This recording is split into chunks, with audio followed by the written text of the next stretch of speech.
Oh. Whoa.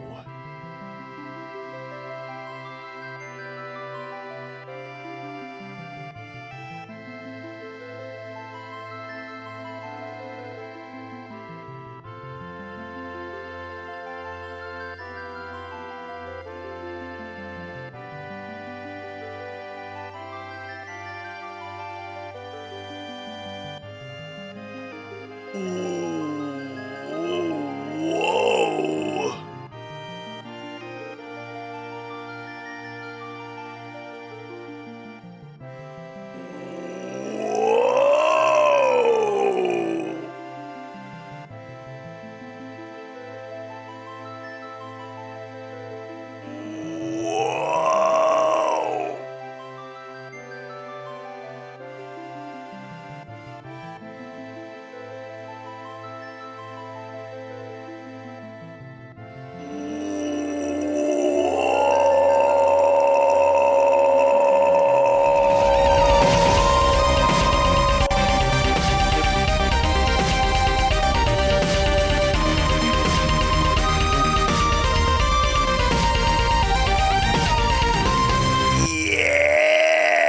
How's everybody doing? Welcome on in. Yeah, it's it's that time of day. Nam saying, whoa. Shizor, thank you for subscribing. Thank you. Welcome on in, everybody. It is it's about that time. It's Friday. It is I'm done with work. Work is done, and I'm not on call anymore. I was actually on call this week secretly. So, you know, like if there had been a network issue in the middle of the run, I would have had to quit. So yeah. And this is going to be a big change for me. In fact, I might not even be happy with where we're at right now. I think I might have to make more adjustments. I'm looking around, I'm trying to figure out about how I could do this differently, but I do have good news, particularly for you YouTube viewers. Which is that, and yeah, I do IT work. Specifically, I do network engineering, network stuff. You know, like right now, got a new office that we're setting up. So you know, I gotta be like, okay, how many users do you have? How big's your network closet, yada yada, and then say, all right, you're gonna need this router, you're gonna need this many switches, you're gonna need, you know, well, other stuff like wireless LAN controller, firewall if necessary, right? You know, you're gonna need this many wireless access points. That'll be $1 million, right? And then they're like, okay, right, and then doing all the configurations and setting up their, you know, their VPN connectivity back to a data center, yada yada, all that good stuff. Okay, anyway, here is the news. Swifty, how's it going? Hello, welcome. Thank you for subscribing. All right. So here's the news. This is gonna be big getting used to for me. This is going to be very difficult for me to get used to. I used to have everything crammed onto a single monitor. However, just for chat, I now have mounted a second monitor in my setup. which gives to me, from my perspective, I've got equal billing here on Twitch and YouTube chat. So I've got both of your chats up right next to each other, so that hopefully, you know, in a spot where I can hopefully read them pretty easily. But you know, my eyes ain't what they used to be, so it does seem like it's maybe a little bit too far away. I might have to mount it. Like, I'm already thinking that, like, so I mounted it like to the cabinet back there, and then it's like a sideways mount over, you know? But now I'm thinking that it's like, I maybe should have mounted it to like the back of this table back there, and then just have it swung right in this little spot. I think that would actually be better. So I'm probably gonna move it to like right here if I can. I wanted it to be vertical because it's for chat, but it was covering up part of the TV, so, you know. And then, yeah, actually, I do need to make the font size larger. Here. Boom. Boom. Oh, yeah, that's big. And then we're going to make Twitch bigger, too. Okay, there we go. And then now that they're giganto, why don't I just half and half them? Okay. So now they're pretty gigantic and they're taking up the whole monitor. So maybe that's going to be better. All right. Now, anyway, let me pop in and scroll up a little bit in chat here to see what we got. See all the lovely text that I missed, including Shooketh. We have a dissenter. 110% sure that this guy is the abusive mod who fabricated the cheat scandal some days ago. Yeah? I mean, with contrived evidence. I don't know, tell what part of my evidence is contrived. We can have this talk. What part of my evidence is contrived? We can get to the bottom of it, and maybe I can help clear it up a little bit. And while we do that, why don't I'm an internet mod, so nothing I say is true. That's fine. Kick me off the mod team. Well, I guess the other mods would have to do that. All mods are bastards. Well, let's hop into this run, shall we?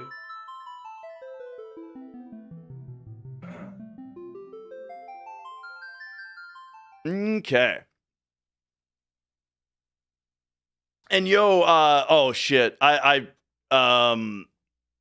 forgot your name again. XCQT.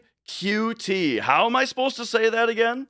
But all right. Let's get started here.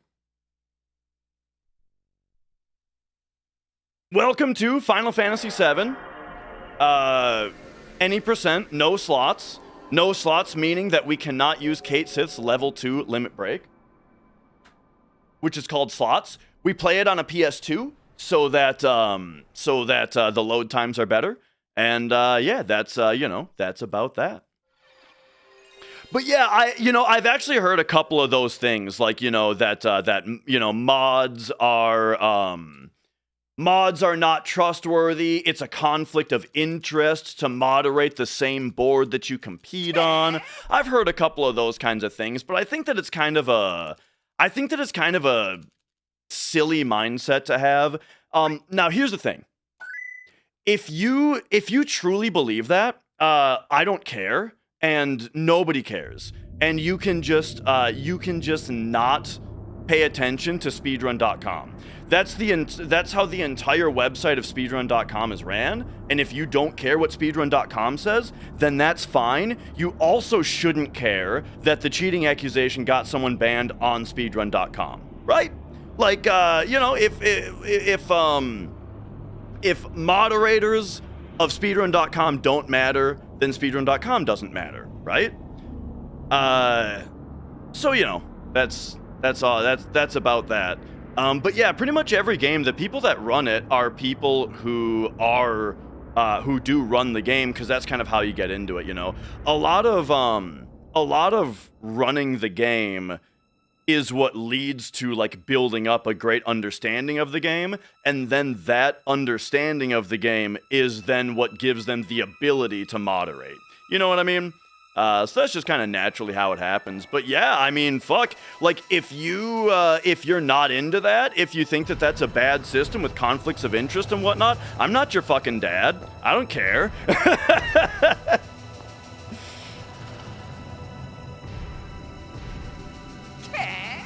But all right. Here we are on another excellent run of FF7. Let's go. Let's see. You don't speedrun, you just data mine and mod FF7, so you consider yourself to be in a position of higher authority on understanding the game. I'm so glad you're here then. Please tell me where my analysis is wrong. Like, if you are of a higher authority than I am, and you mod the game so your understanding is better than mine, then that's excellent. You literally are the best person to tell me where was I wrong.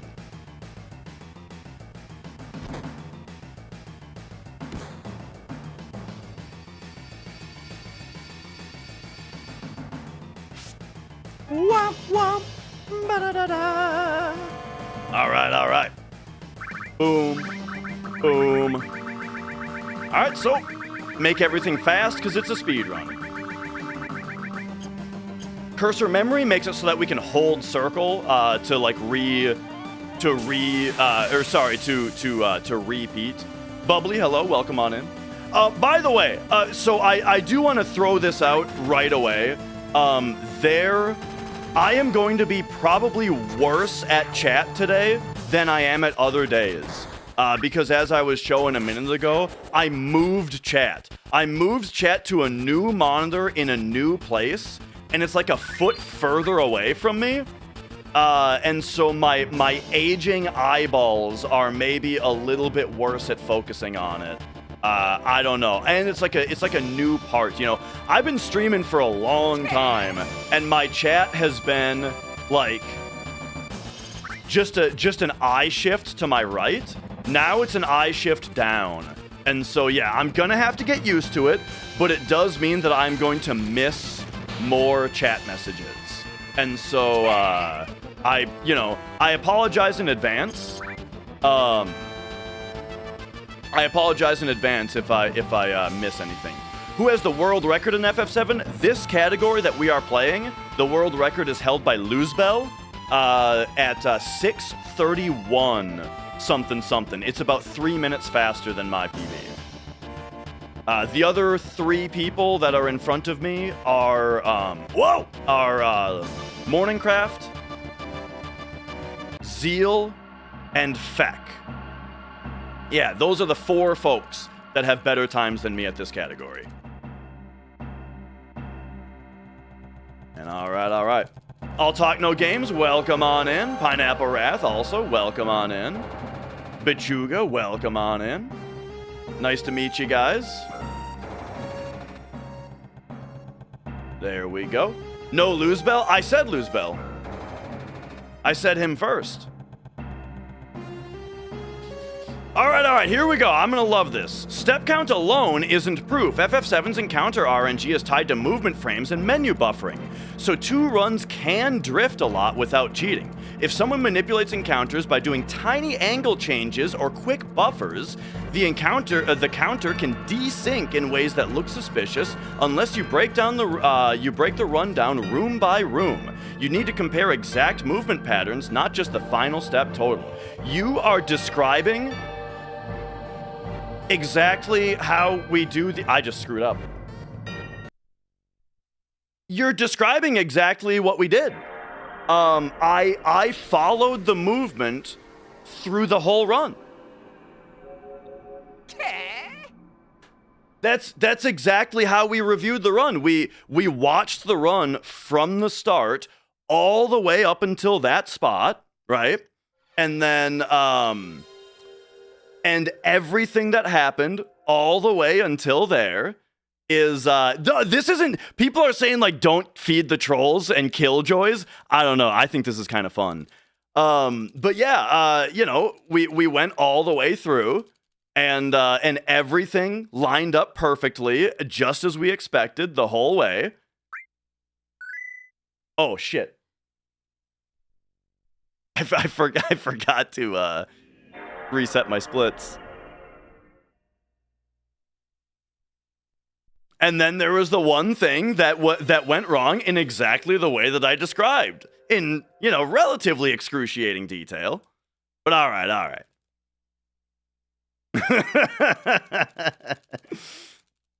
My favorite FF7 song is Kate Sith's theme.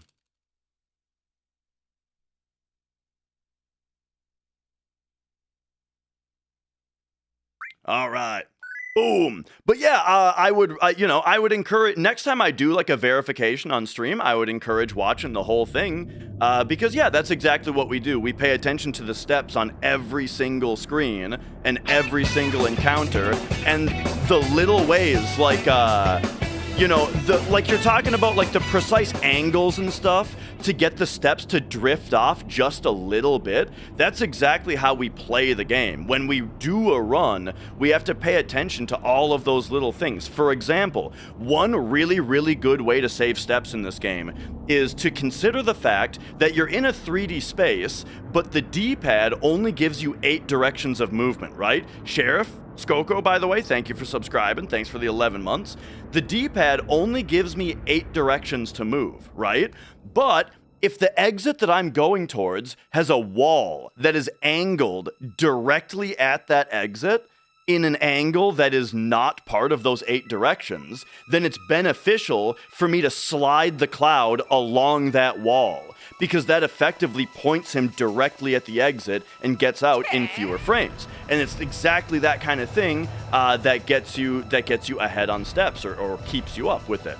It's exactly that kind of thing that changes the encounters just a little bit, you know? And yeah, that's like, that, like, you have given, it's funny because you've given me like the most surface example description of how you get ahead or behind in steps. But yeah, anyway, sorry. Let me get back to other stuff that we're talking about. White Mage, welcome on in.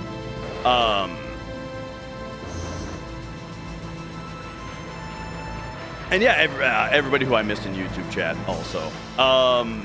And yeah, I have no interest in speedrunning the remake. Somebody asked that earlier. Does step manipulation work the same in 8 and 9? From what I understand, I don't know very much about 8 and 9, because I'm not experienced with 8 and 9 at all. But from what I've heard, hang on. Oh my gosh.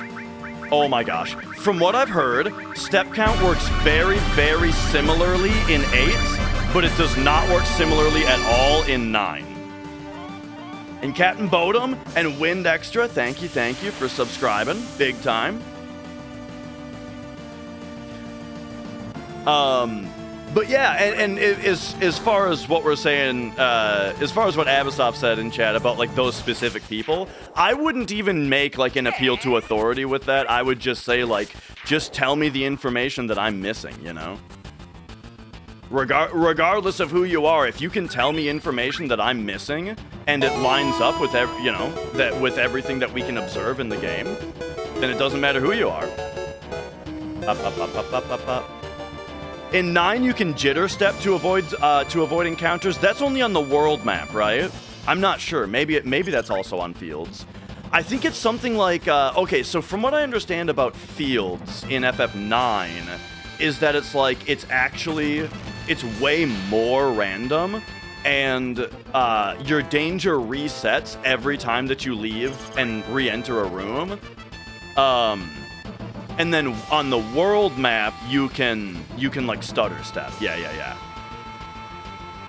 But then, as far as I know, the Final Fantasy VIII though works very similarly to 7. But again, I don't actually know the details. I've only overheard stuff just from running, you know, the adjacent game, Final Fantasy VII. Did Sephiroth ever crash the game for me? No, I've never had the game crash on Sephiroth. Genova Birth has crashed the game a few times, though. And that happens to some other people, too. You know, like the Genova Birth fight on the cargo ship is kind of known to crash the game sometimes. All right. Shame they ruined Final Fantasy after 10. I can totally see why someone would say that, but I loved 12 and I loved 13. I haven't played 15 or 16 though. Those ones I don't really have much interest in. MC has had a couple of Genova Birth crashes. Yeah. I've had a couple as well. RJ, I think, has had a couple. I think everyone who runs the game a lot has had it. Is culling the names down to first letter for speed? Yes, the game draws 6 letters per frame. And so if you're... Sorry, I have to listen to an audio cue there. And so if your names are shorter, then the text box finishes typing in fewer frames, which allows you to clear it faster. Randy O'Reilly, good to see you today. I'll remove my garments one of these days. You just make sure to always tune into the stream and always watch the entire stream. And one of these days you might see me remove my garments. Just make sure. Also hit that subscribe button. Make sure you're subscribed, because if you're not subscribed, then you'll get ad breaks and you don't want to miss the removal of the garments.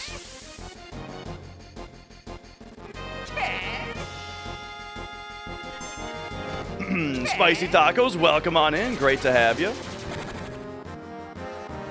Found me from the video a year ago that it saves around 1.5 minutes. Oh, yeah. Whoa! Hang on a second. Wind Extra, thank you for the 5 gift subs. Damn, thank you. And yeah. Like a year ago, I made a video where I actually 1, 2, 3, 4, 5, 6, 7, 8.5. Like a year ago, I made a video where I actually wrote a Python script to simulate the game's text box logic, and then fed a text file of the game's entire script into it to make it to be able to change the lengths of the characters' names and actually see how much time it theoretically saves. And yeah, it's like a minute. It's like a minute total that it saves. All right. Early Cloud maybe? Nope, no Early Cloud. Granny sound effect? No, that's the fish from Wind Waker.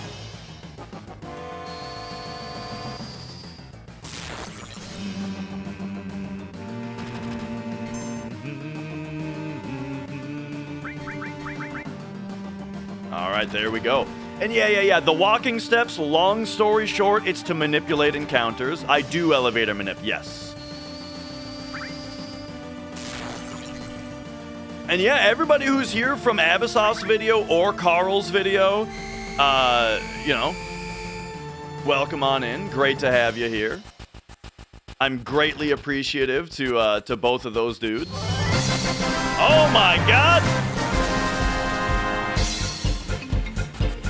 No Chia, thank you for the gift subs. Okay, I'm having there's a lot to keep up on here. Oh boy.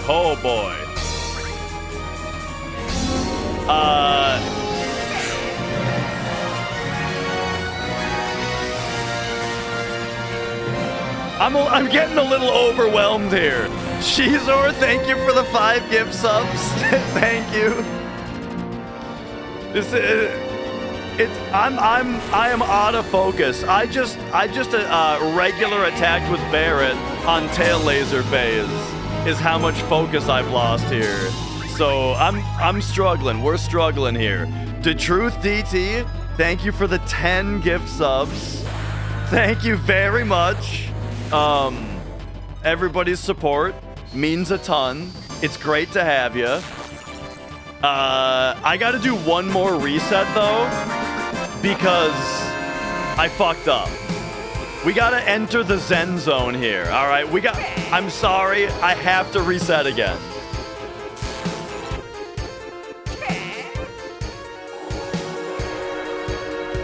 I gotta cut through. I gotta cut through, man. Because this is like the most chaotic the stream has ever been. And I am going to attempt to get a speed run going here. But yeah. I'm resetting because I made a huge misplay on that guard scorpion fight. And so I'm gonna try my best here. All right, yeah, let's just start the run right there. And this time, no more resets. All right, no more resets. We're gonna do the best we can. DBZ, thank you for the gift subs. XCQT, exquisite? Was it exquisite? Is that how I'm supposed to say it? Thank you for the 10 gift subs.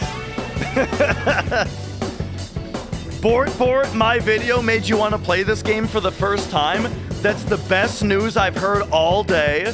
Everybody should definitely play Final Fantasy VII for PlayStation 1. Somebody also just asked, does it make no difference to play on PS2? It actually makes a very large difference. Nitro, thank you for gifting a sub there.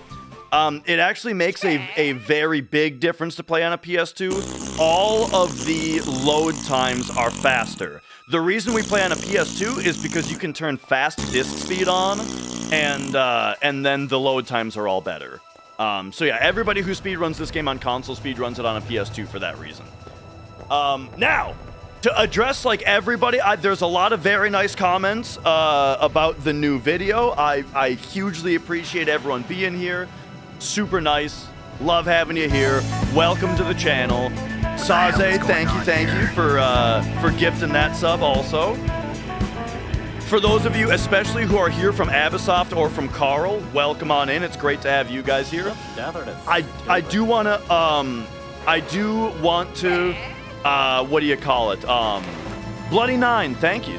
Welcome on in. I want to say real quick, yeah, like there was like one or two, very few, but I saw a couple comments about like, you know, the leeches of YouTube taking my story, right? And I think that I want to say real quick, from my perspective, I'm actually extremely appreciative. Majora's Math, thank you for subscribing. Hang on, I got a menu.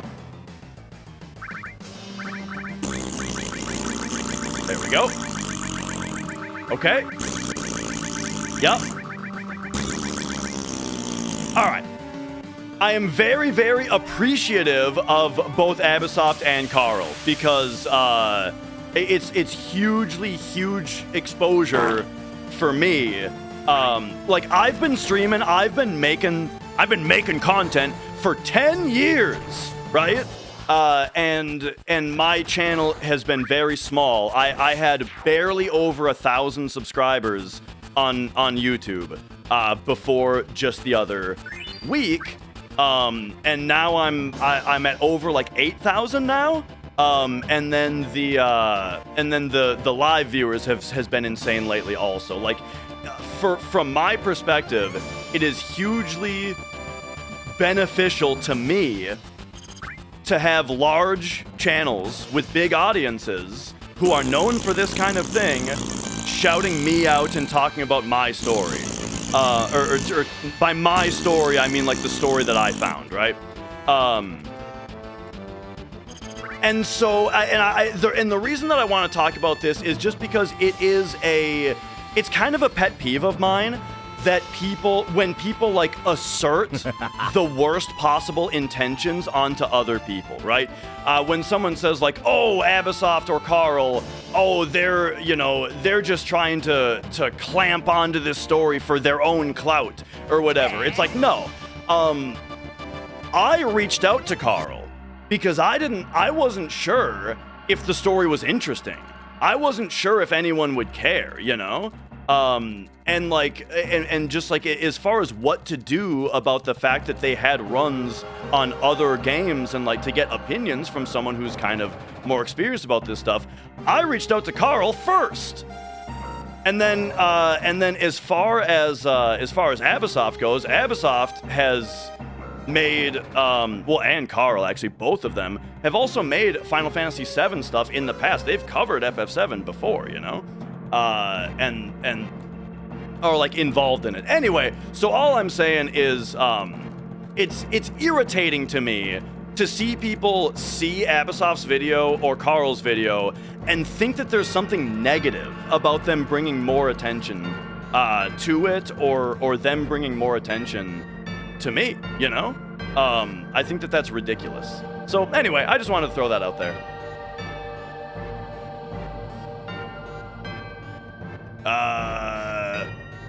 All right, there we go. What up, Master? Good to see you. So and yeah, by the way, I've missed a ton of chat. I'm very bad at dealing with fast chats, and now I've got 2 of them. The only negative is toward the cheater. I agree. I actually feel like I do have like a little bit of like a guilt feeling that like the story exploded a lot more than I expected, you know? Like people, like it's gotten way more attention than I expected, which has made me feel a little weird about it. So yeah.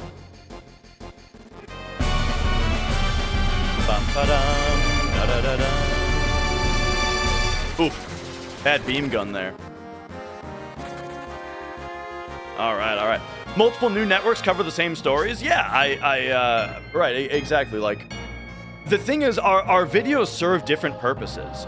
Like, the video that I made, of course I wanted it to be entertaining because I think that there are people who enjoy that type of, like, really dry technical breakdown, you know? 1, 2, 3, 4, 5, 6, 7, 8.5. But, like, the primary focus of my video was to be informative about what the evidence was. You know what I mean? It was to say, this is what happened, here's my evidence, and I primarily made it as something for the moderators of the other games to see, to kind of get it on record that this, you know, that this is why all of Tiki's videos are gone, you know? And then, of course, you know, anyway, the other folks, Oh, we got early Barrett.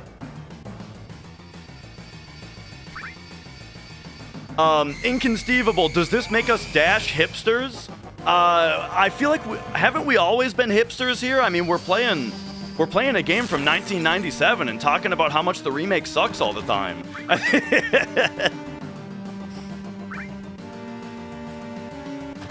Part 33 of the walkthrough, nice. There are certain parts of that walkthrough that I need to change a little bit or add to. Okay, I do need to pay a little bit more attention to this boss fight because I don't want to reset anymore. So I'm going to start explaining mechanics a little bit. Again, sorry if I miss your comments, but we got to talk about the boss fight a little bit. So he always attacks the character that he just search scoped. Check this out. Right now, our turn order is Cloud Barrett, but right now, I'm not going to queue up this Cloud turn because his turn is queued up anyway already. Instead, I'm going to flip over to Barrett and queue up Barrett's turn first.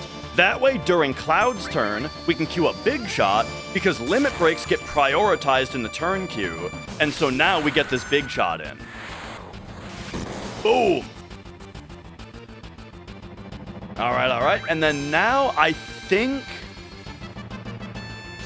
We got an early Barret on this fight, but I think I'm still gonna double tail laser here. Ooh, I actually got kind of lucky there, but I'm gonna double tail laser anyway. Do do do do do do do. All right, and then we can do a double big shot, which is not the fastest thing in the world, but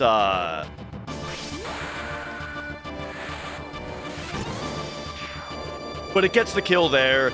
This is a pretty slow guard Scorpion still, but you know. I'm just gonna run with it.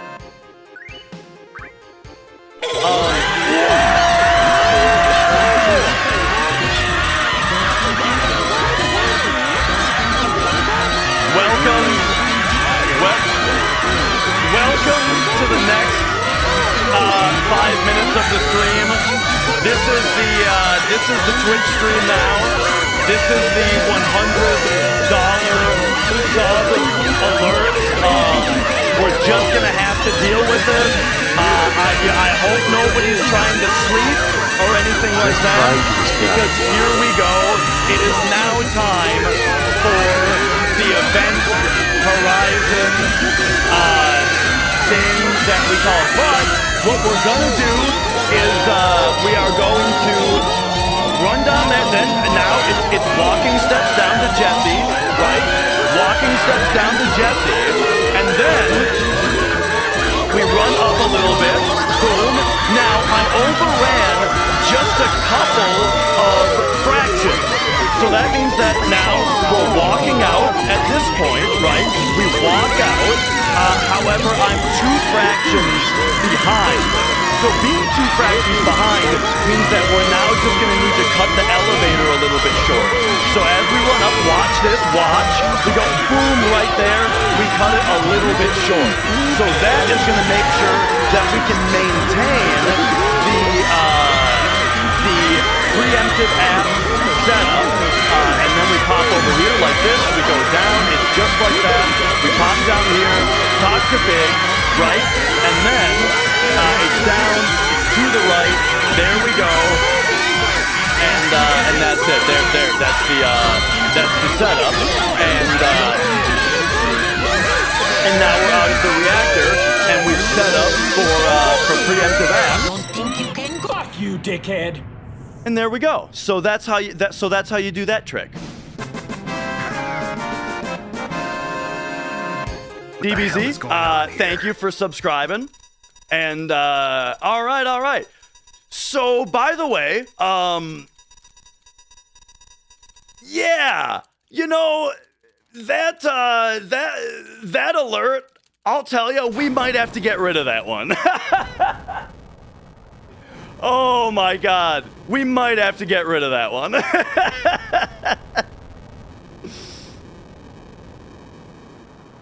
But here's the thing though, is if I say that, we're tempting fate, you know. God, it's so quiet in here now. What the hell, man? You're actually right. It should just be like 10 seconds long.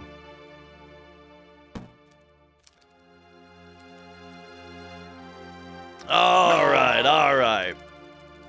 Oh, there we go. Okay, so anyway, we made it out of the reactor, and I mean that's it actually feels awkwardly quiet in here now. I'm not even joking. I think, and you know what it is? I think it's because the reactor music is gone, you know? It's like if we went back to reactor music, I think it would have been fine, but we just went back to we've gone back to this song, whatever it's called, like Anxious Heart or something. And so yeah, it was an extra little bit of a drop there. So okay, now that all of our brains have been wiped, do go ahead and re-ask any questions or anything that I missed. Is any % slots RNG hell or just boring? It's on the boring side. With slots, you can get the instant kill that you're trying to get with slots every time if your timing is good. But what that means is that pretty much every boss fight is basically the same, you know. Every boss fight, the idea is, oh my god. Every boss fight, the idea is that you just have to, oh no, oh god. Now we can't, I mean, look, I gotta tell you guys,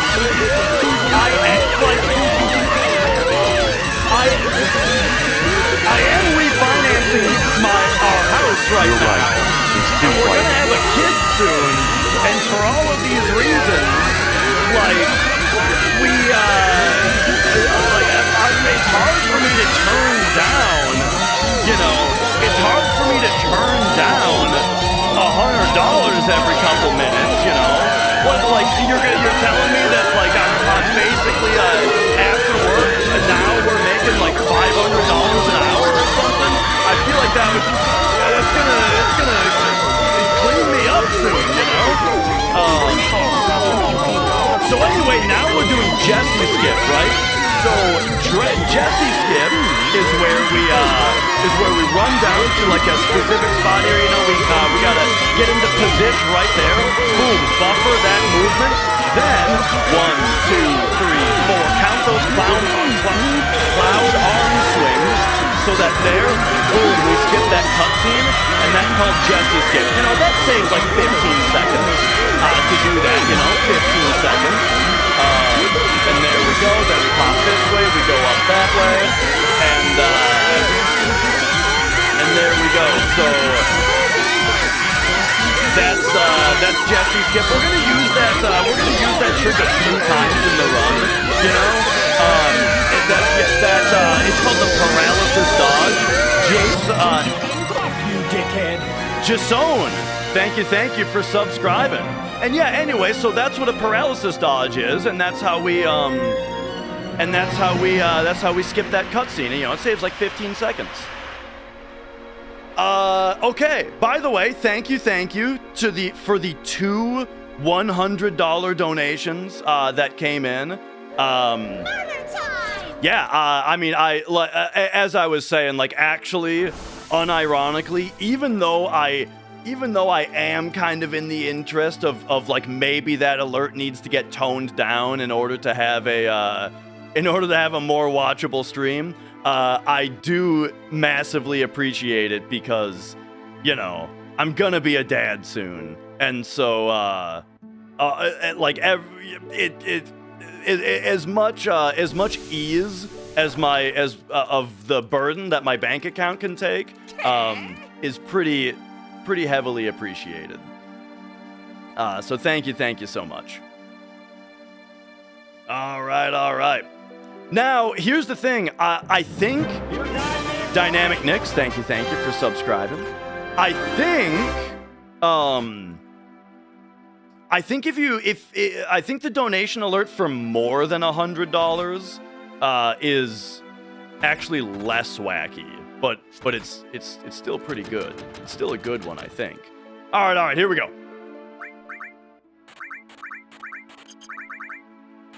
Boom! We buy 19 grenades there because those 19 grenades are going to help us kill the boss, the apps boss, very quickly. And all right. Fem, welcome on in. And all right. Whew. Okay. Now that we can kind of breathe again, kind of think again,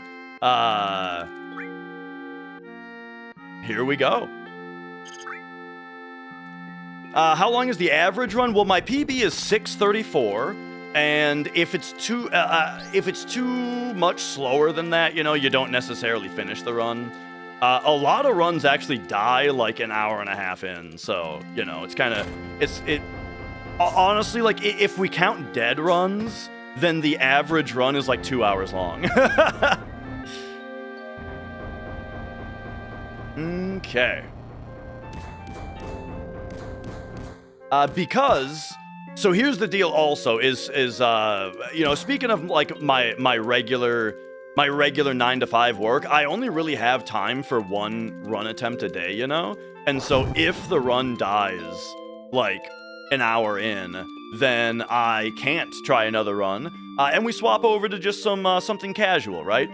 For example, right now, the casual game that I just started up is I'm revisiting Metroid Prime 3, because Prime 4 is coming out soon. I already replayed Prime 1, 2, and Hunters recently on stream, and so now Prime 3 I'd like to get through before 4 comes out. So that's kind of what we're doing here. I'm a big Metroid fan. So actually, I also just replayed Fusion and Zero Mission and Super Metroid. So yeah, I'm what do you call it? Pretty excited about Metroid Prime 4. Love the Metroid series. Hunters had sick multiplayer. Dude, the multiplayer was so awesome. I played a ton of the Hunters online on DS before Action Replay came out, and then everybody online was cheating. So that was the you know, kind of the tragedy of it, you know. But local multiplayer was still super fun. And great series. 4 coming out soon. And 4 looks either peak or worryingly mid. Yeah. I'm a little bit worried about a couple things I've heard about Prime 4, but for the most part, I think I'm excited about it. I'm excited about the mouse controls, because the Switch 2 has really good mouse controls. What makes me say the Cloud instead of Cloud? Okay, there's actually a story to it a little bit. There was an old Flash cartoon, I think it was on College Humor, that was called Bowser's Minions. And it was about, like, all of the arbitrary rules that Bowser sets on his minions, you know? Like how the chain chomps are chained up, and the Hammer Bros can't just throw their hammers right at Mario. They gotta lob them at him, you know, and like stuff like that. And the cartoon starts out with Mario jumping over a chain chomp, and the chain chomp says, "God damn it! The Mario jumps over me every time!" And I thought that was so funny that it just, like, actually became an unironic part of my vernacular. Yeah. And Shelter, welcome on in. Oh, my God. Dynamic Nick. Thank you for the $100 donation. But here's the thing, is that now we have to do guard skip. We have to do guard skip before, while this is going on. We've got fucking visual cues to look at, important things. So we gotta look up. Now, this is really important. We don't want to take the materia tutorial here. So, boom, there it is. Skip the materia tutorial. Skipping the materia tutorial means that we gotta, it doesn't take like an entire minute-long tutorial there. Then we gotta stop right there. Boom, boom, boom, boom, boom, boom, boom. There it is. All right. And so now that right there is guard skip. And boom, there it is, where we are in there. So I lost a couple seconds here, it looks like.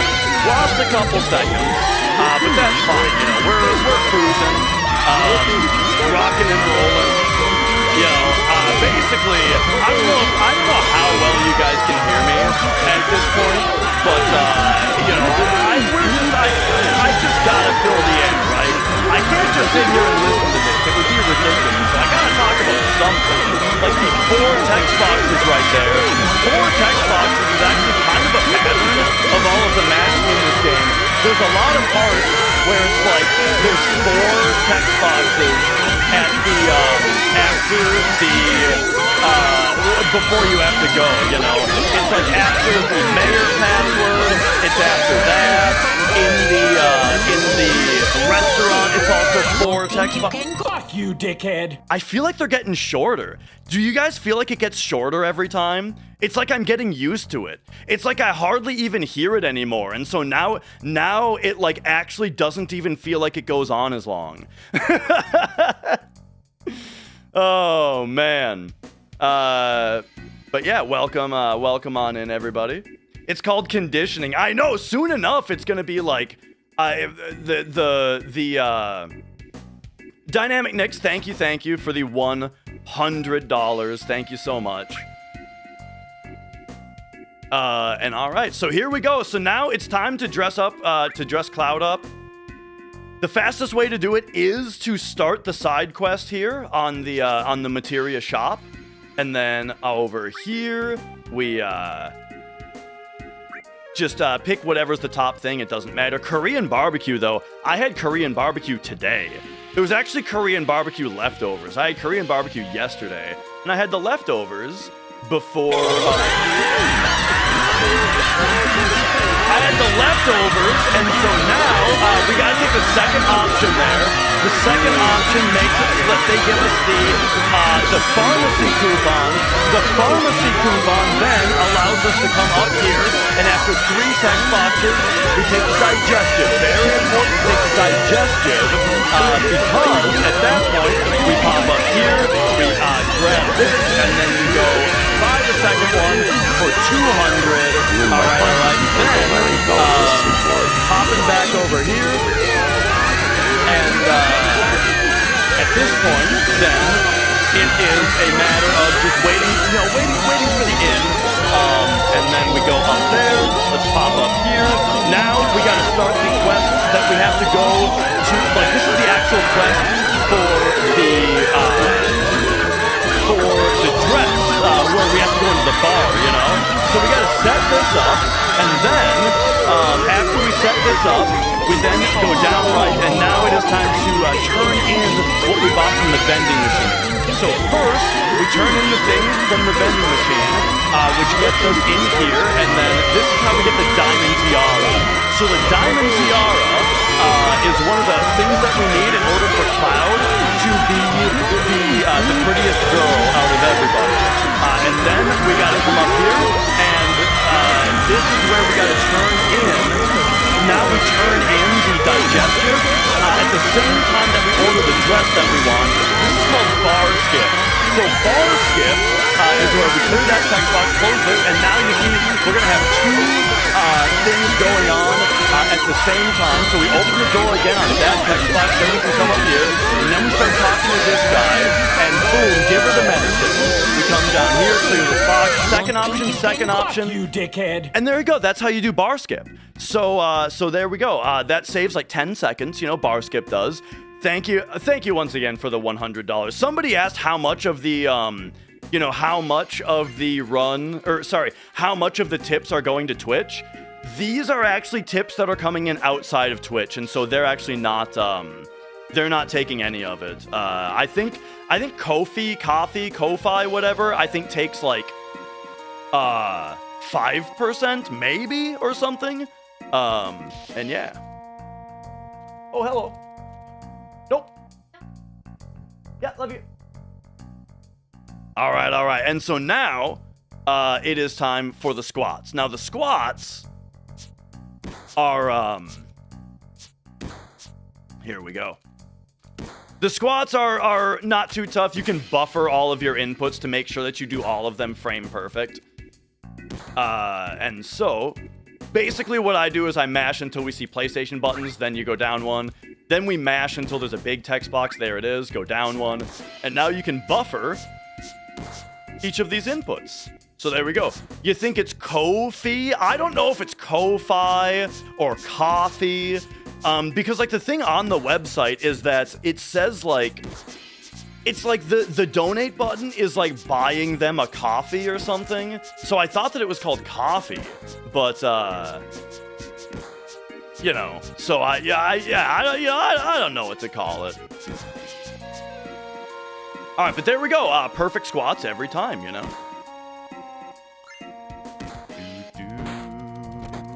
Whoa! DBZ with the $50. Holy shit, DBZ, thank you. That is also huge, greatly appreciated. Thank you. Yeah, massive. I really appreciate it. And now, I'll tell you also,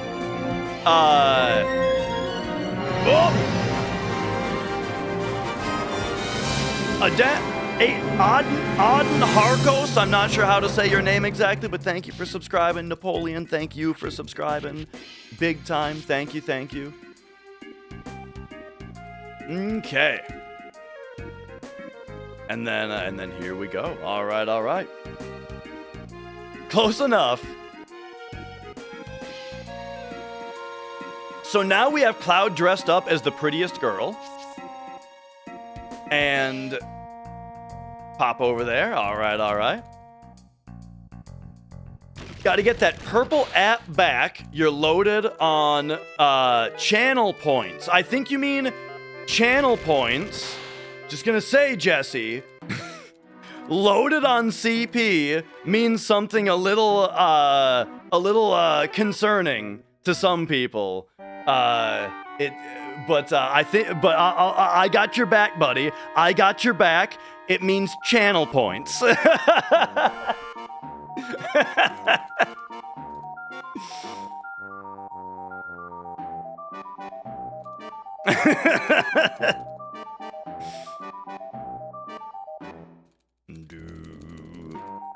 Okay.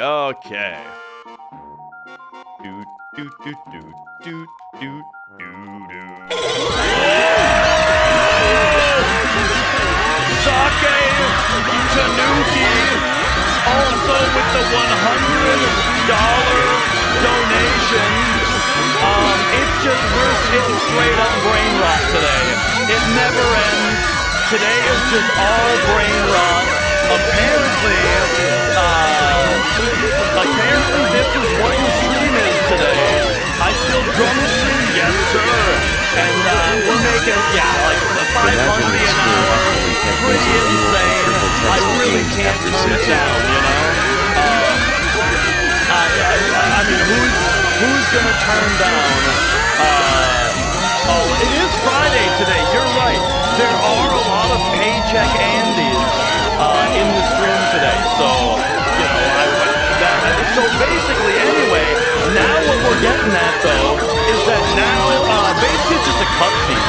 So there's not even really a lot to even worry about, because all we gotta do is just kind of run up here, do this, and then it's just back to mashing. All we gotta do is mash. Somebody said it looks like I have Parkinson's the other day while I'm mashing, which is actually, it's really funny. I can't quit thinking about it. It's a very funny thing to say.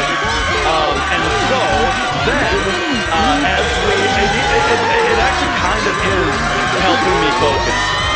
The fact that, like, basically when I'm just going to tell you guys what the joke is, which is that it makes it way funnier if I'm talking behind it the entire time. And so the best thing to do in order to just keep a constant train of thought going that's going to be uninterrupted is to, you know, play by play, explain absolutely everything that's going on in the stream at this moment, especially in the run, which also kind of makes it go by faster. You dickhead. Thank you for the $100 donation. Thank you. Second option both times, and Pineapple Soda. Thank you for subscribing. G Barrows, thank you as well for subscribing. Thank you. Yeah. But yeah, Sake Tuki, thank you. All right. Doot. So, by the way, I got to give credit where credit is due. I did not create that sound alert. How many of you are familiar with Dan Reichert? Who here has heard of Dan Reichert before? Because he's a relatively popular internet guy, especially if you Especially if you ever watched Giant Bomb before. Yeah, the Giant Bomb guy, exactly. He's the one who made that that sound alert. He made it specifically because he did a series of a series of streams that were called Nightmare Party, where he played a 99 turn game of Mario Party against 3 CPUs. And then with a whole bunch of alerts that were noises like that, so that the chat could attempt to drive him insane during the Mario Party game, and I thought it was very funny. Rysik, welcome on in. Great to have you here. Welcome on in. Final Arcana, thank you for subscribing. Loves nacho cheese and Oreos and queso. Yeah. He's the guy that was it? I thought it was either queso or nacho cheese, but one of those two things, he insists that Oreos dipped in either queso or nacho cheese is good, and I don't believe him. It's one of those things that somebody says because, like, yeah. I had this roommate that insisted that putting a Swiss cake roll on a piece of pizza was really good, and I just feel like even if it's tolerable, it's like the only way that someone could ever think that is because the fact that it was more tolerable than they expected then gets written into their brain as like it must be good, you know? But I don't believe it. I'm not having it.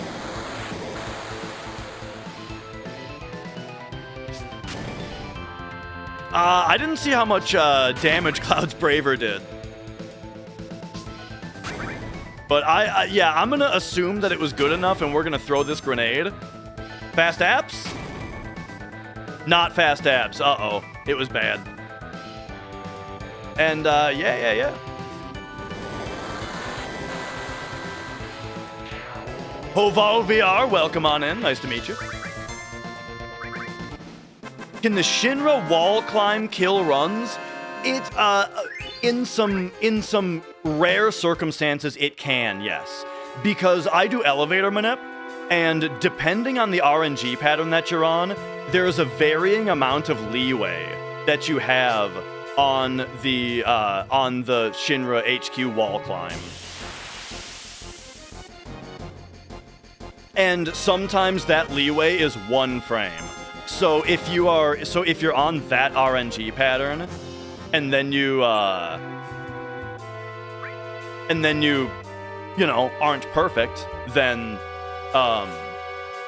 1, 2, 3, 4, 5, 6, then that'll kill the run. Did I like Advent Children? When I was 14, Advent Children was the coolest thing I had ever seen in my life. Since then, I haven't seen it since then. But from what I remember, I think basically my my thoughts on it more thoroughly are that all of the fight scenes were really fucking cool. Who doesn't like a good fight scene? However, I kind of think that extended universe stuff in general is a net negative. And the reason is sort of that it's like, it's not as bad with something like a movie Advent Children, but things that kind of muddy the waters of a regular conversation kind of annoy me. As in, like, oh, there we go. Seth, thank you for the 31 months. Thank you. Hang on. I was just a little bit late.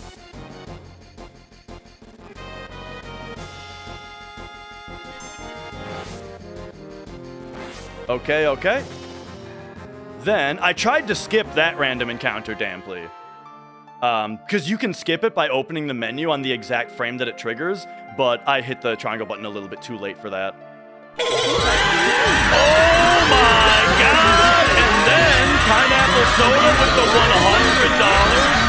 Okay, so now, we pop over here, we get going again, and then the next one is right there. It's going to be our next random encounter.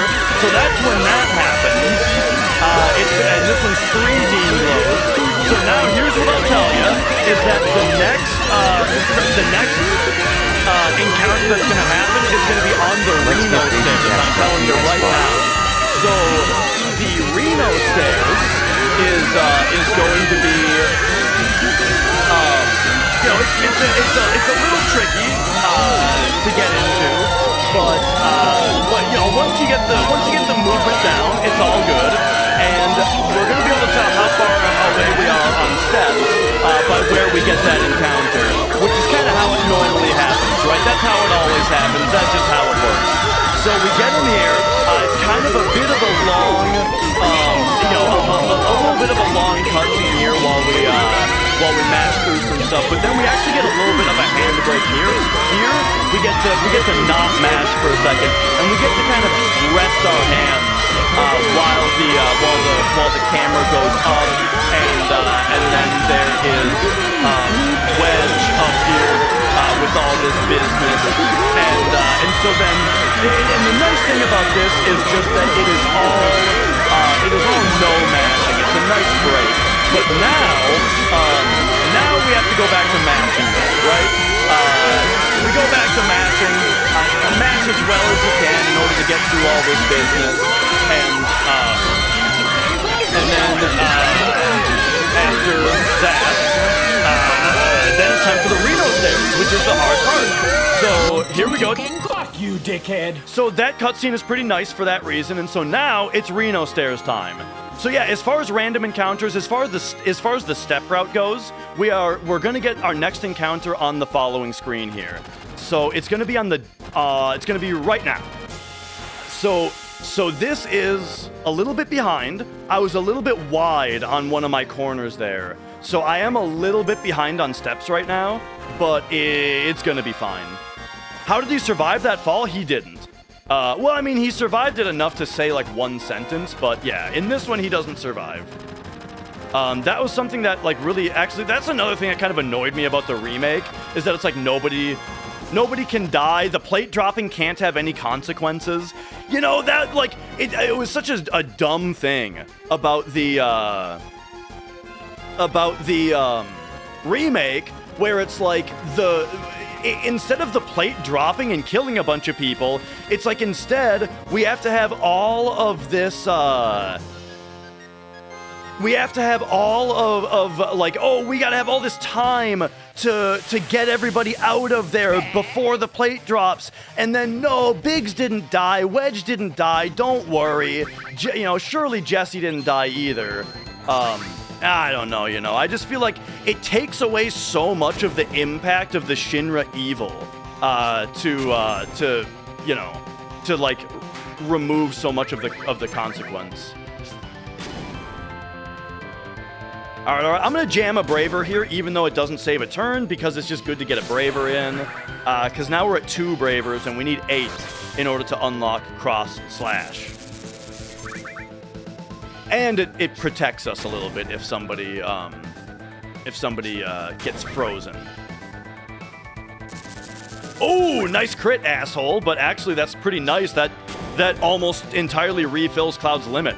That is exactly why I wanted to use Cloud's limit, because now he got so much of the bar back, and that's a pretty nice thing for us. Okay.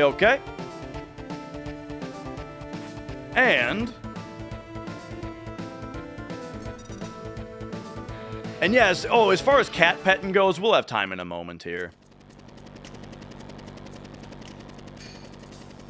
Yeah. You got when you see the cheekbones, you'll understand. All right.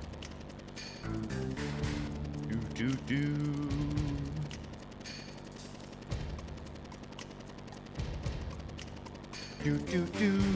Here's slap skip.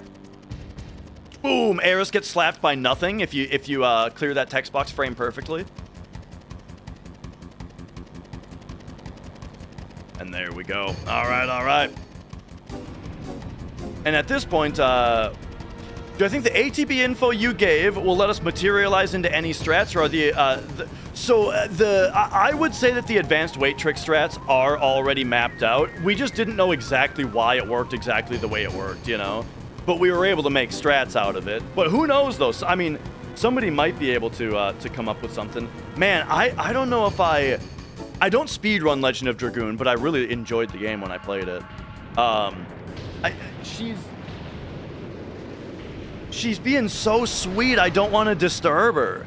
I don't want to wake her up. Look how cute she is. Oh, man. She's just in the crevice. Just cuddling.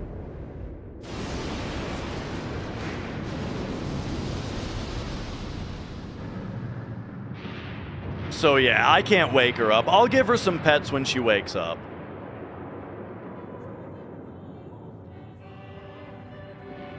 All right, all right.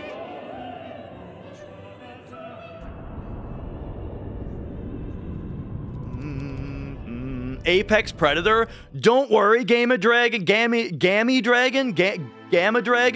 Don't worry. I actually had to save her the other day. She tried to eat a rock. We were giving her treats while she was outside, and she spotted a rock on the ground that was like kind of like it was the size where she could barely fit it into her mouth, and she ran up to it and tried to eat it. And I had to rush over to her and grab her head and pull the rock out of her mouth before she actually tried to get it into her throat. It was like stuck behind her canines and everything, you know? So yeah, I'm not too worried about the danger level on her. I gotta save her. I understand it from her perspective. She thought it was the biggest treat she had ever seen in her life, you know?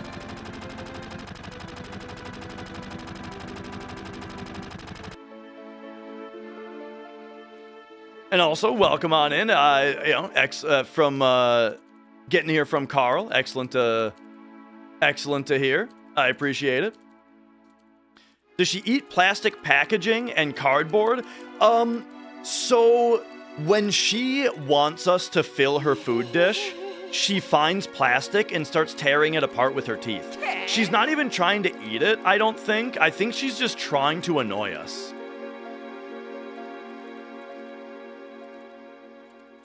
At least that's my read on the situation.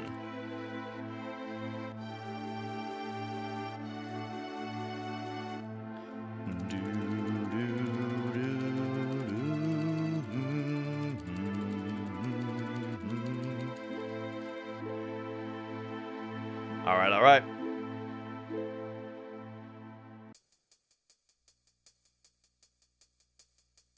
Ooh, there we go. Does Carl's video cover anything that wasn't already covered? I think that his I would say so. First of all, I really like just the way that he describes the steps mechanics differently than I do. If you already know steps, it's not super valuable, but like you can tell that Carl is a professional at explaining a game to people who don't know how it works, you know, like introducing a new concept and explaining it briefly for a video that's supposed to be entertaining. I'm very bad at that. I always say like, okay, I'll give you the short version, and then I talk for 30 minutes about how the mechanics work, and I'm telling you like what the fucking memory addresses are and shit like that, you know what I mean? Carl is much, much better at giving like the simple version. So I appreciated that a lot.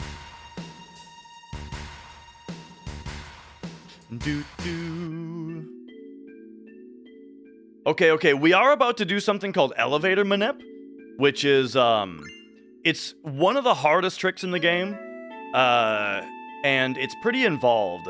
We need to figure out where we are on the RNG table, so the first thing that we're gonna do is look at the waterfall in order to check.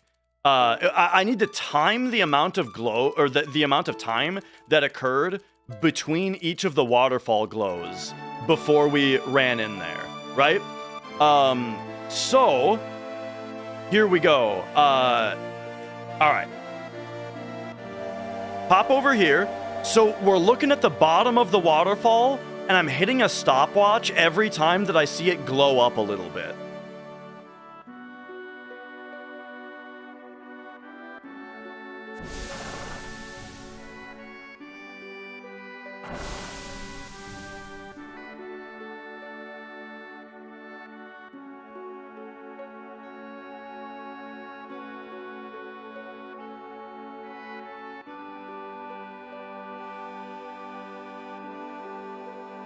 All right, there we go. Okay. And so, the timing of the last 9 glows was 323, 223, 223. And what I have now is I have a it's the bottom, it's the big glows on the bottom. And so now what I have is I have pre-researched all 256 possible patterns that waterfall can give you, and I've written them all down in a giant notepad document. So that is pattern 185. And so what that means is that means that we are on RNG pattern 185. The thing is, when we get to the elevator, though, we want to be on better RNG than what this is. And so before we leave, we're gonna allow the waterfall to glow for an extra amount of time in order to push us forward on the RNG into a more preferable position, right? So counting the waterfall told us our current RNG position. Allowing the waterfall to glow longer is going to manipulate us into a better position. And so the way that I time it, though, the way that we time it, is going to be to watch the save crystal spin. So the save crystal isn't what's calling RNG, it's just a visual indicator of, it's just a nice visual of, what is going to pass enough time for the waterfall to get us into the appropriate position. So we are gonna leave after 4 3/4 spins on the on the save crystal. That's how we're gonna do it. And now, how much time does elevator manip save? About a minute.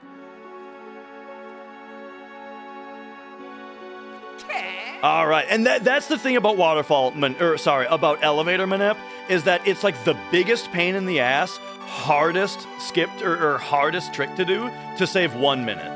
But the thing is, it saves 1 minute on average. Sometimes unmanipulated elevator just kills your run. So it's also a lot more consistent. Like, the nice things about elevator manip is that, yeah, it's fast, but it's also consistent, and it's skill-based instead of RNG-based. It saves about 2 minutes over the stairs and about 1 minute over the average elevator. All right, so here we go. 4 3/4 on the save crystal. 1, 2, 3, 4 3/4. All right, now we need to buy a whole bunch of grenades for the next section of the run.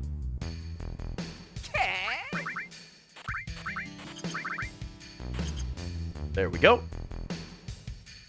Yeah, the run is still salvageable. Really, don't worry about the time until later, and I'm not too worried. Here, let me tell you, let me real talk you for a second. If your concern in watching a run is that you only want to watch a run if it has a good chance to PB, Final Fantasy VII in general is going to be a boring speedrun for you to watch, because a lot of runs don't finish. Most runs don't finish. We're here for the big payoffs that happen every once in a while.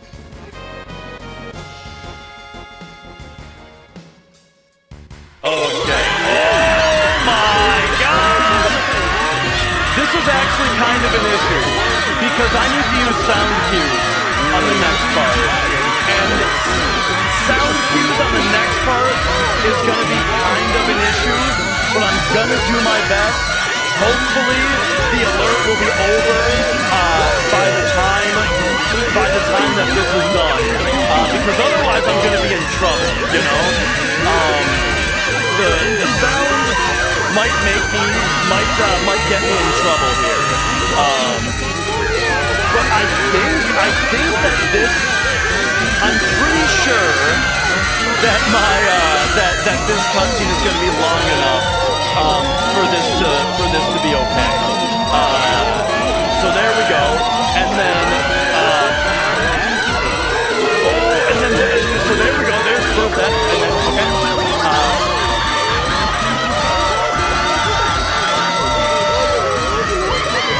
Man, I couldn't even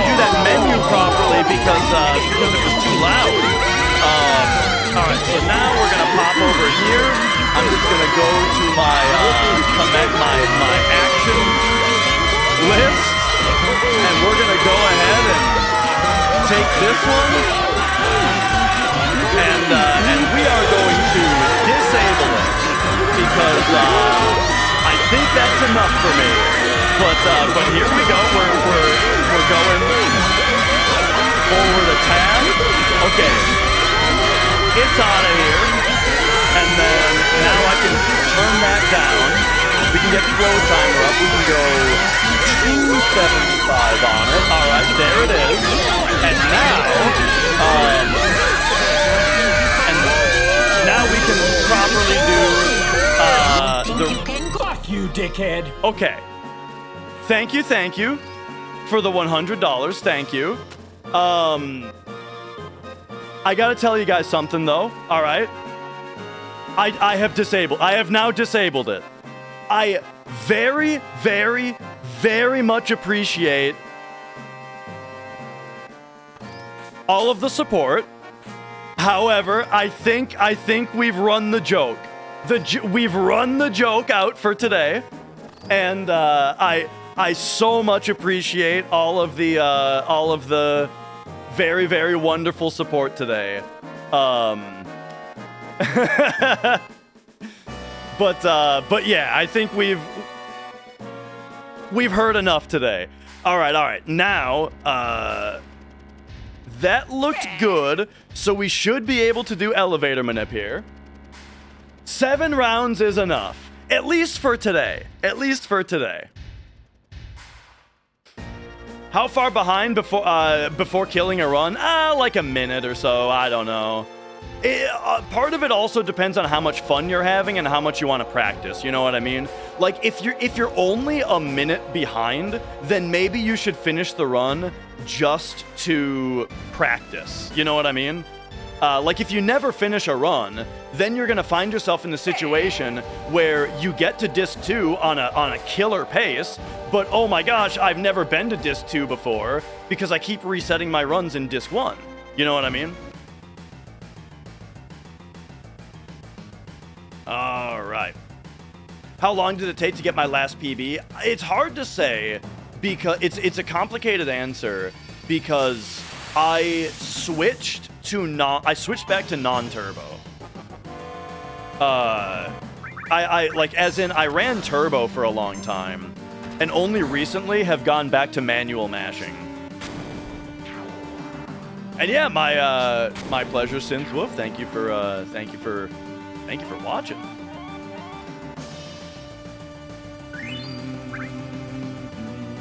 You know what maybe we'll do? Maybe I'll set that alert up to work once per day. How about that?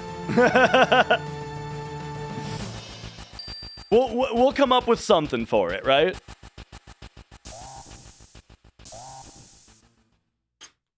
All right, so if you are experienced, or if you favorite town in FF7, I'll have to think about that real quick. If you know a lot about Pokemon speedrunning, you probably know about how do you get the wall, the swing the first time? Hang on. No. 19, 15, 17? Yes. 15, frame perfect. So our manip is 3600. You go right after the squeak. Immediately after the squeak is when you hit the button.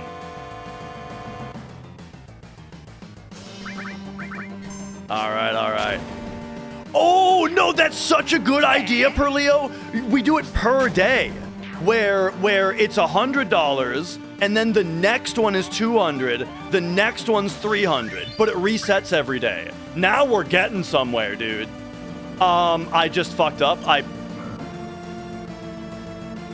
fucked up. I just killed the run. I killed elevator manip. I forgot what to do. I got legitimately distracted right there, and I just killed the run. But that is genius. Okay, by killed the run, I mean I just killed the pace. I screwed up elevator manip is what happened. We are no longer on manipulatable RNG. But what we'll do is we're just gonna keep going anyway. and the time is gonna be worse, but we'll be, you know, we will. Here, I'm gonna YOLO something here. 36, okay. Do I have a list of all the FF7 turbo brakes? No, I don't. Not a list.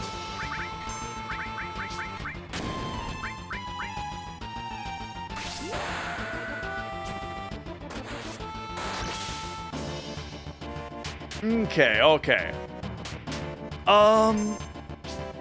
It's Friday. Hang on, let me I don't want to put anyone on the spot, but I kind of have to.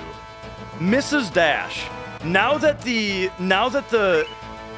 terrible sound alert has been disabled and the fact that it's Friday night, how would you feel about me resetting this run so that we can have a good run start where I can focus a little bit better? I need to ask my wife's permission.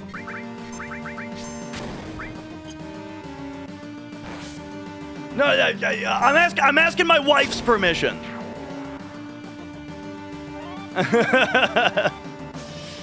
Because it is Friday night. She says reset. All right, we're taking the garments off and we're resetting. Ugh.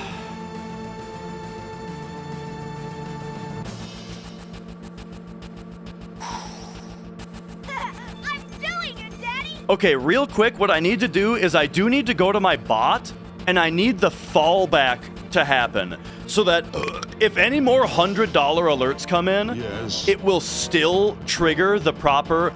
Oh my god, you guys are gonna think this is so funny. I don't think I actually disabled it. I think I accidentally didn't disable it. I only disabled the 10,000-bit version. I didn't disable the event the other one. Okay, but anyway, now I did though, so don't go nuts now. Now I did disable it. It would have been so funny if it had gone off again though after I said that. Sora, thank you for subscribing. Thank you. Okay, now here's what we're gonna do. I need to real quick. I just need to reprogram the alert real quick.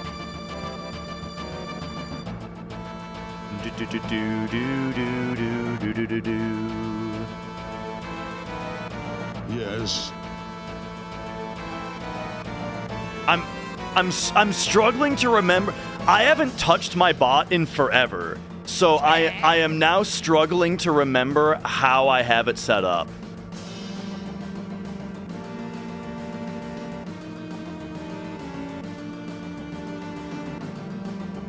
Okay, it's this line. We gotta edit, and it's gotta be greater than 99 instead of greater than 100. All right, there we go. So now there is still an alert that plays for $100. It's just not that one anymore.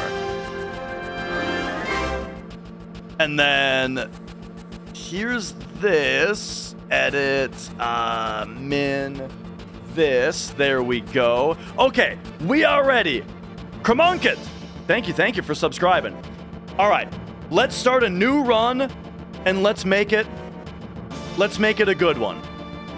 Let's make it a good one. Here we go. Give me OBS. Give me a reset. Let's do it. What are these holes in the wall for? Woo! All right. Vital Remains, thank you for subscribing.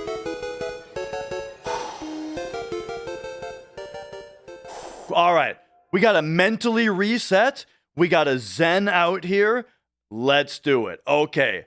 By the way, yeah, if anybody, if I've missed your chat, it's nothing personal. It's just, honestly, it's been a hen house in here lately. I don't know how to keep up with this stream anymore. So here we go. Let's start a new run. Welcome to Final Fantasy VII, any percent no slots. No slots means that we are not allowed to use Kate Sith's level 2 limit break, which is called slots. The reason that this category exists is that slots is able to one-shot any enemy in the game, and so the strat for slots is very similar. You just one-shot every boss with the same move. So we made no slots, which is a little bit more fun. And we are playing it on a PlayStation. Specifically, though, we are playing it on a PlayStation 2 console because that makes the load times faster. And there you go. And yeah, everybody who's here from the video that popped off, welcome to the stream. It's lovely to have you all here. I'm Dash. I speedrun FF7, but I also play a bunch of other games. Like, if this run were to die, what are we going to do for the rest of the night? Well, I'm revisiting Metroid Prime 3 before Prime 4 comes out, so we can, you know, so we can check it out. Brathy, thank you for subscribing. Never Dark Games, as well as Death Slayer. Welcome on in. Good to see you guys. And I do everything on real hardware also, so if we do play Metroid Prime 3, you better believe it's going to be on an actual Wii. It's going to be with an actual Wii remote. You know, we got the retro tink there for the upscaling. That's why the PS2 looks super good also. Yeah, I'm a big retro hardware Andy. You know what I mean? I got my NES and Famicom there. We got the Super Nintendo Super Famicom. I'm that kind of guy with the CRT for when we need it. I am what you might call a hipster douchebag. And so there we go. But yeah, lovely to have everybody here. Lovely. And okay, here we go. So, never call me a hipster. We'll get there. I'll get you eventually. One of these days, one of my opinions will get you there. And yo, Spaghetti, yeah, it is a 20L2 is the PVM. All right, here we go.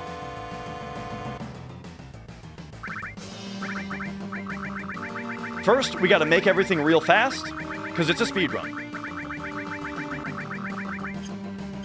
Boom.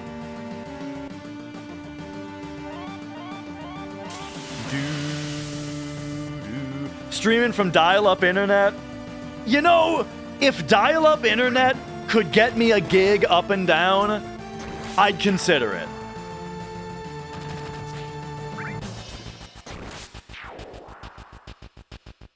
And all right. Super Retro Polygons, welcome on in. Thank you for the kind words.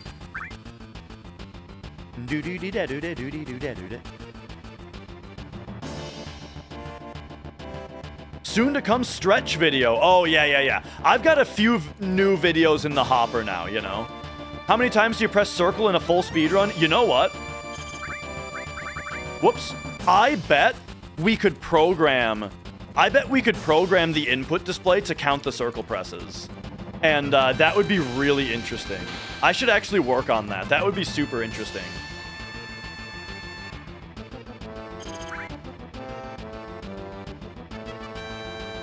Cause you know what's another thing that I want to do for the input display anyway is have it Dimensive. Thank you for the 14 months. Thank you.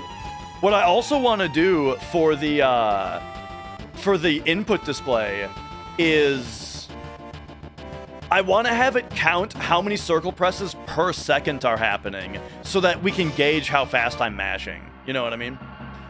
And yeah, ATB is active time battle. Specifically what it means is it's talking about the way that turns are queued in this game, where every character has it's a 2-byte value, meaning it can be anywhere from 0 to 65,535, and it counts up, and when it fills, when it's full, that's when the character earns their turn. So for an enemy, that's when they insert their turn into the queue. For the player, it's when their menu comes up for them to select something to put into the turn queue. Now there's a couple different modes of ATB in this game. There's active, there's wait, and there's recommended. You don't need to worry about what recommended is for a speedrun. It doesn't do anything, or it doesn't do anything useful. But active makes it so that time is always flowing, which means characters are always gaining ATB. But it also affects other things like, hang on. It also affects, like, poison is always accumulating, death sentence is always ticking down, barriers are always ticking down, that kind of thing. ATB wait makes it so that those things stop happening whenever you are in a sub-menu.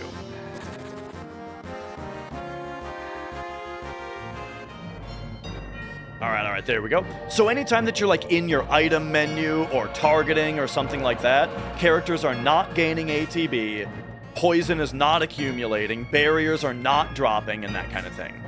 Is the 77 one of the fastest reading PS2 consoles? I can only tell you for Final Fantasy VII, yes. I don't have enough information on other games to just give a blanket answer.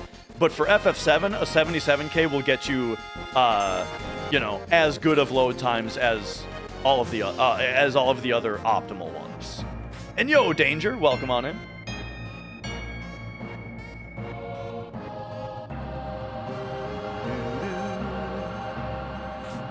All right. And now here is where some more of the... Oh, hang on. 1, 2, 3, 4, 5, 6, 7, 8.5. Can you pop the top on the PS1 to keep poisoning the boss indefinitely? I've heard that you can do stuff like that, but I've actually never tested it myself. Also, for the speedrun, there is a specific rule that says you're only allowed to open the disc lid when the game prompts you to. Are there settings that make barriers useful? Yes, ATB wait does exactly that. So yeah, that's exactly the thing about ATB wait is that we will heavily abuse ATB wait. Like, this is kind of the grand concept, and I'm gonna be making a video very soon that talks about all of this. But here's the grand concept: is that when people hear that ATB wait makes it so that ATB doesn't flow when you're in a menu, what they think that means is, the enemies won't get turns while I'm in a menu. But what it actually means is we can control ATB to make time only flow when it's beneficial to us. That's like the actual way to think about it. Is that 98? Oh my god! And the crit. No, you guys don't understand. 98 is insane. You can only roll 98 if Cloud got a maximum magic roll, and it is a 1 in 256 chance. First, Cloud had to get a maximum magic roll from his level up, and then it's a 1 in 256 chance for you to actually hit 98. That's the first time I've ever seen it happen.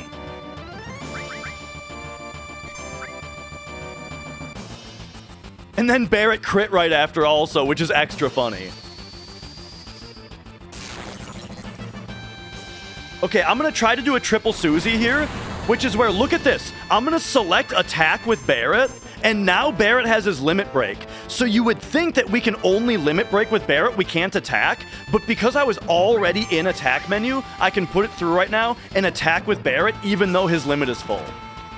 Then that lets me jam then that lets me jam this limit in. So now after this bolt, Barrett gets his limit break in here before the enemy's attack. So there you go. So that was a really good guard Scorpion. I am very happy with that. Very good guard Scorpion.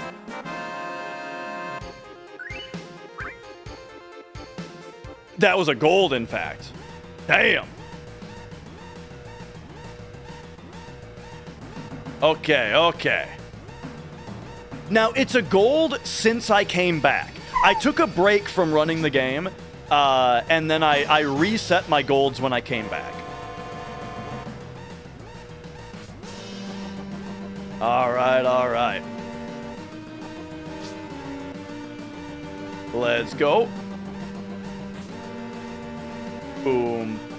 Boom. We want to be in exactly this position when we force this encounter.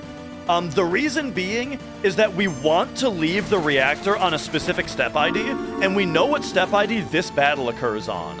So we force this encounter in a specific position, which is an appropriate offset back from where we want to land. So now we do specific setup movement where I stop on certain like pixels, basically.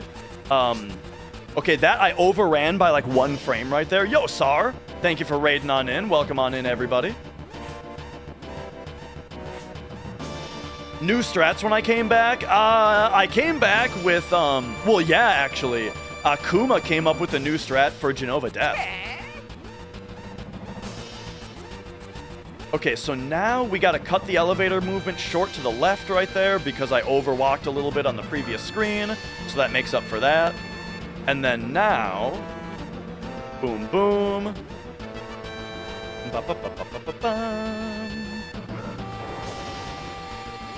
Okay, okay.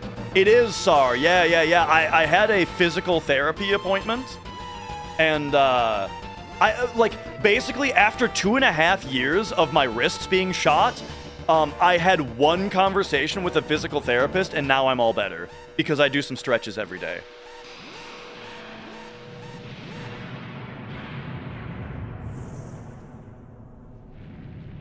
But yeah. So basically, all of that movement that I did after that forced encounter made it so that we left on a specific step ID.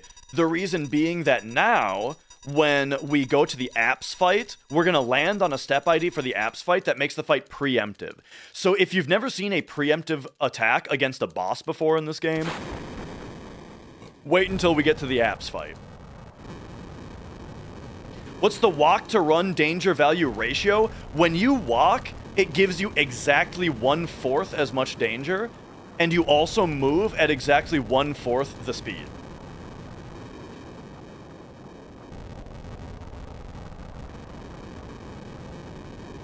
All right.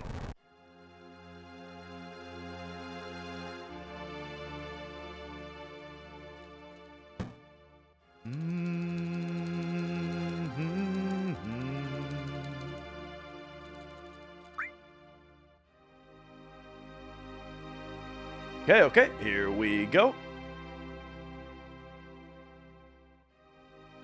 Oh my gosh. This move is not, this area is not hostile, so that movement mistake isn't going to put me behind on steps. It was just a waste of time to bonk like that.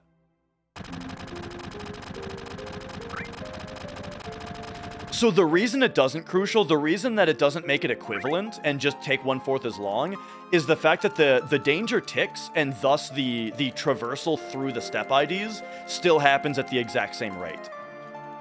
You still move through the step route at 8 frames per step ID.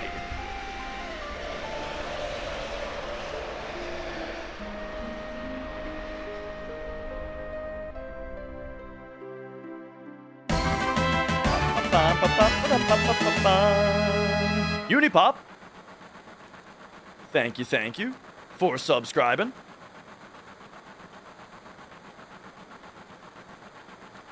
Yeah. So actually so I was just watching Zeal explain it the other day. Zeal explained it as there are 2 routes happening simultaneously. One of them is your physical cloud movement through the world. If you envision a string that is going through the whole world, that cloud moves along, that's one of the routes. The other route is the step route. And any time that you're moving, you are moving at the same rate down the line of the step route. So it's kind of like a horse race. And on the horse race how there's that rabbit or whatever that's going along on the railing next to them, right? It's like if the horse was moving laterally on the track, that's you wasting movement, and the thing continuing to go down the rail is the step route. And so when the step route hits the encounter threshold in front of you, you're gonna get the encounter regardless of where you are. Your movement just has to be good for, you know, for you to keep up with it. Isn't that for dog races? I didn't know there were dog. Oh, wait, no, I think I am. You know what, actually? I'm thinking of The Simpsons, which was a dog race. Yes, 2, 3, 4. I'm thinking of... Okay, what I had in my mind was episode 1 of The Simpsons, which was a dog race. Yes. Horse races is a bunch of anime girls running down a track. Forgive me.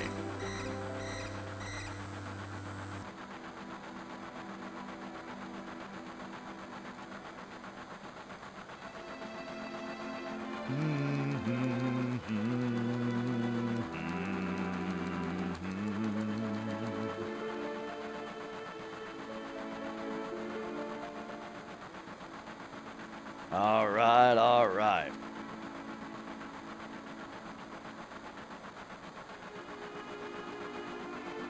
All right, off we go. Very good start. Oh my gosh, that guard scorpion was certified, actually. That was a certified fast as fuck guard scorpion. How do you get a certification that your guard scorpion was fast as fuck? It had to be faster than 910. So that one was certified. What kind of games do I play casually? Oh, I play a lot of different games casually. Lately, I just got off of a big Returnal kick. Oh man, Returnal is good. So I was just playing that a whole bunch. I recently started playing Metaphor. I'm playing Metaphor now.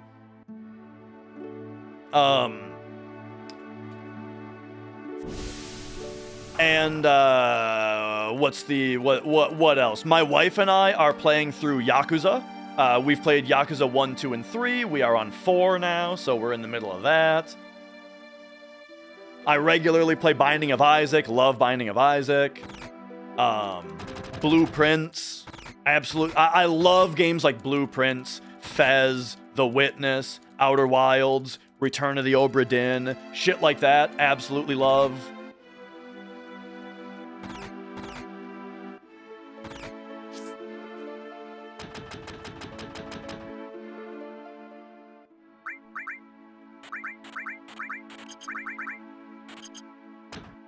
There we go.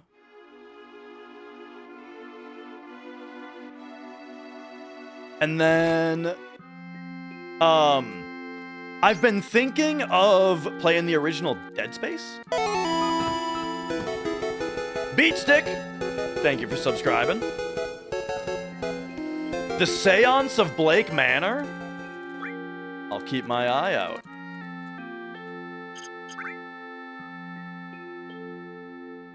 All right, there we go. And then, will I play the new cat game? Oh yeah, Mugenics. I'm looking forward to Mugenics. I kind of. It's gonna depend for me how long the battles are. You know, if the battles are quick enough, then I think I'll really like it. Yeah, Final Fantasy Tactics was great. And yeah. I've been thinking about playing the original Dead Space recently because I didn't play through the whole thing when I was younger. What else lately?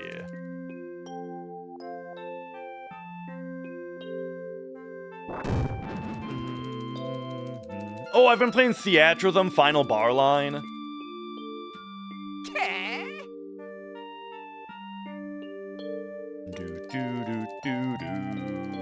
On stream casually right now, we're playing through Metroid Prime 3. Oh, Expedition 33. Yeah, Expedition 33 is my favorite game this year.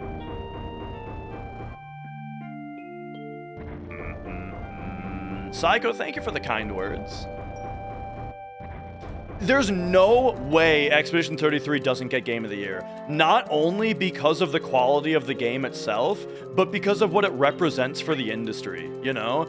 Just like a small, passionate team that like is like the director broke away from shitty Ubisoft work and then found a bunch of people that didn't even work in games previously but are rather just really talented at what they do, and they came together to make something super unique story-wise and just super excellent gameplay-wise on like a pretty tight budget But the budget that they did have, they used very wisely. And yeah, just like that like success story is such a huge, it's got Game of the Year written all over it. You know what I mean? Oh my God, the music is so good. Jeff Slopfest. Okay, here's the deal. I'm gonna get real with you for a second. I was anti Jeff Keighley for a good while, and look, there's plenty to shit talk, right? There's plenty of cynical shit talking to do about how they're the gaming advertisements rather than the game awards and like that kind of stuff. But at the end of the day, we don't have E3 anymore, and so having the game awards be somewhat of a time for a bunch of new game announcements, I think is fun. And it's an entertaining show. I have a good time watching the game. I have a good time watching the Game Awards, regardless of of like how accurate I think their awards are. I have a good time watching it, And okay, another one of the criticisms I have though is I do think that a lot of I don't like that they throw away a lot of the awards, where as in like they'll make like a big production out of like esports player of the year. Maybe that's fine, but like, and then they'll have like a bunch of advertisements, and then something like best new indie game is or like best game design or something is gonna be like an award that they just like throw off to the side, like, oh, by the way, this was the winner of that, and then they move on to the next thing, and it's like, dude, best game design is one of the most important awards. So, they got a little bit of that going on, which I would maybe do a little bit differently if I was Jeff. But I do also, in the end, I do also think that their actual Game of the Year choice is often pretty good. And now hear me out. Some of you are gonna say, what about that one time that they gave it a game that didn't deserve it or something like that? Well, they also gave Game of the Year to Sekiro. When they gave Game of the Year to Sekiro, that bought Jeff a lot of goodwill from me. What can I say?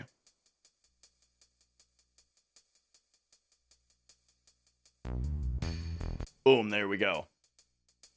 And yeah, it is a cattle decap shirt. Good eye.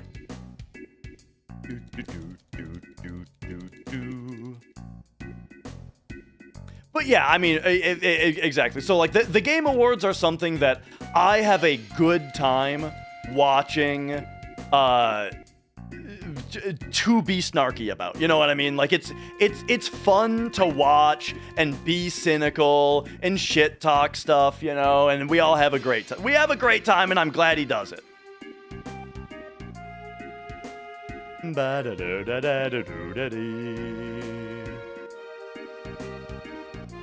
But yeah, all of that said, though, someone did mention that it's like 90% something about the way that it's judged, which, I mean, yeah, the thing is, like, critical scores don't really mean anything, Like I don't give a shit about a game's Metascore, because the Metascore involves a whole bunch of game journalists that I could not give less of a shit what they think, Like, there are game critics that I pay attention to and I agree with, but that doesn't even necessarily mean that I will just play whatever they recommend. Instead, it's like their recommendation needs to be interesting to me. You know what I mean? It's less about having somebody whose opinions I agree with, and rather it's more about watching a critic that like explains things in a way that you understand, so that you can gauge how interested you are based on their explanation. You know what I mean? Like, depending on who you hear talk about Expedition 33, you might hear extremely different things about what the game is about. So you need to be listening to the critic who talks about the things that you care about. And then, if that's the case, so you're listening to the guy that talks about the things that you care about, even if they say that it's bad, if the reasons that they're giving that it's bad are things that you don't think apply to you, then you know that that's basically a recommendation. You know what I mean? And so none of this has anything to do with the Metascore. The Metascore is pointless.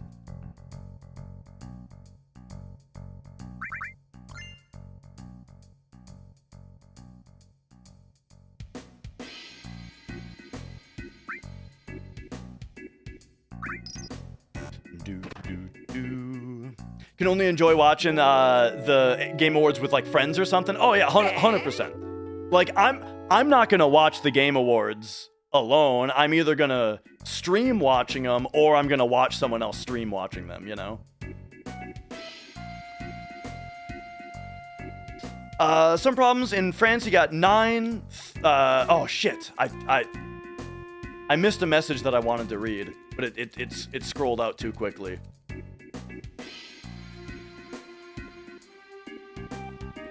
All right. Mushroom Poke, welcome on in. NG Plus Videos, everybody else also, welcome on in. Nice to meet you. Yeah, that's the one. Like, go ahead and just repost it if you want, because I can't scroll up. And yeah, bad games that you found enjoyable. Oh yeah. You know, it's a game that I really, really enjoyed and played like 100 hours of. Hyperdimension Neptunia. That is a game that is rough around the edges. And, you know, and I'm talking the original, not the remake, the PS3 one.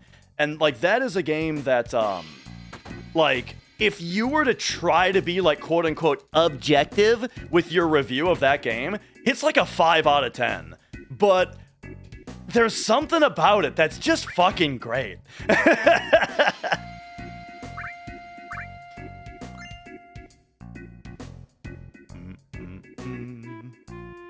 PS1 Phantom Menace, I remember renting that game, dude. And Respiteful, welcome on in. Can only enjoy watching VGAs. Oh no, that's actually not the one, DBZ. 9 judges total here in France. 3 are from the same company and 1 is a political TV channel. Gotcha. Yeah. That's why I'm saying, like, I don't really take super seriously what they actually pick, because to me, it's like the Video Game Awards more serves as a discussion for us to have rather than an authority to reference. You know what I mean? Like, I would never say, oh, this game's good. It got Game of the Year at the Game Awards, so it must be good. Oh my god, I forgot to do squats. This actually puts me insanely behind. I knew I was forgetting something there. I got a bit too distracted there and just ran to the wrong spot.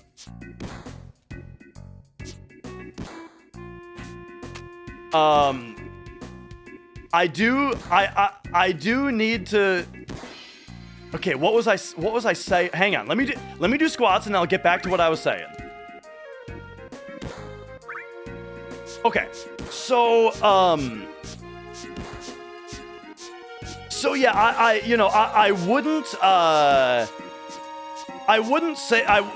wouldn't use the Game Awards as an authority to refer to as like Game of the Year, but I do think that just talking about it in general and seeing what they have to say about it, that invites a lot of discussion that's fun to have, you know?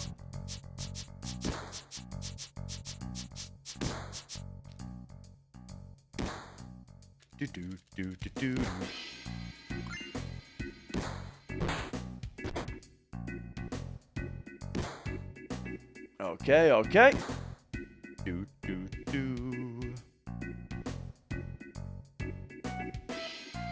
Gotta come back in here.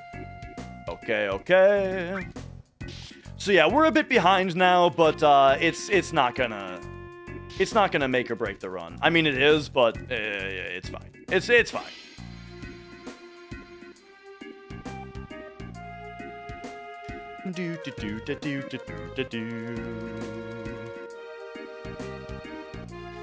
One of your favorite PS1 games is Azure Dreams. It doesn't have a child. You noticed when you turned around, it completely mirrored the character. Oh, yeah. A lot of old games did that. Where, like, your character changes from right to left-handed depending on what direction you're facing. I'm more impressed when games don't do that. old games, you know?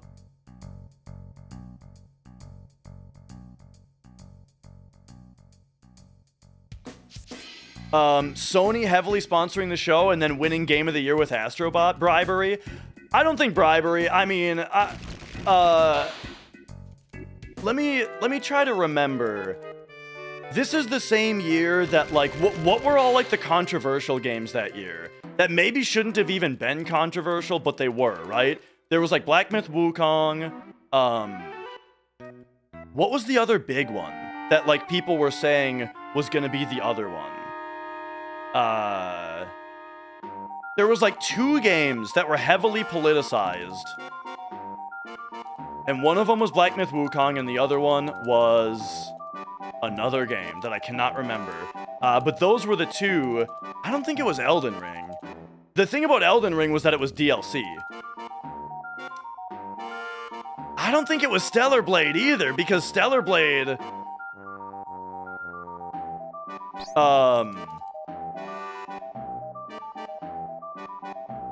Alatro 7 Remake. I don't know. Okay, maybe I'm just wrong about a bunch of shit. Maybe I'm just totally wrong about what I was thinking, because I don't think that any of these games are what I was thinking. Anyway, if you look at the history of Game Awards, they were very... I think Sony has won like a third of them, right? Well, Ghost of Yotei is this year. Sony has won like a third of them, right? And, Last of Us 2 was the previous year, right? Okay, I think I'm just completely wrong about what I'm talking about. But anyway, what I'm trying to say, though, is... Sony's won like a third of the Game of the Years. And the thing about that is that Sony makes award bait. I'm just saying it, in general. Sony makes games that are award bait. You know what I mean by that? Games where it's a third-person, over-the-shoulder game where you walk and talk with other characters. The graphics are really good, and it's all about the talking between the characters. And the combat and the puzzles are not necessarily all that incredible. You know, nothing to write home about. Gaming equivalent of Oscar bait. Exactly. Experiences. Games where the developers might say something like, we don't use the word fun in our studio. We say engaging. You know what I mean? Like shit like that, right? That's Sony. So it's really not a surprise to me at all that Sony tends to win a lot of Game of the Year awards.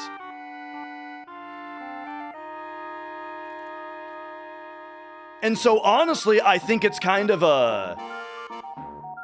I think it, like, I thought, I don't know, I think it kind of goes against the general, you know, award slop narrative that the Game Awards gave Game of the Year to a game that was just concerned about being fun, you know?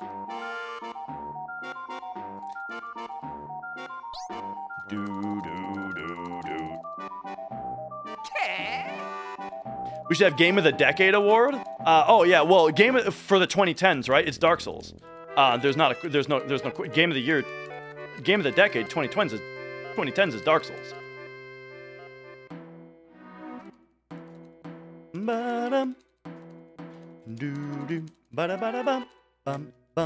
I actually did a stream recently. So this is kind of funny. Kind of recently. I did a stream where I went through several of the previous decades and gave my Game of the Decade pick for each of those decades. For the 2000s, I said Resident Evil 4. For the 90s, I said Mario 64. And for the 80s, I said Zelda 2. Discuss if need be. Now, here's the thing. I would also accept Doom as Game of the Decade for the 90s. And I would also accept Half-Life 2 as Game of the Decades for the 2000s. But I didn't want to put two first-person shooters right in a row. Are those my preferences or actual best games? I mean, I'm trying to kind of strike a little bit of a balance, you know, like where like let's take Half-Life 2 for example. Half-Life 2 is not only just an incredible, unforgettable, not optional game, it also introduced the Havoc engine, and the Havoc engine completely changed video games forever. You know what I mean? Same with Doom, you know?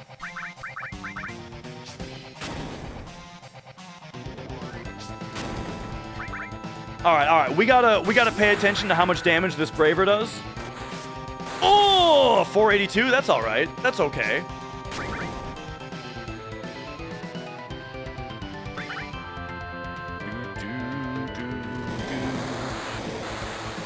Yeah. I'm not sure what games may have used Havoc before Half-Life 2, but it might be one of those things where it's like, if it's not literally the first, it was the breakout. It was the the trailblazer or what have you. Okay, so here's me going into the red because I ran to the wrong spot that one time. So there you go. There's my punishment for doing the wrong thing in Wall Market because I got too yappy.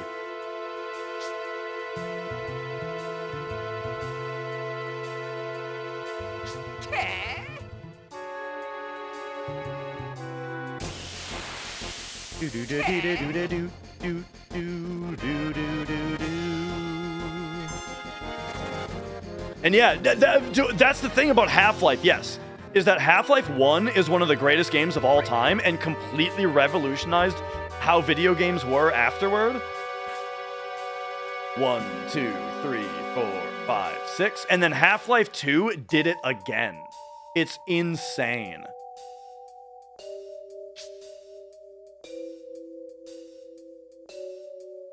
And Seth Warland, thank you.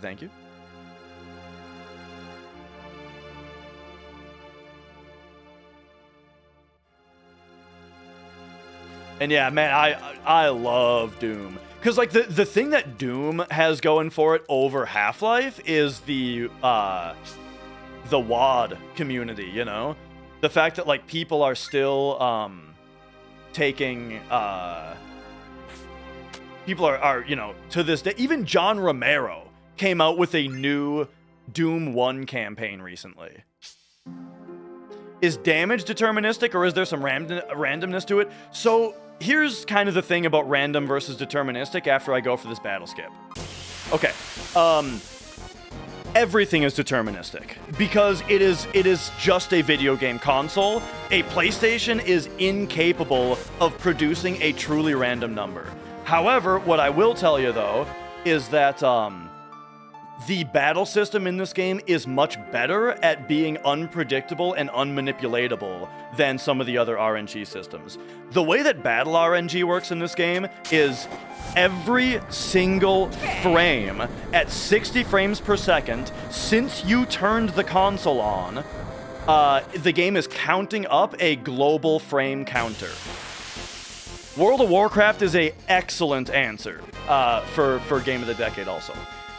So yeah, every frame at 60 FPS, the game is counting up a global frame counter. Every time that a battle starts, the game seeds the random the RNG table for battles based on that global frame counter.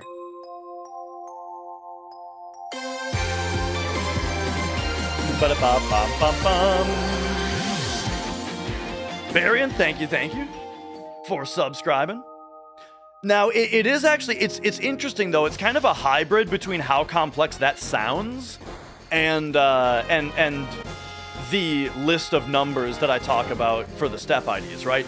So you know how with step count, I'm talking about how there is a RNG table that is the same list of numbers every time you start the game.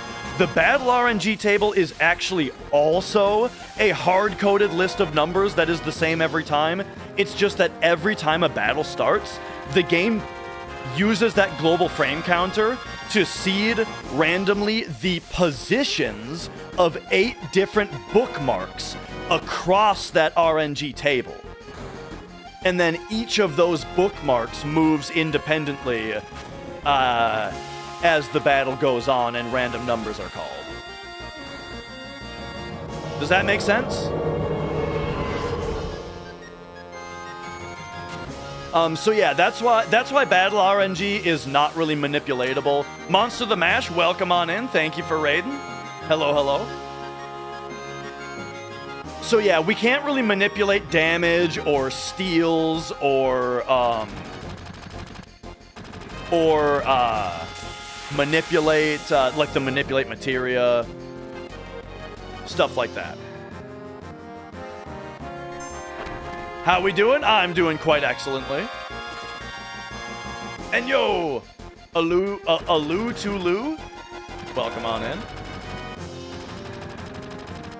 So I need to address something real quick. By the way, I have been getting a lot of very nice comments about knowledge about FF7, being able to count steps really well, that kind of thing. I would like to address something real quick. Most of what I have learned about this game has come from the community. Just spending years watching runs, asking questions, sometimes digging into stuff and like finding out new stuff myself, but a lot of the time I'm just asking questions to other community members, you know? There's this one guy, Ace Zephyr. I have learned the most from him. Zeal is also a hugely knowledgeable resource. Brutal Speed, hugely knowledgeable, has taught me a ton. And so I'm just saying that I've been getting a lot of credit, but like the knowledge is all around in the community. Okay.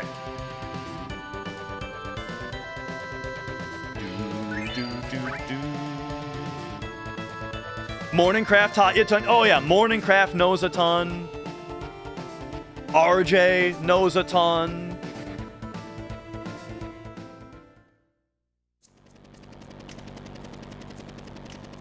All right, there we go.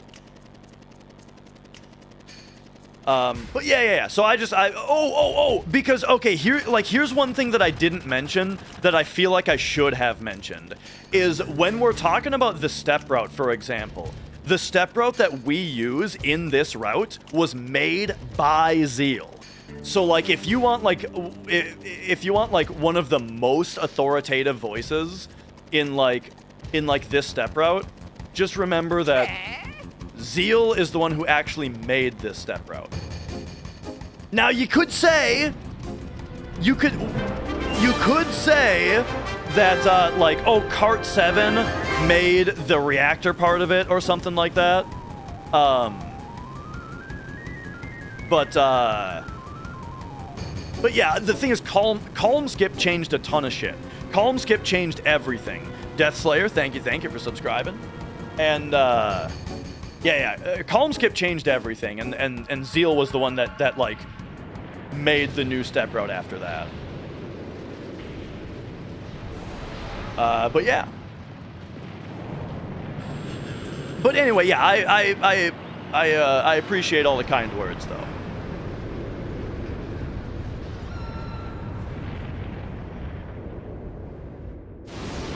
All right. Oh, somebody, speaking of all right, somebody asked me if all right is from Dazed and Confused. It's not. I don't know what it's from. I think I just say it. The first thing I think of is It's Always Sunny. Yeah. The episode where they're like what are they? They're doing something with chickens? They're like rubbing raw chicken on something and it's getting them all sick. but that's all right. I just say all right. I don't know where it comes from, really. Queen V, hello, welcome on in. Thank you for raiding. Hope you guys are having a splendid afternoon. Yeah, that's the episode that follows Charlie the whole time, right? And he keeps like smacking the stool down. But yeah, that's the thing, is that in It's Always Sunny, it is supposed to be a reference to Matthew McConaughey, yes. However, I saw Dazed and Confused once when I was like 10. I don't fucking remember it. And I've like never really seen Matthew McConaughey after any of that. So like I don't think I picked it up from that. I feel like I'm having a brain fart though, because I feel like people have asked me this before and I have had a better answer. But I don't remember.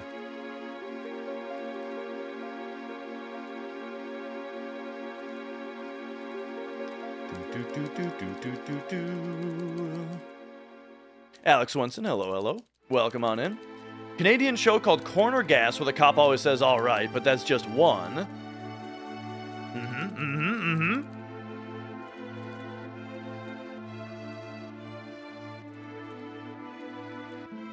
I mean, to give you guys like the real answer, it's that as a streamer, nothing. Hang on. Oh my god, the thing happened again, where I swear the game just ignores your R1 and press. Okay, so that's gonna put me a little bit behind on steps, but we're gonna be totally fine.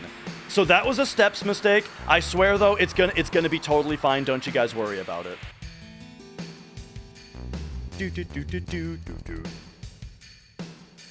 I must have just pressed R1 weirdly though, you know? Oh, that's bad. Okay, I'm behind. We're gonna catch up though. I'll show you guys how to catch up on steps, all right? It is time to learn how to catch up on steps. First, from here, I think we have to take like 22 steps from this part. 1, 2, 3, 4, 5, 6, 7, 8, 9, 10, 11, 12, 13, 14, 15, 16, 17, 18, 19, 20, 1, 2. So, fun fact, you know that cave from the viral video, the cave where you have to take a different number of steps depending on where you got the fight? That room is actually the same way. I had to take 22 steps because I got the fight further back than usual. Normally, you only have to take 20 steps. So, there you go. We took our 22 steps. So now we're going to be a little bit behind, and we're just going to have to catch up. But while we're catching up, we have to do elevator minute. So once again, that means that we need to time the amount of time that happens between the glows at the bottom of the waterfall. All right. So bottom of the waterfall is going to make a glowing animation, and I'm going to be using a stopwatch to time the amount of time that occurs between the glows.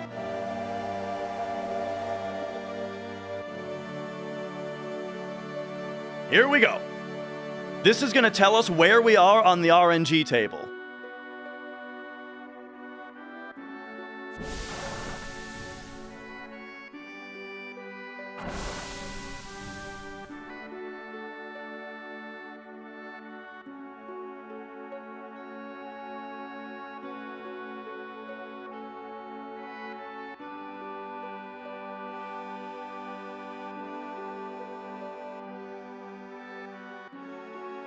Nice. Okay.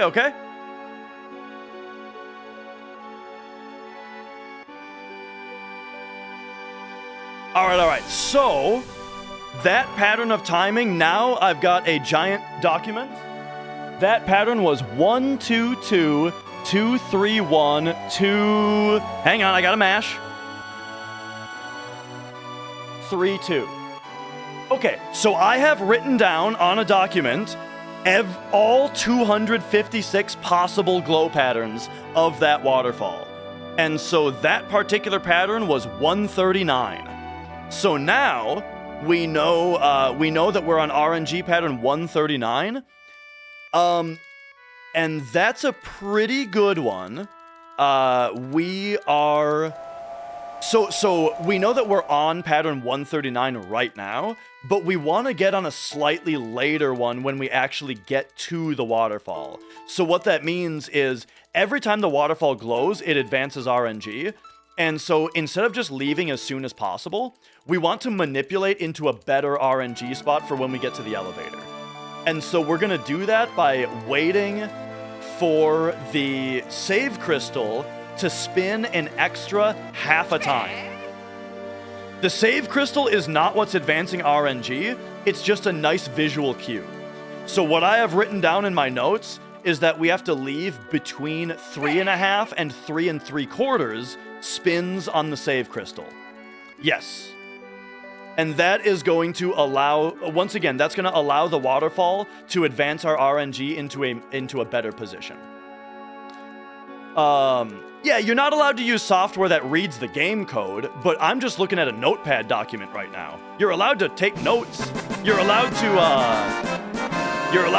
write shit down and look at it.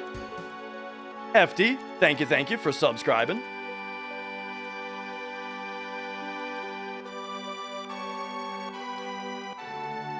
Okay.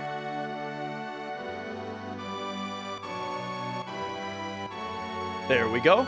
So we we do use a lot of just notes while we're playing. All right. So here we go. Remember 3.5 to 3 3/4.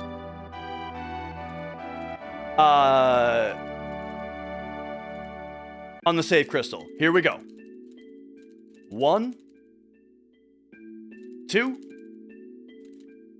3.5. Okay. But yeah. So I mean, somebody said like clicking a stopwatch is a program. Unironically, there are people who think that that's illegitimate. Unironically, there are like runners that say like having like a calculator open and typing into it is illegitimate, you know? Kind of depends on what level of purity you're at. And this skip is one of the more controversial ones for that reason.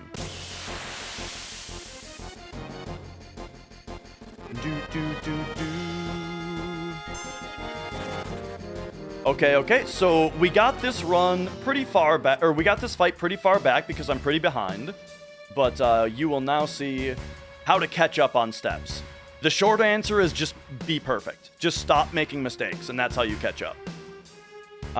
Right now, I apologize, there are questions I want to answer in chat. However, my movement on these screens has to actually be perfect. Like, this is frame perfect movement that we're doing. The little brushes I'm doing are like a setup to be perfect in order to keep our RNG exactly where we want to keep it. This room does not advance RNG though, thankfully, because there's text boxes to clear. And now here we have a little bit of a window to get in here. And then once this text box appears, we're done with RNG back there. And boom, there we go.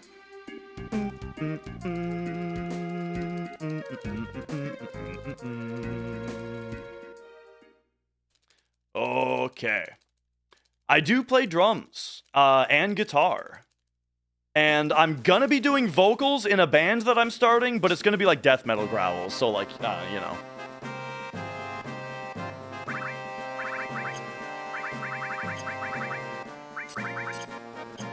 Boom. And now, okay, yes, so there is one thing, first of all, there was a question about, I do play drums on Yarg, Maurice. Yes, I do streams of Yarg drums sometimes.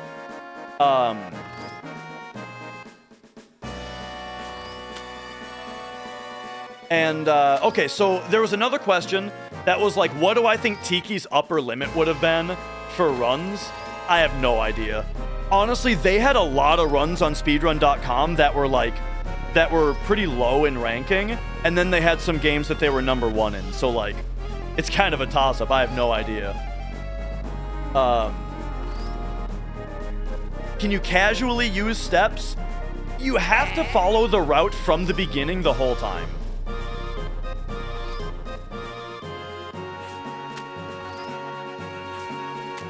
Okay.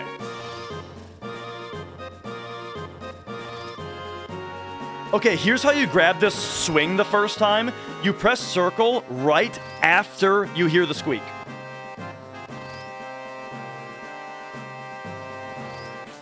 There you go. And now we have a 42 frame window in order to get through this last screen without throwing off RNG, and then we'll have made it to the elevator on the RNG phase that we want.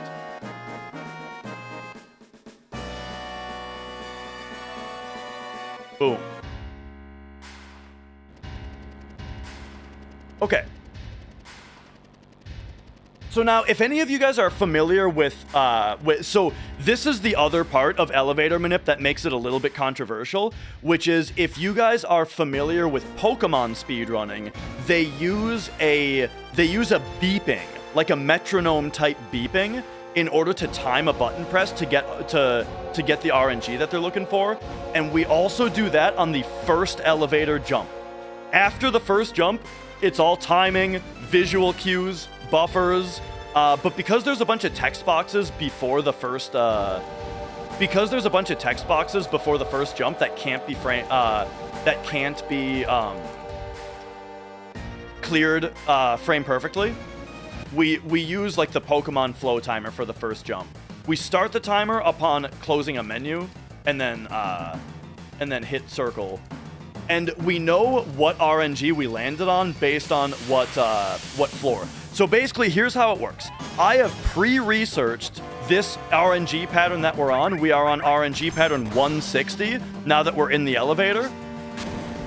Then, depending on... So I have also pre-researched 3 manip patterns. 1 if I hit frame perfectly, 1 if I hit a frame early, 1 if I hit a frame late.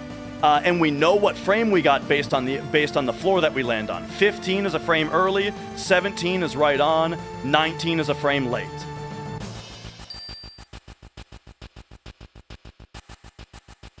So here we go. The menu buff, because the thing is that RNG is advancing essentially every frame in the elevator, and so the menu buffer is to freeze it in a certain spot, and then the timer is to get the next thing. Oh my god, I think I screwed it up again. So 17 is supposed to be a frame. Uh-oh, I think I fucked it. I think I fucked it up again because I don't know. We'll see. We'll see if I did. I think I did. I bonked incorrectly.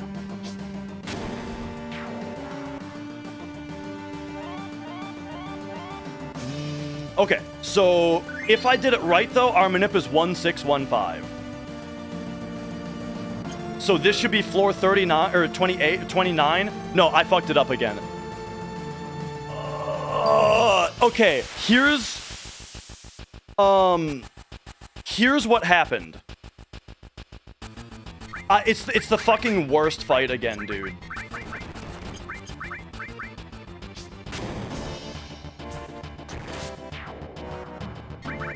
Here's what happened. I can't explain it while I'm playing. I'm explaining a little bit too much, and it's causing me to forget what I'm doing. And the reason that this is a really good elevator though. The reason that I missed both times I missed today, it's because it's not because of timing. It's because I did the wrong movement pattern.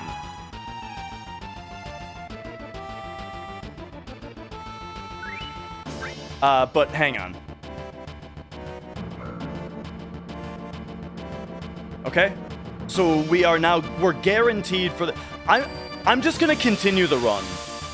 The run is now bad, but... And I would like to talk about why it's bad, but, right at this present moment, forgive me, oh my god, that missed. I'm just a little too flustered to like talk about it at like the exact moment.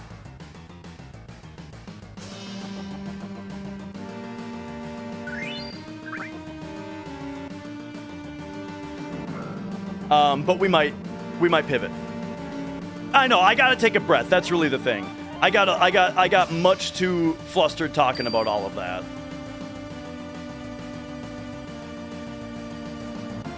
But now we just gotta get down here. Cause I do wanna show, like catching up on the step route and stuff, you know?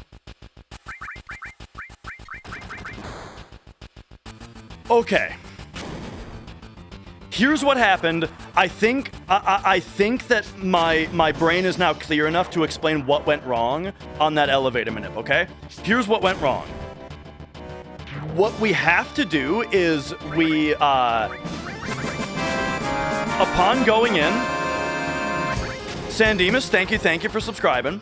Upon entering the elevator, what we do is we buffer triangle in order to get into the menu. Getting into the menu freezes the timer, right? It freezes the RNG timer, and then we want to clear that menu and start a timer.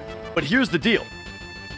The movement that we have to do to hit the elevator button, specifically, it has to be this way.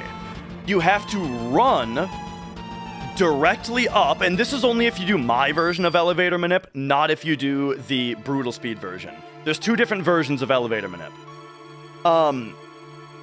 You have to run directly up into the button until Cloud bonks on the wall, and you have to press the button from that position.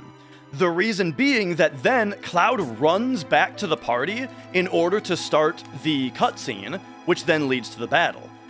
Because I didn't specifically run only up into the bonk, that means that Cloud was in a slightly different position, which meant that he took a different number of frames to get back to the party, which then meant that after the battle was over and it was time to manipulate the next jump, I was not on the frame that I planned to be according to the manipulation research. Does that make sense?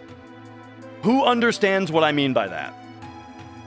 Like the way that you do the way that you do that manip, you have to be controlling exactly how many frames are passing in that elevator at all times.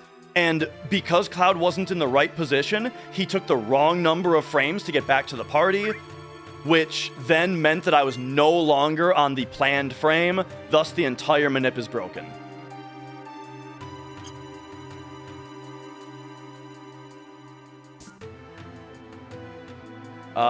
We're on 3 for the mayor password.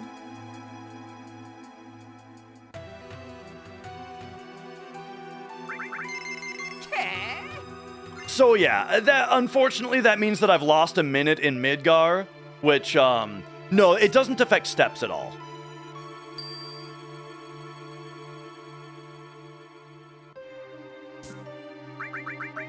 Okay. Woo. But yeah, so as far as like going for a PB, this run is pretty bad now, and I don't have time to reset because it's just too late, you know? So we're just gonna keep going just because I want to play FF7, and I like talking about the strats, and all that. But at some point, we might swap over to Metroid Prime 3. So at some point later.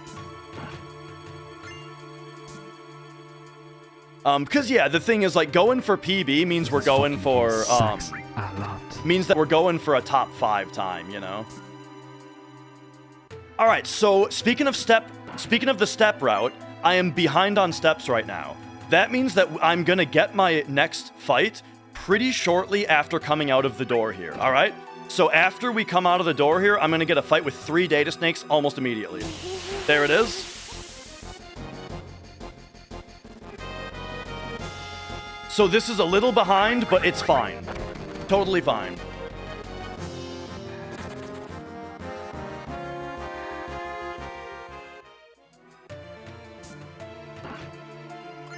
Okay.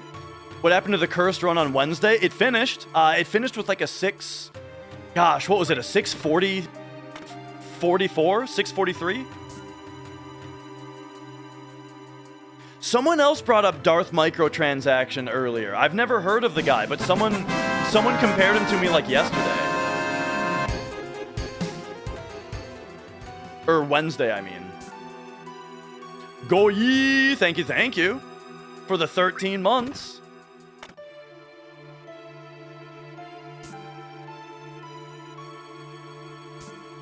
Okay, there we go. We are done with that screen. Now we do the Metal Gear Solid part real quick. Man, I need some water. The other thing about me talking so much is I'm not drinking water. I think blindfold speedruns are awesome. That's all I have to say about that, really. That's just really cool. It's great considering how wacky the run was. Yeah, the steps died and I had to recover them, you know?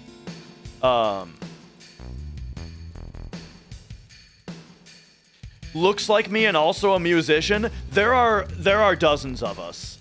It's very funny to go to like a death metal concert where like sometimes I'll go to a concert and I'm driving around Minneapolis. I live around Minneapolis, you know? What I'm saying is that concerts are often in Minneapolis, so I have to go there to a concert, you know? So I'm driving around the streets, and I gotta be like, man, am I in the right place? And then when I all of a sudden just see like sidewalks full of a bunch of dudes who look exactly like me, a bunch of dudes dressed in black with beards and long hair, and t-shirts with words you can't read on them, I'm like, yeah! We're definitely in the right place.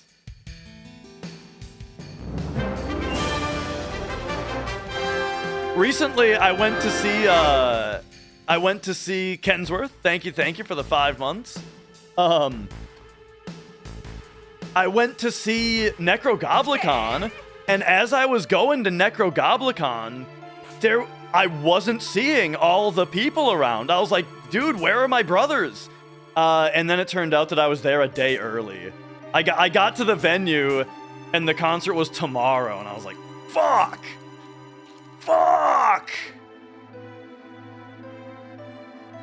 At least it wasn't the day after, though. As in, like, at least I got there a day early, so I could still go the next day, and it wasn't that I was there the day after. By the way, that concert was awesome. There was a band called Ruin Dweller that played. They were sweet. Then Revocation played, and honestly, Revocation totally stole the show. They were the best band that played. I had never heard of them before, and they just kicked ass. And then, by the way, we're gonna get our next fight right now, and it's gonna be a single moth slasher. Okay, sorry, what was I talking about? Revocation, they were really good, and I've been listening to them now.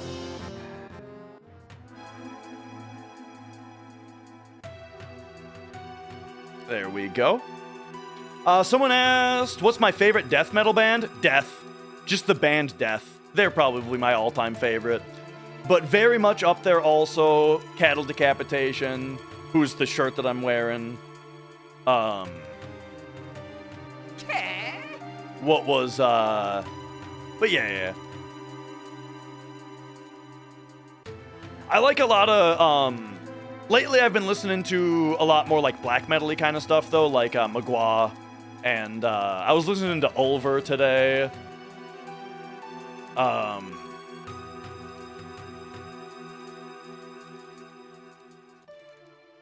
Isn't Cattle Decap on The Voice now? I don't know what The Voice is.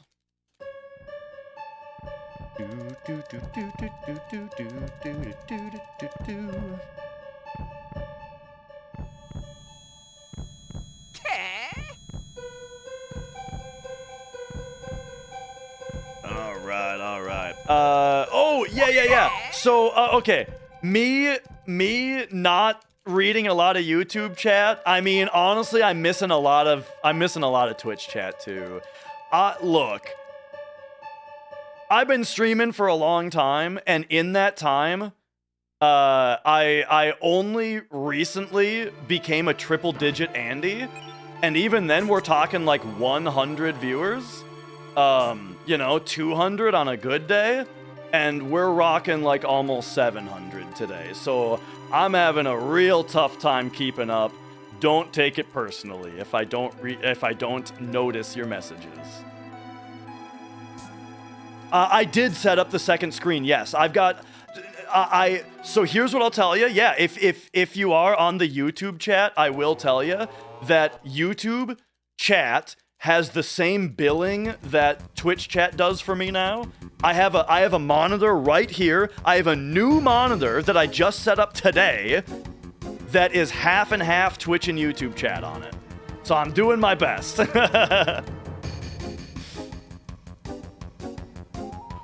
Oh, dude, and yeah, I saw that tool shed. Amazed I can keep on top of the speedrun while reading chat. I mean, I fucked up elevator manip twice in a row, so, eh.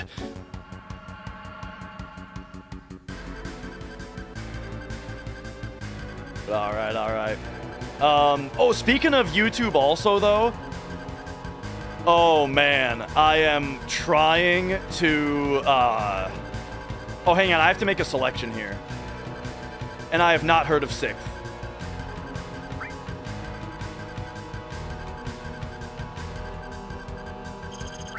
Okay. For this fight, what we do is we abuse ATB weight as much as we can to only allow, yeah, I thought I didn't get it, Ace. Like, did you see me hesitate for a second after I got it? Like, in my brain, I was trying to figure out if I did it or not. I had to confirm the visual Tifa.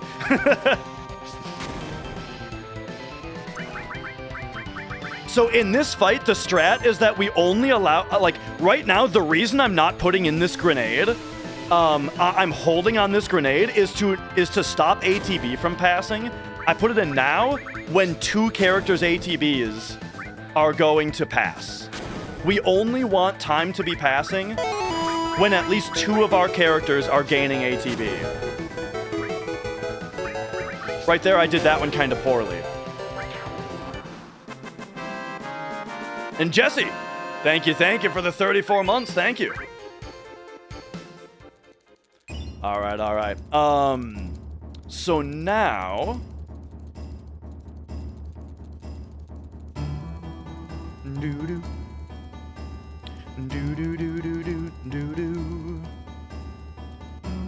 now we want to grab this E-skill materia. So we can't do super chats yet. Okay, that's the story I have to tell you. Oh my god, I have to tell you what I went through today. Right now, with great timing, by the way, battle. This one's gonna be a preemptive. Right now, just in time for me to have a YouTube video blow up with 300,000 viewers. It just so happens that my AdSense account is disabled right now. Ember's words, or Ember Swords, probably. Yeah, my AdSense account is disabled right now. You know why? Because my name on the account is the shortened version of my name, and my ID has my full legal name on it. But they won't let me change my AdSense account name because it's verified. My name is verified as the shortened version, which means now they want a legal name change government document from me in order to change it. They won't let me change it to my real name without uploading a legal government document that I changed my name legally. So I went to their website to try to fix it, and it was just a nightmarish hellscape of looping of looping links, you know what I mean? Like a link that sends you to the support page, and then you go to the support page that you need to go to, and then I can't complete it because I don't have the legal document, so I press the contact us button, and the contact button just puts me straight back to the beginning of the loop? So, there was, at one point, I somehow got them to give me the choice of, do you want 3 options? We can call you can call us, or you can go to the community and make a fucking forum post about it, like a fucking forum post is gonna help me. So I'm getting real fired up. But, okay, so I tried to call them, and what do I get when I call them? They say, press option 1 if you need to dispute a transaction on your Google Play account. Okay, no. Press 2 if like some other thing that doesn't apply happens, or press 3 for all other options. For all other options, okay? So I pressed 3, and the automated system says, for all other options, fuck you, and hangs up!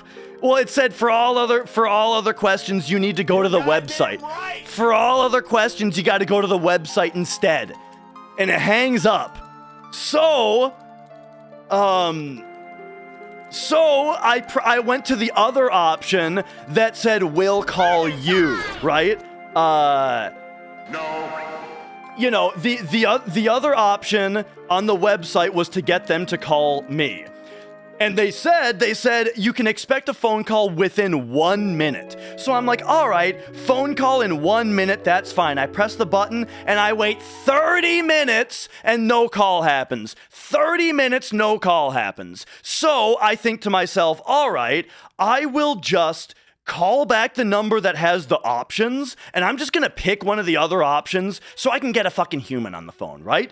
So, but then, I couldn't find it anymore. Now, when I followed the exact same steps, the only option that they gave me was to make a forum post. It was the only option anymore. The 2 call options weren't even there anymore. Then, I think I blanked out in rage. I think I blacked out in fury because somehow I did get myself back to the phone number that had the 3 options. And so I called the number to have for the 3 options, and I got a human on the phone, right? And I told the human my problem, and they were like, "Okay, let me transfer you," right? And because they're not the right department because it wasn't the right option to pick. Okay, that's fine. They transferred me to someone else. Someone else that they transferred me to was like, "Okay, we're gonna send you." The other person that they transferred me to sounded like they knew what they were talking about, but they told me that they were gonna email me a link, and I was like, "Oh no! You are not gonna email me the link that I just like I vented at him a little bit. I was like, this link is not gonna be just what sends me in the same fucking loop that I've just been in for the last 2 hours, is it? Sorry to vent, but this has been very frustrating." And they were like, no, the link, we're going to send you 2 emails. One of them is going to be a form to fill out, and the other one is for you to email me if it doesn't work. And I'm like, okay. So, I got the email. It was indeed exactly the form that I would expect, which is just, please change my name, and here's why. Why this link wasn't part of the regular customer experience portal, I have no clue. But I filled out the form, I gave them my name, and they said within 5 business days it'll be fixed. Within 5 business days it'll be fixed.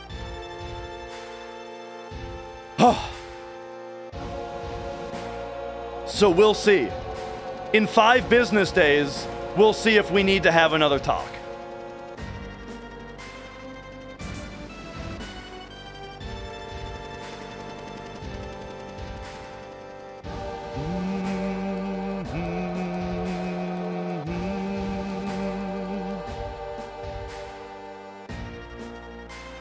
But yeah, so anyway, that's why there's no super chats yet.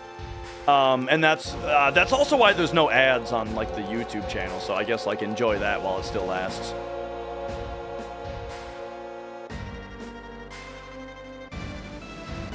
Okay. Webcam froze. Oh shit. All right, I'll take a look at that. I do play the drums, G Groove. I also play guitar.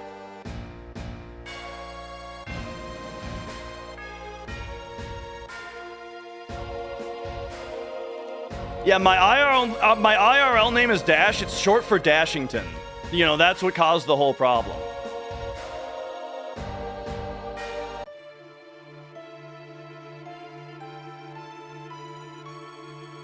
All right. Bring me here. Dude, Elgato better not fuck me here. But watch, Elgato is gonna make us all very annoyed in a second if it doesn't blue screen my computer. Oh my god, it worked. Okay, wow.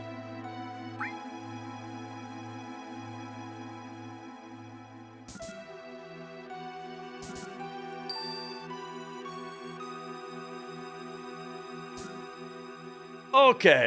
Yes. So, for this fight, we are in ATB active. The reason being, mostly, it's kind of for the Rufus fight as well as this fight and the Motorball fight. It doesn't make a huge difference for this fight, but, basically we got round robin turn order.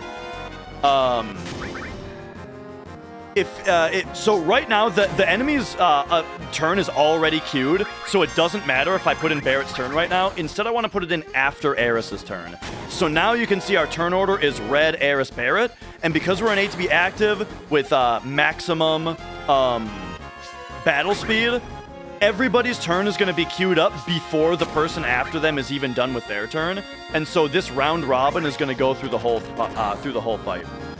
The way I learned guitar theory over the years, honestly, just looking up tabs of songs that I like and just learning songs based on reading tabs. And then at one point, I realized that all of the death songs that I learned used the same frets, and I started writing music using those frets. But I did eventually look up, oh, apparently this is the natural minor scale, or the I don't fucking know. Can I read sheet music? Very slowly. Very slowly.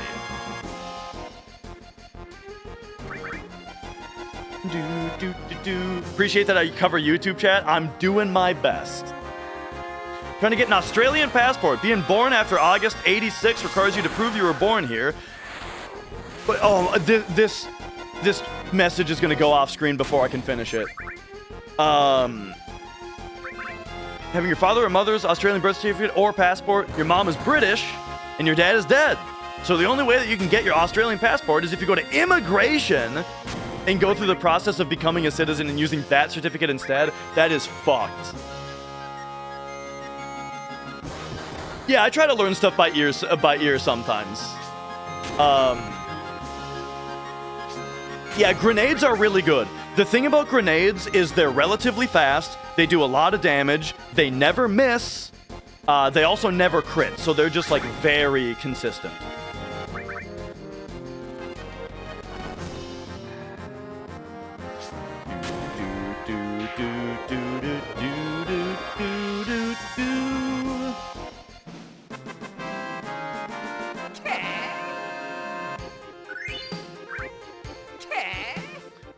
All right.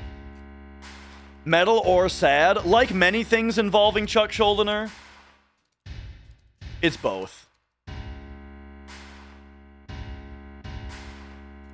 Robot with cancer. Hello, welcome on in. Glad to have you here. I'm not a fan of the remakes. They're not for me. I'm a retro game kind of guy. In general, I like the way that old games look, feel, sound. I mean, there are plenty of new games that I like, but there's certainly not games that are just like a lesser version of a game that I have a, older, better version of. I'm waiting until the third after 2 grenades to braver him, because if he has more than like 200 HP, and you hit him for less than 100 damage, like the Braver is going to, he has a chance to laugh, which is a longer animation than the shotgun. So yeah, to avoid him laughing, we waited until the third attack to Braver him.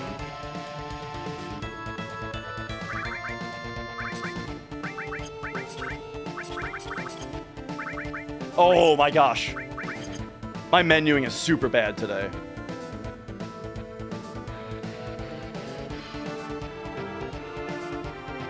Okay. Started to learn to repair controllers with the goal of helping out speedrunners. Nice. I actually have a couple videos on my YouTube channel about that. I've got a fixing an NES controller. I've got one that was about fixing a Rock Band drum set. And yeah, Zotmaster, great to have you here. Do I ever run slots? No. I'm not interested in slots. Haven't come across someone talking about death in like 10 years? Oh man, they're the best. They're like the ultimate band. I'm really into that kind of band where there's like one person that is like the auteur, you know, who like writes almost all of the music, and then all the other players are just like fucking awesome musicians that you know, I'm sure are putting their own spins on you know, what they're given. That's kind of how I'm approaching my band right now, is that I'm writing like all of the music, but I'm telling my bandmates, put whatever twist you want on this stuff when you play it. If you want to rewrite sections, show me your ideas, you know, but my expectation is to be writing most of it. Do I like Ghost? I like Ghost, yeah. Ghost is awesome. I particularly like their first couple albums, like Infestissimum, I think is their best album. But I like their newer stuff also. It's just really fun, you know? Just fun rock music. What can you say? Great show too. I saw them live pretty recently.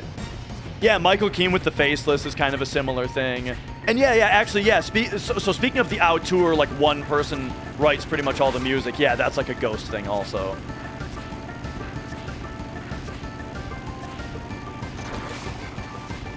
King Diamond, I think, is kind of like that. Right, I'm pretty sure King Diamond writes most of the King Diamond music, except for the solos, and the solos are a lot of it, you know. So, as far as what I write musically, when I sit down and write, pretty much the only thing I can write is like riffs, you know? Like riffs. And so I need to really struggle to write something that is just like, that's just gonna be like a verse riff. You know, something that's like kind of neutral that lets something else breathe, because everything I write is so guitar focused. So yeah, it's a struggle for me. It's also a struggle for me to write solos. But I do my best. But that's kind of been the thing. So like with the band I'm starting with my buddy guitarist, a lot of it is gonna be like, look, I wrote a bunch of riffs, I wrote the whole structure of the song, but I need you, he can swipe this way, but I need you to like, oh wait, I get it now. I need you to like put a lead on this part or something, or like fill me in with a solo here or something, you know. Oh, by the way, what we're doing, oh, I forgot to do a trick. Thank you for talking about the swipes. We need to do a trick. I need to let them do some damage. Oh my god, the swipe comment came in at exactly the right time for me to do that trick. Here's what I did. When Motorball does arm swing, he always hits the character that has the most HP, and I need him to hit Cloud to give Cloud another limit break. So that we can have 1, 2... This is going to be a 4 Braver Midgar, I think. As long as we get this Braver. So yeah, now Cloud has more HP than Tifa, and you'll see how important that is.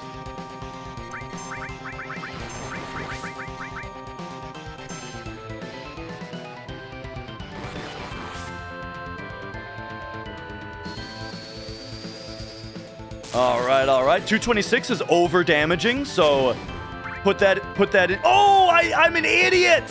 Oh, I'm making mistakes, dude. And we got a single. Oh, this is bad. We got a single. Okay, hang on. This is going off the rails. Okay, Bolt 3.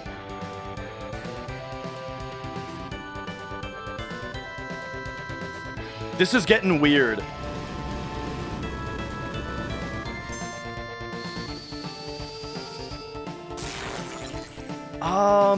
I think I got a braver here.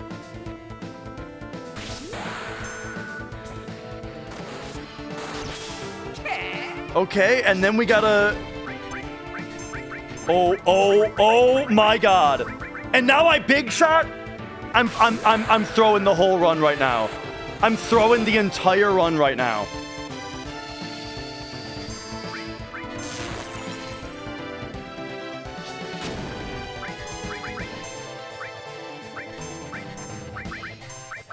I think... What the hell is going on here? I think the run might be dead. Oh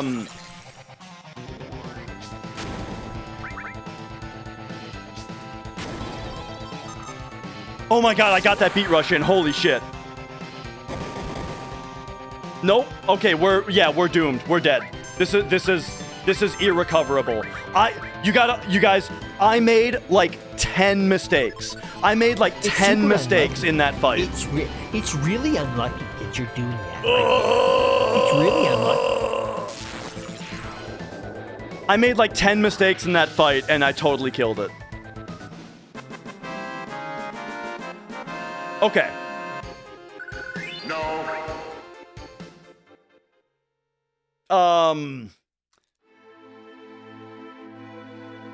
What do we even do now? Because Tifa's dead, which is a big problem.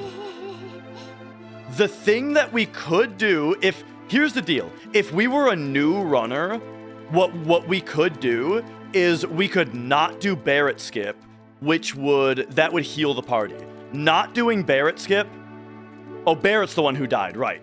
Not doing Barrett skip would heal the party. But that costs a minute. So if I wasn't going for a top 5 time, that would be acceptable. But instead, we got to do Barrett skip here, which skips the rest of this cutscene. And then I'm not even looking at my sheet right now because I'm so flustered. But we can go at 36. Yeah, 36. So this is a world map manipulation. We go 1 left, 5 down. 1, 2, 3, 4, 5. There we go. That adjusts RNG a little bit. So that now we shouldn't get an encounter until very late into this.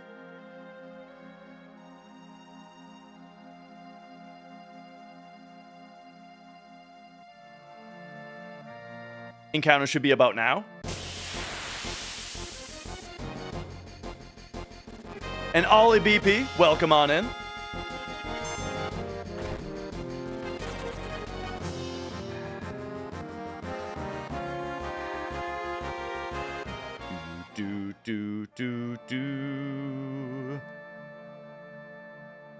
All right. And then, okay, 50 means that 73, so like 134.13.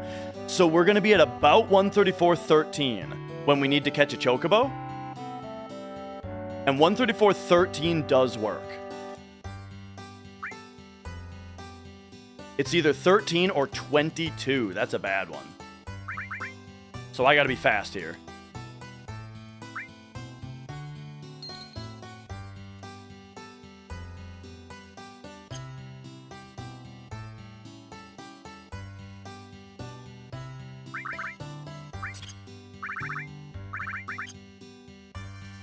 Boom. All right. And that manipulates RNG so that now we are going to catch a chocobo. We're on a PS2 console because it has faster load times.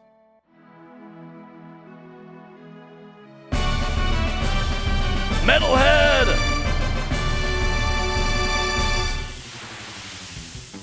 Metalhead, thank you for the 53 months. Thank you. Oh my god, I'm out of grenades also. Oh, this run couldn't get any worse. Yeah, no, the chocobo's gone. No, I'm out of grenades and everything. Okay, this run is not completable. This is a fully dead run. I need to autopsy the run with you guys, okay? We need to talk about everything that went wrong. Now, here's the thing, is I'm doing my best to keep up with chat, but it is a very new experience for me to have so many people in here, you know? And so yeah, it's been very challenging to stay focused while I'm trying to keep up with so much chat. But it's just something I got to get better at. So the run started out really, really well.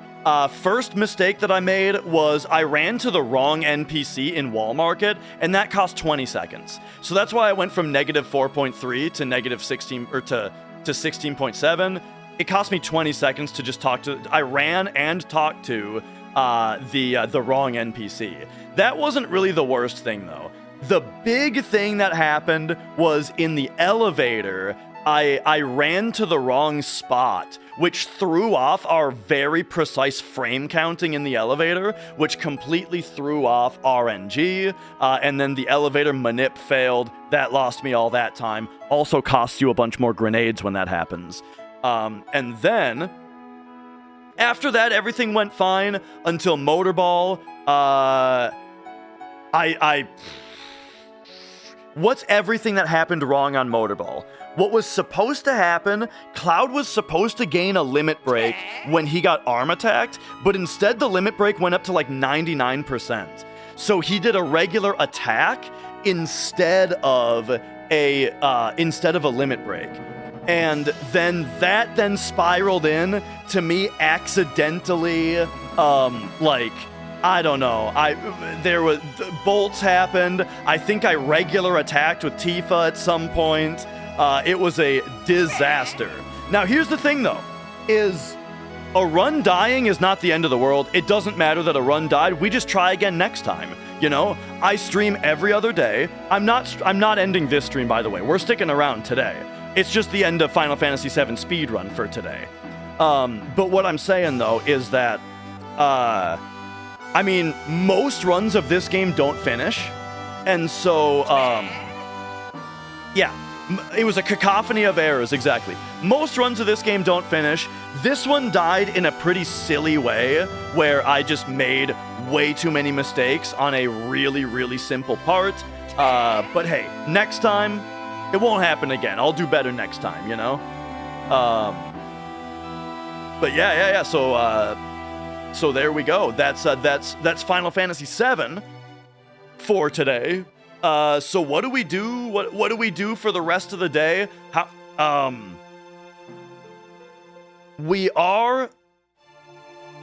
am getting back into Metroid Prime 3 is kind of something that we're doing, you know?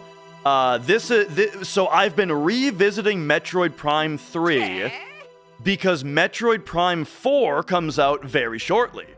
So, what do you guys feel about, some of you will be into this, some of you won't. I understand. It's fine. I get it. So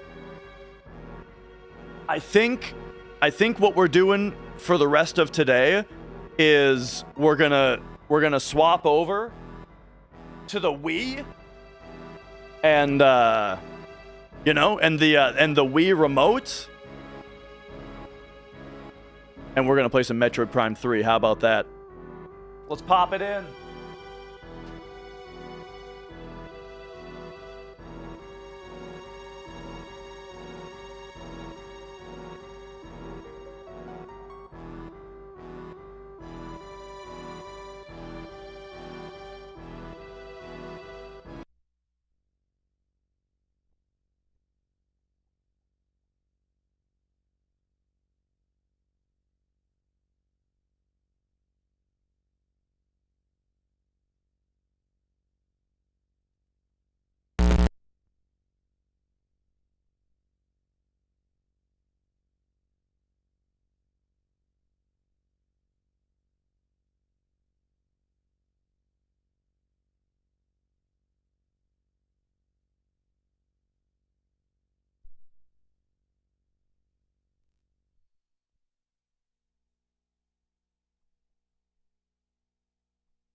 Oh.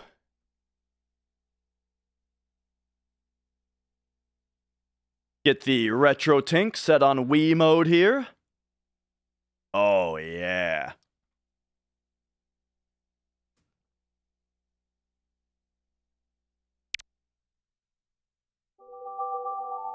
Remember this menu, dude? Oh. Great to have you, Metalhead. One thing about this, like hearing that boot up, dude, it brings me right back, right back. And yo, Shiralol.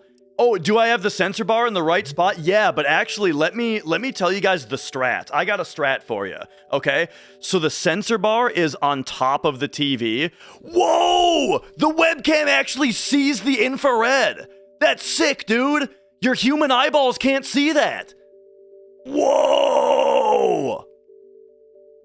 Okay, so anyway, there's the sensor bar up there. But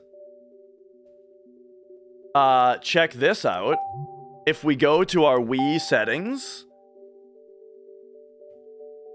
and we go to sensor bar, we've got the position set to below the TV. That way, because it thinks it's below, I can aim the Wii remote higher, and it's just more comfortable. This is the life hack. This is my Wii life hack, is you put the sensor bar on top, and you tell it that it's below, and then it's just more comfortable to aim your Wii remote slightly higher, in my opinion. It's a more comfortable angle for your wrist, and there you go. That's the kind of Dash Retro gamer hack that you will only find on this channel. Okay, I gotta make a couple like Twitch updates here. We gotta go on stream. We revisiting Metroid Prime 3. All right. Pop down to the game category, Metroid Prime 3. Oh, dude, I gotta get the intro going though.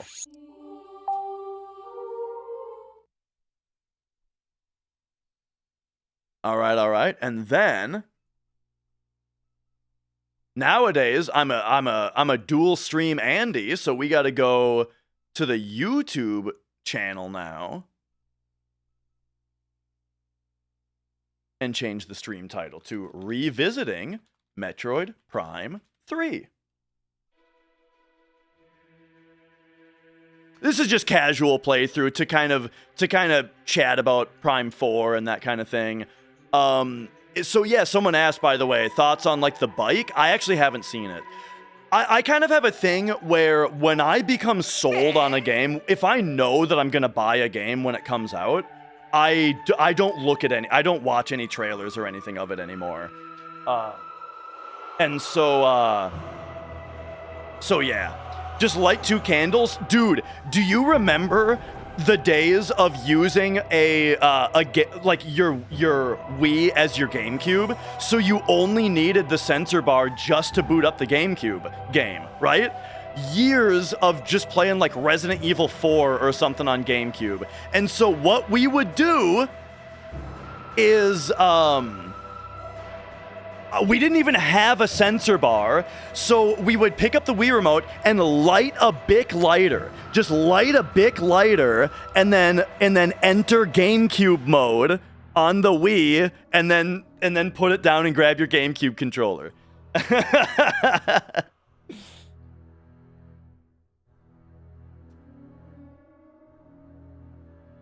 All right.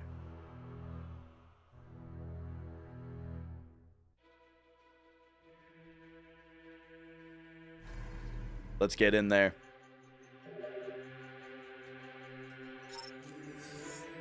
So, I started it. I started this game a little bit, last time our run died. And honestly, this game is a little bit better than I remember. Okay, when I played this when it was brand new, I was like 17 or whatever when this game came out. And it blew my mind. I loved it. Then when I revisited it like 10 years later, I didn't like it so much. I thought that there was too much talking. They were telling you where to go too often. I wasn't super into it. Now, though, playing it again, I don't know. This time, I'm kind of liking it. Because this time I feel like I'm having a little bit more... This time I'm having a little bit more of a mindset of, like, this is competing with Halo. You know? Basically. Or that kind of like time in history, and I think to myself, well, I'd rather play this than Halo. all right.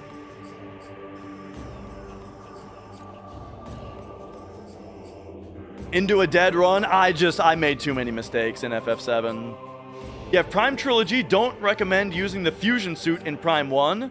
Oh yeah, I didn't really like how the fusion suit looked in Prime 2, or was it Prime 1? I don't remember how the order that those came out in. Yeah, fusion was Prime 1. Yeah. And then Prime 2, if you connected Prime 2 to Zero Mission, didn't it just unlock Metroid 1 on Zero Mission, which you also unlock if you just beat the game? Okay, where are we going again? I think... Wait, okay, how do I get to, like, the bigger map? Is it this? Yeah. And we want to be here. We think we want to be here.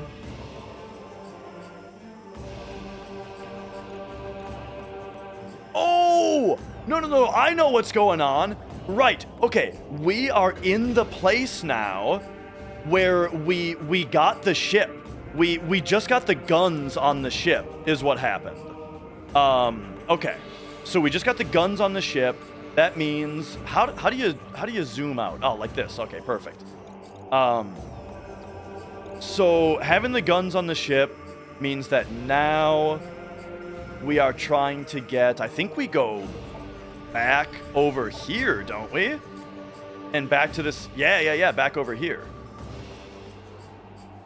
Oh, and we can just launch the ship from here to get there. Yeah, this all makes sense. Okay, we're getting back in there. I'm remembering where we were, what we were doing. So enter ship.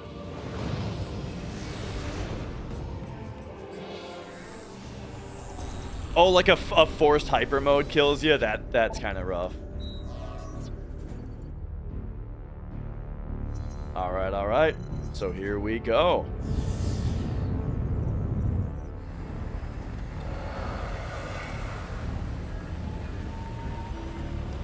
Yeah, I do really like how the map looks. I mean, this, like, visually I like this game a lot. I mean, it's not a huge step up from Prime 1 and 2, because those were just so beautiful on GameCube already. But, you know, there's some stuff that looks pretty nice. And just in general, I just like this aesthetic a lot, you know. Like this like era of 3D, you know, and how they did it. Diablo LOD D2R. Oh, you know, I've played through Diablo 2 and Diablo 3. I was here's the thing. This is going to be poser talk a little bit. Poser talk alert. I really liked Diablo 3 when it first came out. I thought Diablo 3, like, early on, kicked ass. And I played through it a million times. But over time, I thought that all of the changes that they made to the game all, like, served to make it a lot easier. And they just, like, before Paragon. Yes, because, like, they started making a lot of changes that, like, how to say it? How to put this? They, like, expedited you into getting really good gear, but the gear that you got was predetermined, so it was like you were forced into using a certain build, you know? It was like, okay, new season is out. Well, as soon as you do a couple of quests, we're gonna give you 2 pieces of a set. And the set bonus that you get is gonna be so incredibly, warpingly powerful that you'd be an idiot to do any other build. And I wasn't really a fan of the game playing that way, you know? And then it was just like, and then the whole game was just doing Nephilim riffs. I didn't like doing Nephilim riffs. I like doing the campaign, you know? So yeah, all of the streamlined stuff I didn't really like. I liked when the game was about playing through the campaign, and then if I had enough fun, well, play through it with a different character, or play through it on hardcore mode. Dude, hardcore mode was so fun. So yeah, I didn't. So in the end, it bugged me a little bit. But hang on, there we go. I didn't realize we were gonna have to do this every time.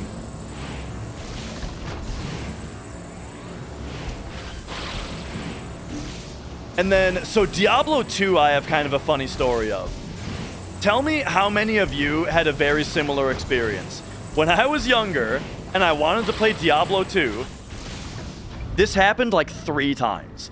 Every time I wanted to play Diablo 2, I found people to play it with, you know? I wanted to play it multiplayer. So I played it with some other people, and every time, though, there was one person in the group that was the fucking Diablo 2 PhD, you know? And it was not a fun adventure of like, where do we go, what do we do? And it was just one dude that was like, okay, come on, this quest is to do this, so we gotta find this dungeon. Now this dungeon always spawns in this particular orientation, so all you have to do is run along this wall, and then get through this place. Okay, like get all the dudes, they're always in this area. And it was just, it wasn't like playing the game, it was just trying to keep up with one person. And so because of that, I never really got into Diablo 2 until like a couple of years ago. A good friend of the Twitch channel, Popo and Duck. You guys know Popo. He's this guy. You're goddamn right. There you go. That's Popo. We decided to play through Diablo 2 together. That's him also. We said, well, actually, the funny thing is we both had the same experience. He had the exact same Diablo 2 experience growing up as I had. So, it was like, okay, me and you, buddy, we're gonna play through Diablo 2. And we're gonna play it hardcore. So the two of us, having never beaten the game before, we played through it hardcore with each other on stream just a couple years ago. And it was super fun. Oh, you know what? I bet I can missile you? Oh no, that doesn't freeze them, huh?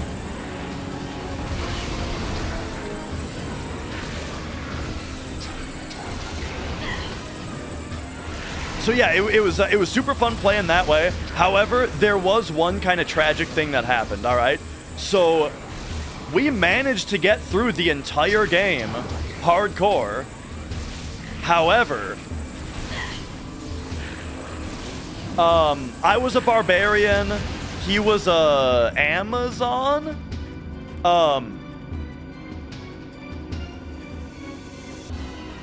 You know the part just before you fight Diablo where there's like 3 like seals to break or something, and every one of them spawns a pack of mobs, and one of them, all the dudes are fast. It's like the fast dudes. Yeah. On the very last seal, I died. Damn, these guys are kind of kicking my ass. Dude. Right. You have to be locked on to, okay, I'm actually getting the fucking shit kicked out of me right now. Okay, does this, like, absorb? I should have just superpowered right away.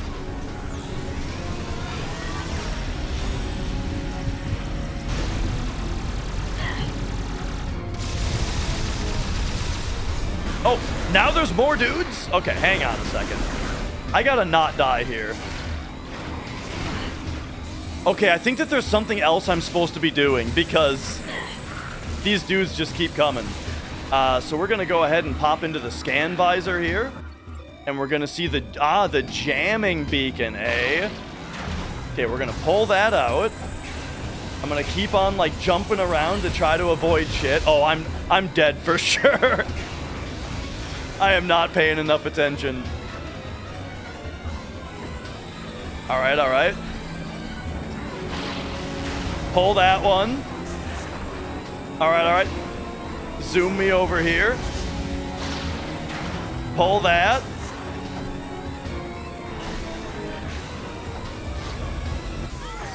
All right, I'm dead.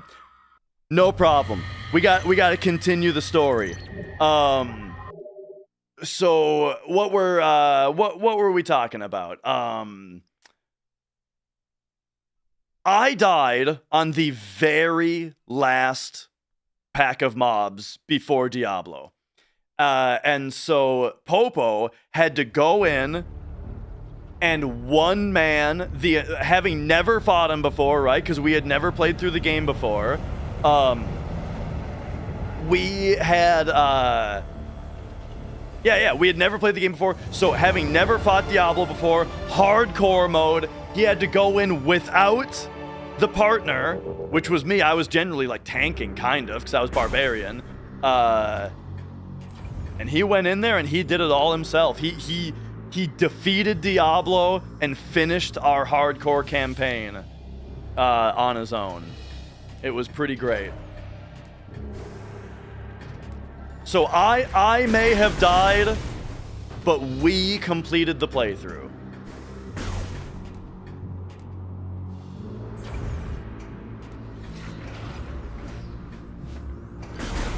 Oh. And yeah, as far as what to do on this part, I'll figure it out. Dying one time is not a big deal. I'll figure it out, you know. It's not going to be that hard. We don't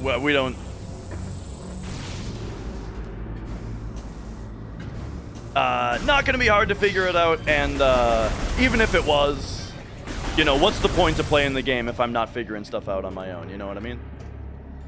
Okay, I went to different path this time.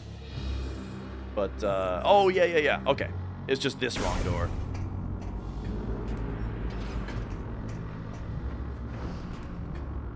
Oh, yeah. This is actually cool. I can only go this way because I opened up this path before, you know?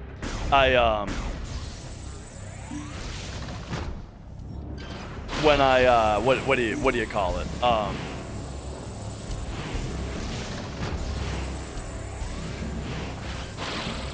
Backtracked. I backtracked through this place and opened up that shortcut. Didn't realize this game was literally Dark Souls.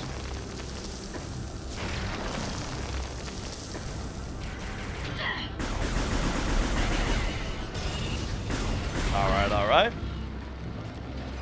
But yeah, I gotta say, I'm surprised at how, like, surprisingly good this game feels to play, you know?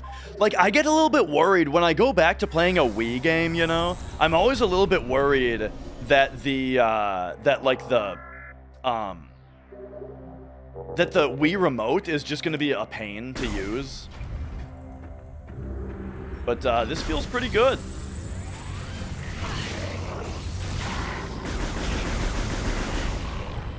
All right. Was this supposed to be a no-death run? I don't remember ever promising that. We are on hard mode, though.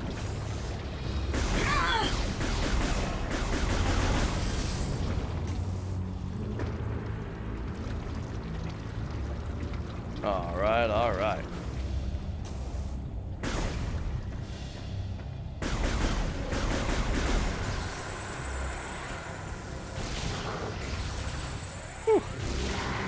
You know what's funny? I never had an analog controller for PS1. I remember the first game that I ever played where I used analog stick to move my character was Kingdom Hearts.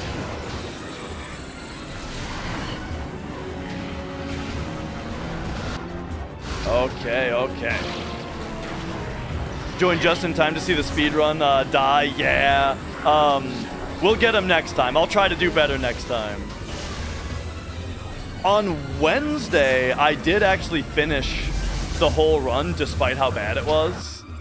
But today, it went too far off the rails today. Okay, vulnerable to electro grapple. Yeah, that's fine. You know what I'm gonna do actually? Let's hyper mode to take these dudes out. And now we're out of hyper mode. So now, because I imagine it's them that are unjamming these. So now that they're dead, they can't unjam them.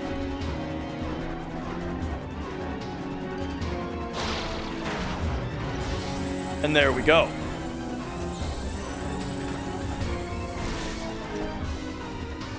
Okay, I think I might be a stupid person, and there might be a fourth one. Or a third one, I mean. I think I need to, I might need to just observe this thing.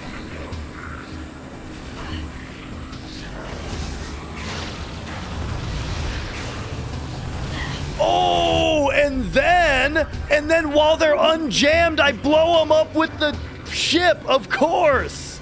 It's so obvious. You just gotta think about what you're actually trying to achieve when you unjam them. We were disabling anti-air missiles. So then we can use the ship. It's so obvious now.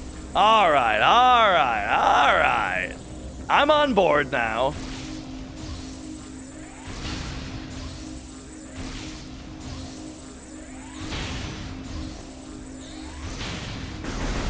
Big surprise, the game wants me to use my most recently acquired item. All right. So now we want to go down there, and then I kind of can't remember what the deal with this was. The phase-on plating. And they're just telling me I can't do anything with that.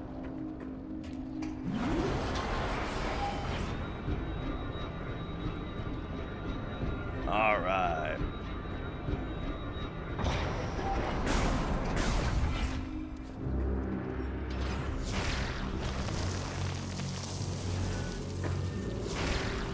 Oh.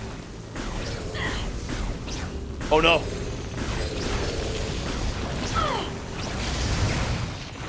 Oh, brother. My aiming was too bad.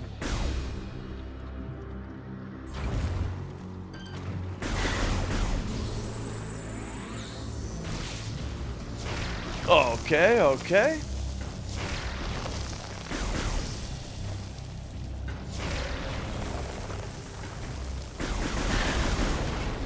Oh, so something I was talking about earlier, though, is that, yeah, so as far as Metroid Prime 4 goes, I haven't really seen any of the new stuff that they've shown, except that there might be a really annoying character in the game, but I haven't even seen that. I've just seen, like, YouTube thumbnails. But what I can tell you is that after playing Welcome Tour on the Switch 2, the mouse controls on Switch 2 feel really good, I think. So that makes me very, very excited to try the mouse and keyboard controls on that one, or mouse and controller. Expedition 33, absolutely game of the year, no question. It's by a mile.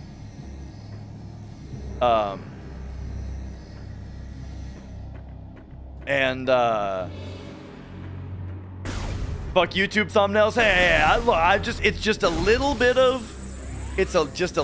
skepticism is all. If it was actually if it was actually going to alter my purchasing decision, I would watch the video to make my own decision. You know what I mean? But instead, I was just like, oh, that might be a thing, and then moved on.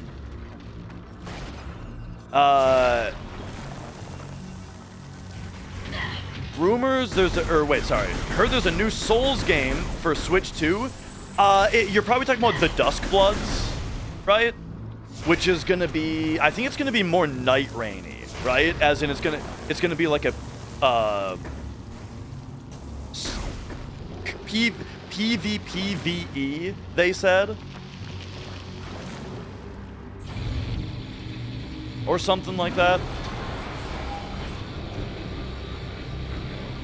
But yeah, speaking of mouse and controller, have you guys ever seen that game Alien Resurrection for PS1? Oh, there we go. Okay, hang on. I gotta get rid of this guy first.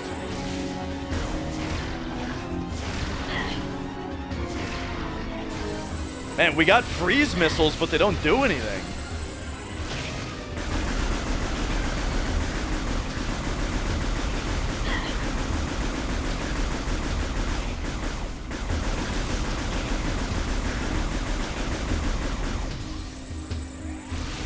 Cool. Okay, yeah, we gotta just hyper these guys when we see them, it seems like. But, oh my gosh, I'm just gonna do it. There we go.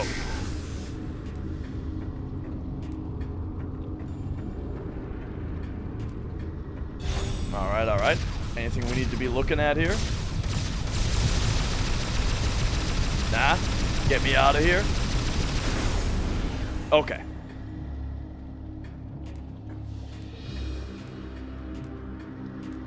Yo, Chris. Glad to have you. Yes. Not Alien Trilogy, but Alien Resurrection. Alien Resurrection on PS1 with the PS1 mouse. Oh, man. It played like a dream, dude. I couldn't believe it. Even at a low frame rate, you know, like the game's frame rate was not that good, but the mouse controls totally made up for it. Like, I tried to play through it with the controller because the game has like modern FPS controls, which is surprising for a PS1 game. But the frame rate made it really hard to like aim at dudes properly and stuff. And so I ended up getting the PlayStation mouse and I started the game over and played through it with the mouse. And oh man, it was like one of the most enjoyable PS1 games I've ever played that way. Because like the game's level design is really good and the weapons are fun to use. And yeah, the mouse controls just felt so good. It was a little wacky though to play a game with a mouse with your right hand and then holding a PlayStation controller with your left hand and just only using the D-pad and L1, L2 on it, you know? Feels a little weird, but I was very, very impressed by how good it felt.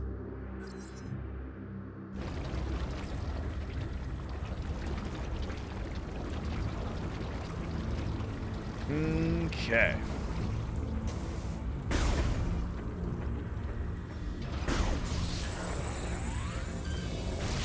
Oh!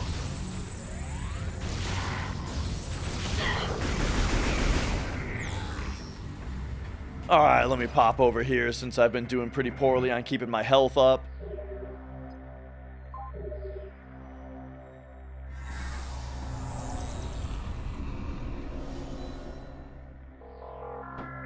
Okay. And then, what the hell are we doing now? I think I want to go to the Thorn Jungle. I haven't been over here yet. So, but everything else looks fine to try over here.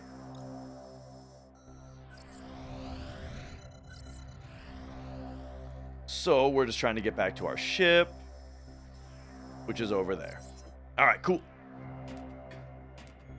But yeah, very underrated game. It did get a big boost in popularity recently because of that trick. If you guys have heard about that, it's like the game has a combination code that was programmed into it that allows the PlayStation unmodded to read whatever disc you put in.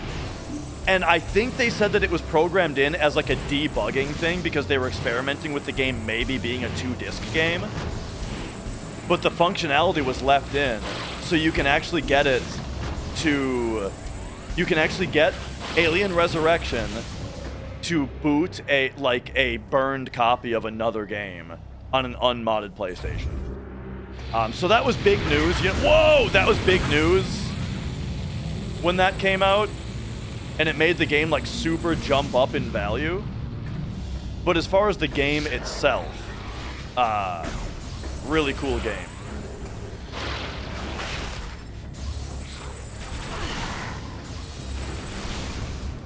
See ya.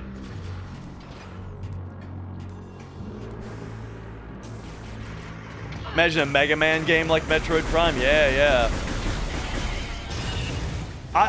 It's very surprising that they made that Metroid ended up working so well in first person, you know. Start speedrunning Alien Resurrection with the mouse. I could imagine it being like, I mean, I really liked the game, you know. I might take an excuse to play it again.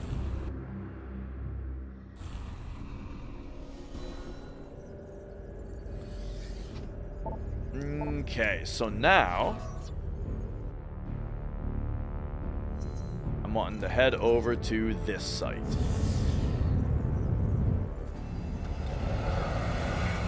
I did actually pop it in like a month ago or so and played it for a couple hours just for fun.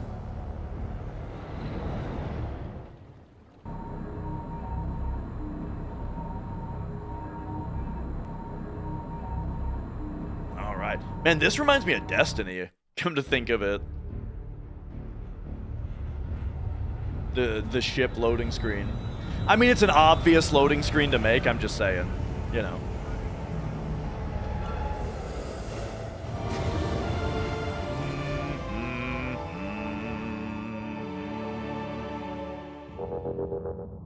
All right. D1 PTSD. I loved Destiny 1. I played it so much. I'm not, and I was never like a Halo fan or anything. It's funny, I actually, for a long time, I had this like hipster douchebag opinion that like Halo was stupid. Because I, growing up, like when Halo was new, I liked Half-Life. And so I wasn't allowed to like Halo because Half-Life was better. You know what I mean? Like that kind of childish attitude. So I never really played Halo, never really cared about Bungie. And then when Destiny 1 came out, most of the reception for Destiny 1 was really negative, you know? People were acting like the game was terrible. But I watched some gameplay of it, and I was like, dude, this game looks really fun. And I ended up getting it, and I played hundreds of hours of it. Particularly, dude, the Vault of Glass raid was like one of the most fun video game things I've ever played.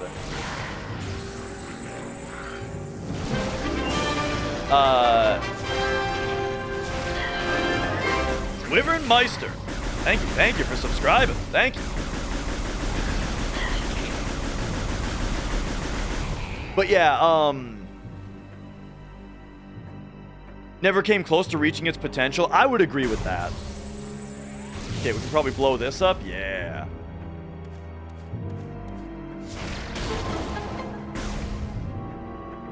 Nice. New energy tank. Beautiful. Well, thank you for the kind words, Echo. Yeah, the icebreaker. Oh, man. I remember there was one of those, like, Nightfall raids where we were all hunkered up into, like, this exploit spot where the enemy couldn't see us. All three of us with icebreakers because it had infinite ammo. And just sitting there taking 20 minutes to pot shot this boss down so we could get the Nightfall done. Oh, man.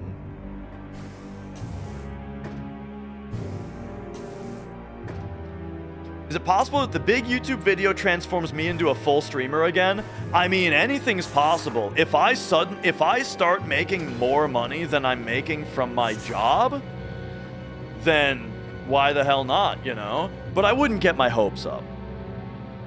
However, if I were able to keep my job and make that much money streaming, then why not both? Well, the why not both is that I'm gonna have a kid soon. So the real answer might be like, hey, if you guys can outpace if you guys can outpace my 9 to 5 salary by the time April hits, because we're doing April, well then, hey, maybe maybe we just stream after that. Well, like I'm saying, I wouldn't count on it. Whoa.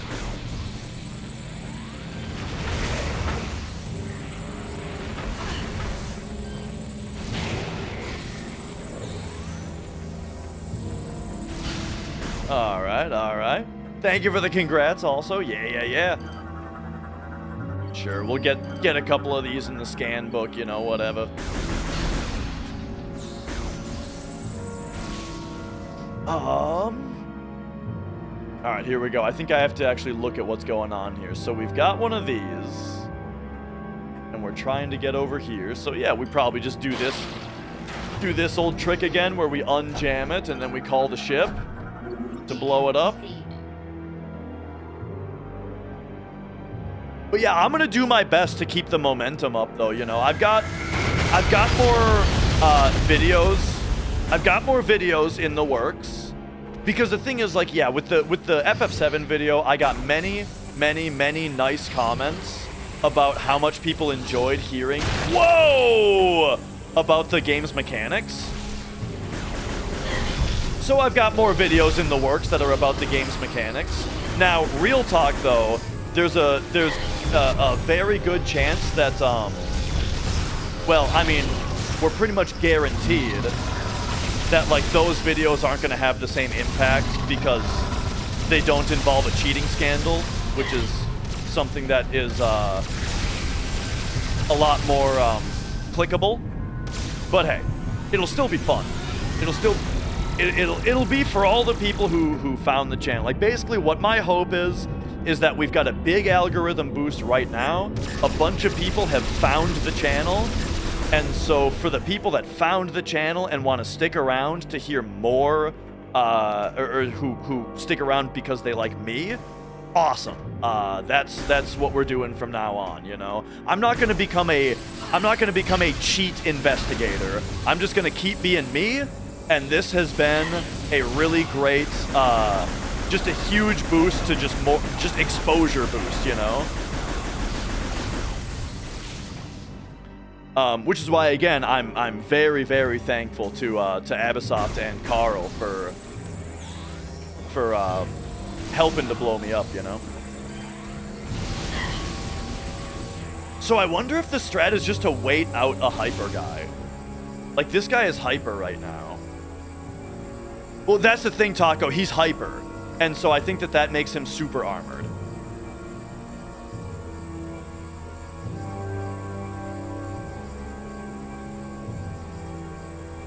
Maybe not.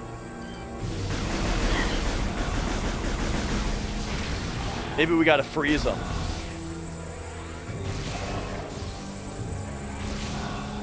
Okay. Because the technical explanation of the battle system in the video on Ancient Forest. Yeah, dude, the Ancient Forest, the blinking strat, I'm guessing. That was so exciting when we found that. It was like Blink found that by watching, like, old videos. And then I found, like, the setup of how to do it consistently, you know? So, yeah, that was really cool.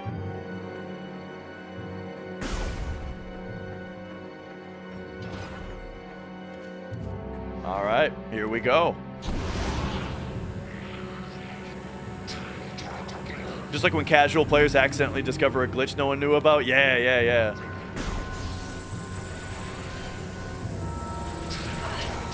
Like that Metal Gear Solid one.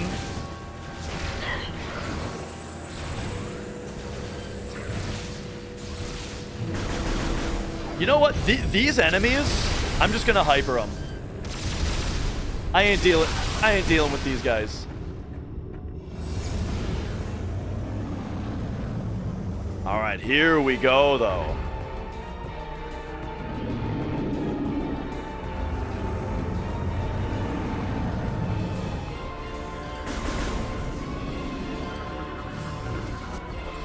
Oh, that looked like a laser that he was gonna swipe, right? All right. The Korok beast, tongue and mouth are sensitive. Belly sometimes vulnerable from the ground. All right, all right. And yeah, Owly, nice to meet you. Glad to have you here.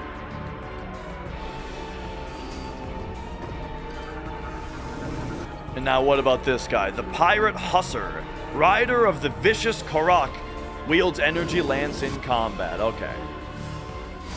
So it sounds like I need to bomb him from the bottom because his belly is vulnerable, or we need him to open his mouth.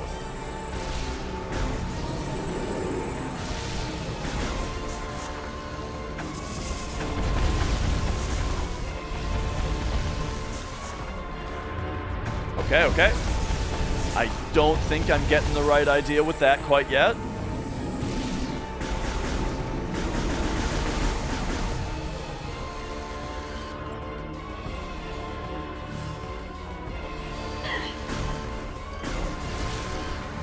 Well, maybe we just shoot the guy.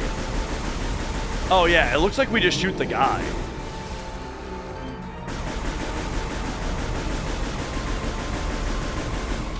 Oh, okay, okay.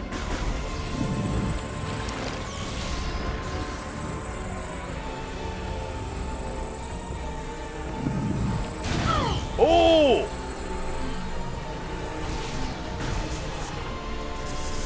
There's the morph ball moment, except I think I was too slow.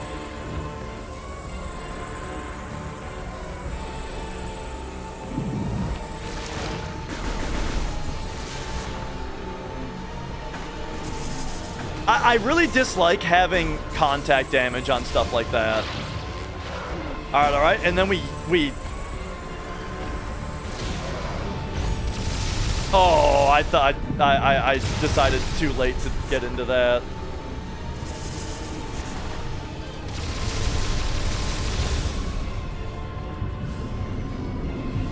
All right, all right.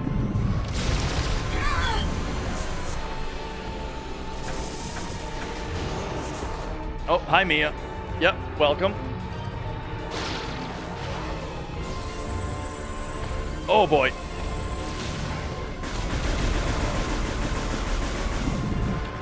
Okay, she is now sitting on the cable between the Wii Remote and Nunchuck. That's gonna make it real hard to aim.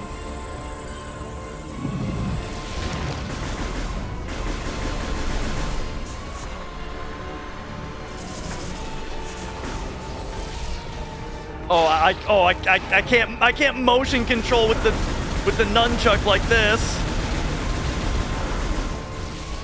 Okay, hang on. I actually have to fix this.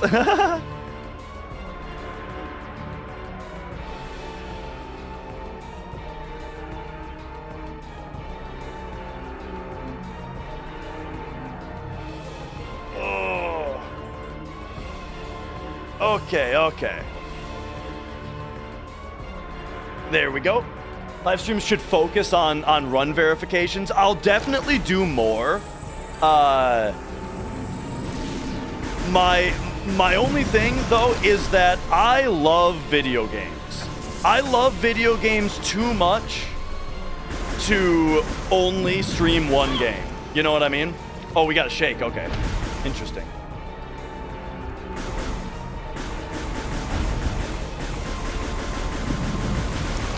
But yeah, I mean, I'll certainly be doing other run verifications, though, just because I like doing it. Whoop.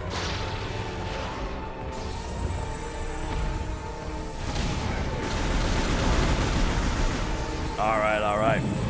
Shake, shake, shake. Or wait, no, it's Shake, Shake from Mischief Makers. Shake, shake.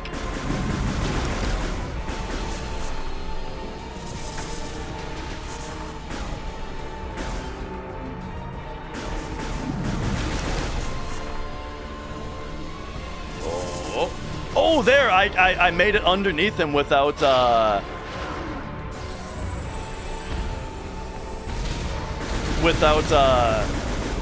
getting hit that time. Nice.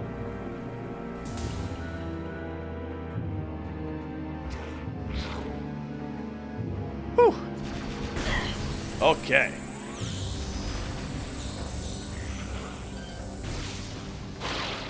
Couple of these jabronis. Whoop.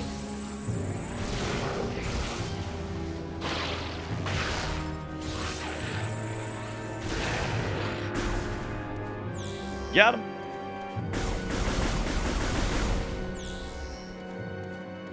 Oh, by the way, there was a riff out request like 2 hours ago. So I hope that that person is still here, and I hope that you enjoy this one.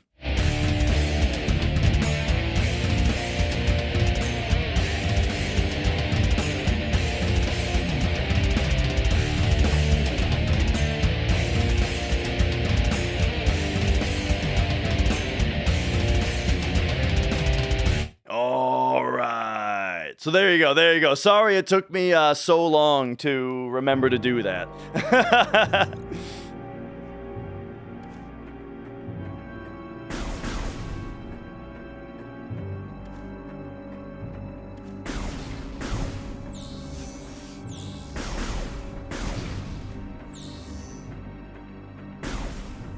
Oh, when we were talking about death earlier, somebody mentioned Crystal Mountain specifically. That was the first death song I heard, but, well, no, the first death song I heard was Spirit Crusher. But then, like, I didn't really follow up on it at all. I thought it was awesome and then didn't follow up on it. And then later, I was really into Necrophagist, and I watched a concert, a Necrophagist live show on YouTube, where they covered Crystal Mountain. And I was like, oh man, what a great song. I gotta look up death more, and then I got super into death after that.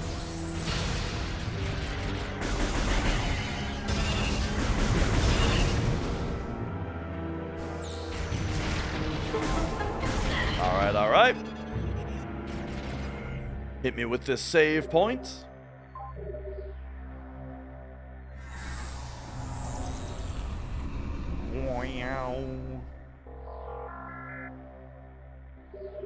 Very nice.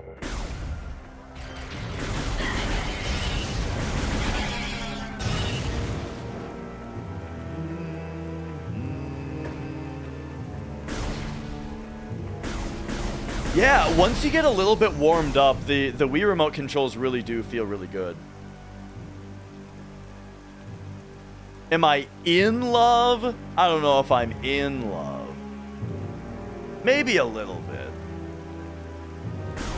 If I was gay, I would probably want my boyfriend to be a lot like Chuck Schuldiner. Does that make sense?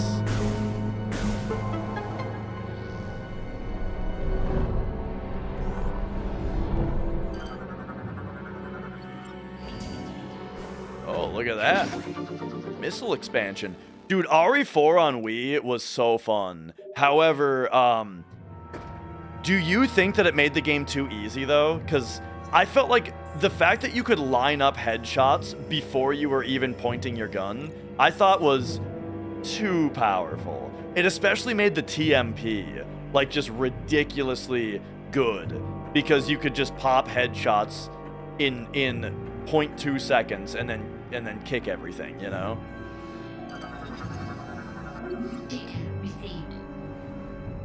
Yeah, like the shooting range too, yeah.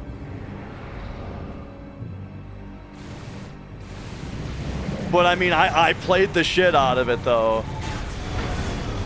That's RE4 is such a classic, dude. I played it. Oh, okay.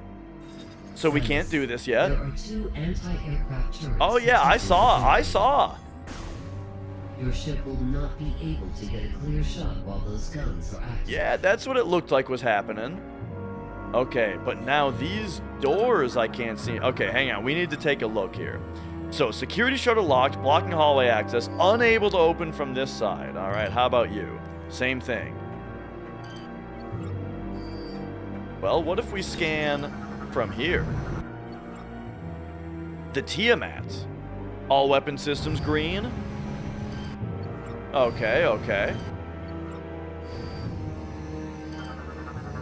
Down here we got some fuel gel. Oh! Oh no, this isn't another thing. Alright. So they're just straight up telling me that this area is a no-go. I think that means we leave. And I don't think that there's anything more for me to do here. And I don't think that there's anything more for me to do here.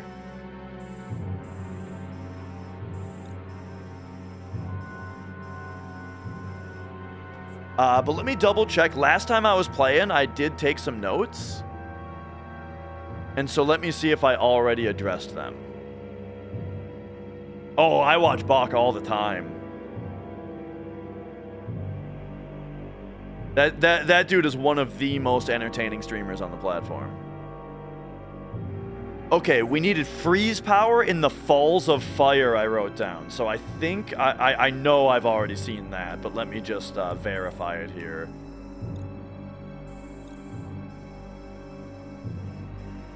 I'll never forget it.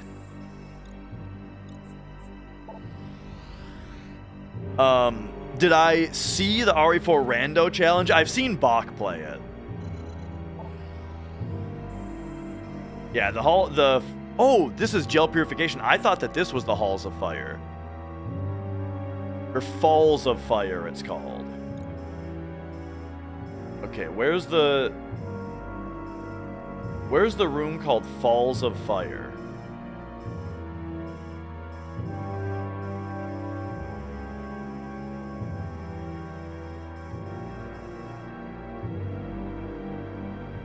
Oh, I didn't write down this one.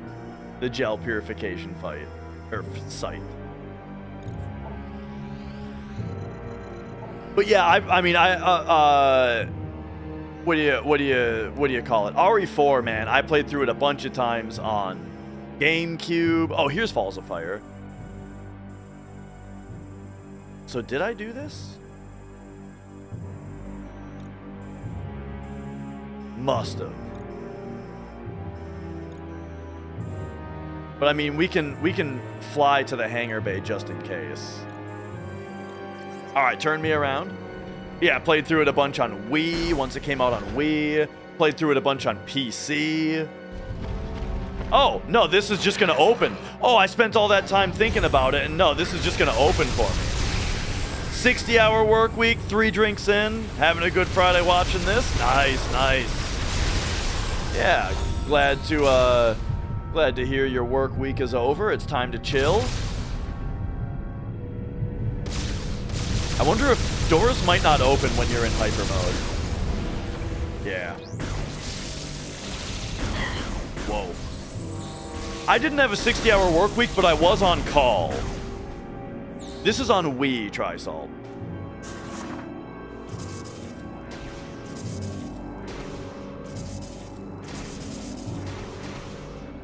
Okay, so that's got to spin.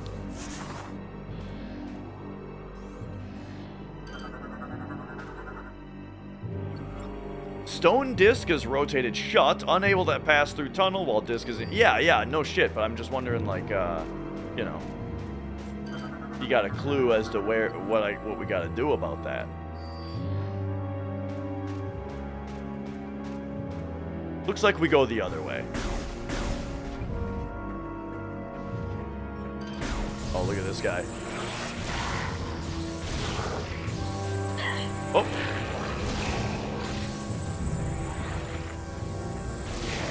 There we go. Yeah. Preparing for Friendsgiving tomorrow? With this playing in the background? Just baked about 30 pounds of brownies. You didn't put nuts in them, did you?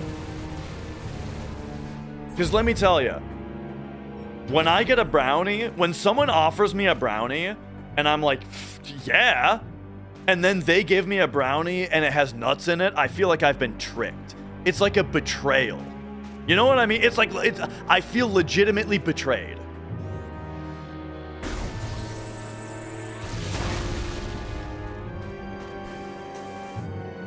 Whoa. The 3D map, yeah. My favorite thing about the 3D map is when your eyes can't figure it out and it looks like you're looking at the bottom of it. You know what I mean? It's like, what the fuck is going on? It's like I'm looking at the bottom, and when I rotate it, it's going the opposite way.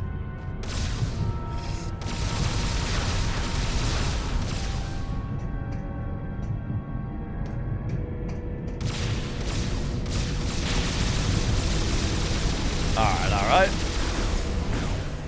Having to deplete the phase on yourself is a cool mechanic. Just the way that it makes it feel dangerous, you know what I mean? Having something that's really strong, but you can sense, you can feel the you know, the danger of it.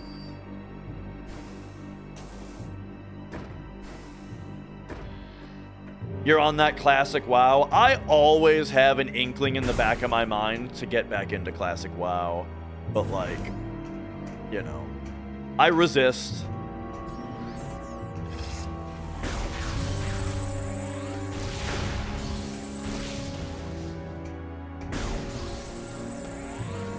It's relaxing. I totally get that, like, playing it is relaxing.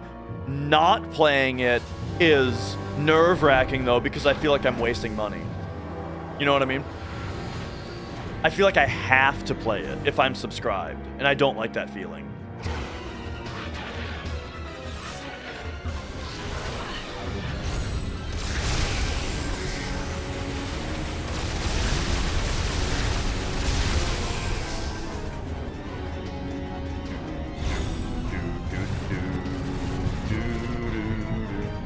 All right, where you at?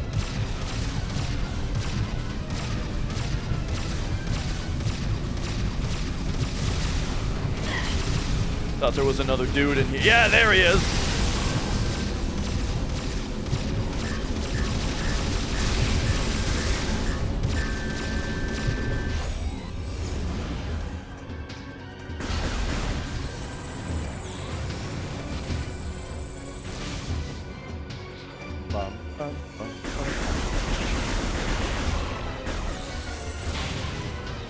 Okay, so what do we got going on here? This is part of the cannon defense system. Destroy the cannon, you say. Oh, yeah. Oh, no, this dude just hypered.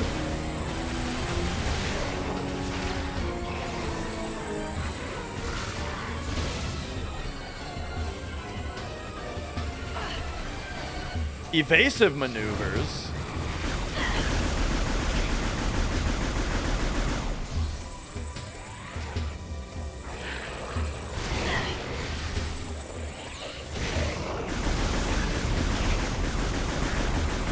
Now he's hypering. You know what? This is starting to get familiar. I feel like I remember the enemy's hypering mechanic being very annoying.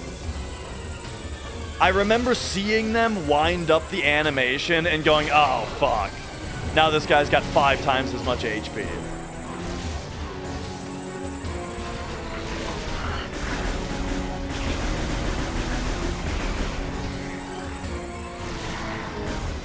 Okay. So I'm doing the thing again now, where I am, operate the underside valve to open all of the ammunition chambers. Oh, yeah. Hello.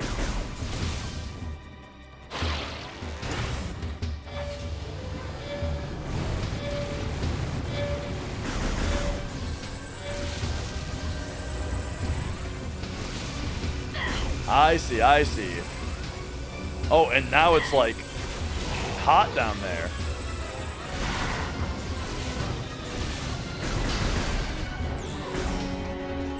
Okay, so now it's like venting. Does this hurt me? No? Okay. Oh, please. Lock. There we go. No. Lock. There we go.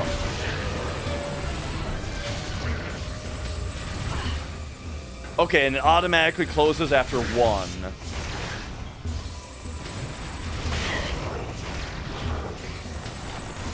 Ooh, the ice missile is actually doing something. Okay, there we go. Lock. Got it. Now this way. Uh-oh, not that way? Oh, I'm an idiot.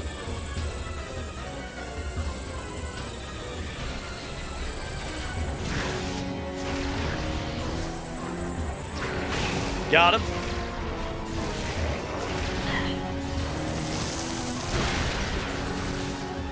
Rock Pope, how's it going? I'm gonna call you Rock Pope. Yeah, there we go. Welcome on in, great to see you, great to have you here. Yeah.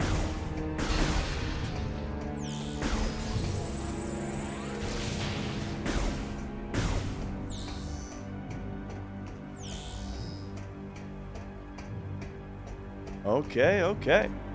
So speaking of other FF7 stuff to do, I think it would be actually, you know what I should do in the next couple streams, actually?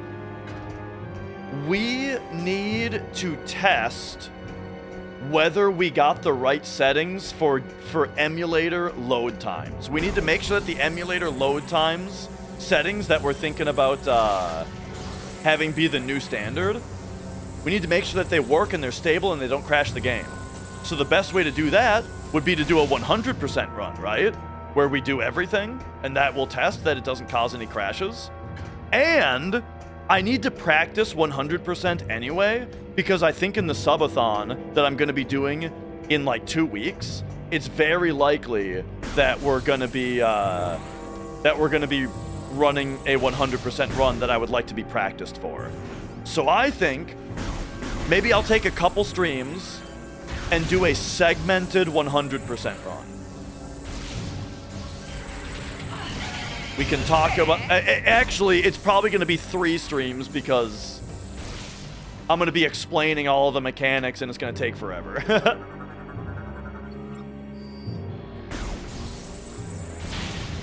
But for those of you who haven't seen it before, the 100% run is just under 16 hours. World record is 1552 using a turbo controller, or 1559 without. Best Matthew McConaughey movie is Reign of Fire. Dude, I saw that movie when it was new. I saw that movie in theaters. Is it absolutely insane of me to say that Jesse Ventura is in that movie? Or who's the guy I'm thinking of? Oh no, it's not. No, it's someone else. It's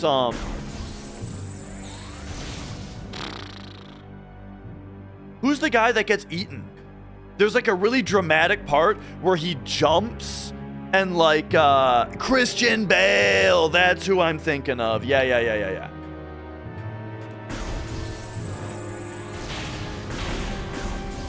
Yeah, I remember seeing that movie in theaters. And the part where he like jumps at the dragon and the dragon just eats him. He's like one of the main characters of the movie and he just gets killed in like 1 second with no fanfare. That was a very memorable moment of that movie. I don't even remember who. I don't know. I don't remember anything about that movie except for that guy getting eaten at that time.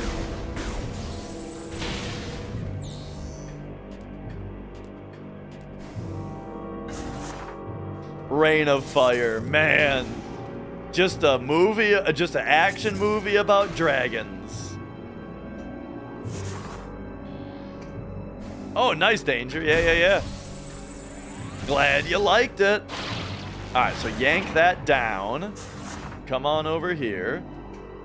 Oh yeah, Twisted Metal was a big part of our household when I was growing up. So when we first got a PlayStation, right?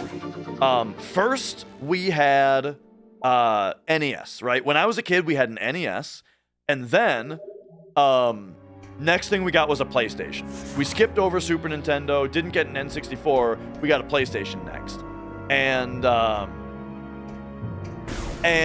with the PlayStation, we got Twisted Metal and Test Drive Off-Road, which is funny because that's 2 car games. But those were our first 2 games. We played a lot of Twisted Metal. My dad really liked it. My dad never really liked video games. He didn't really get into them. For the most part, he was actually pretty anti-video game. Because, you know, he thought that, like, he thought I played too many video games. You know, he wasn't happy about how much I got into them. And my brother. But, you know, they still got us games, and they didn't really stop us from playing them that much. But point is, though, my dad did really like Twisted Metal, and we played that a lot. We played that with him all the time. And so we got Twisted Metal 2, we got Twisted Metal 3, we got Twisted Metal 4. We didn't get him after Twisted Metal 4.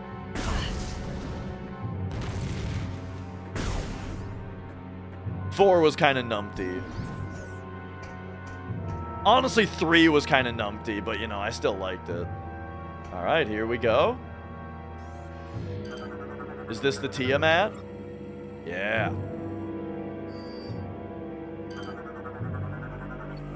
But yeah, there were, okay, hang on. Clamps are securing the ammunition release valve. Yep. I feel like I'm getting free scans here before the fight starts. Valve is used to manually open the cannon's ammunition chambers, held in place by multiple clamps. All right, here we go.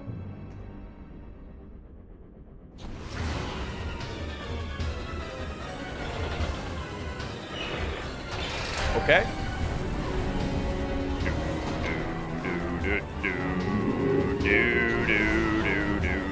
So is this what I need to pull, or is it gonna be here first? We're just gonna take out the trash. All right, and then, oh, that's a missile. I thought that was a grabbable.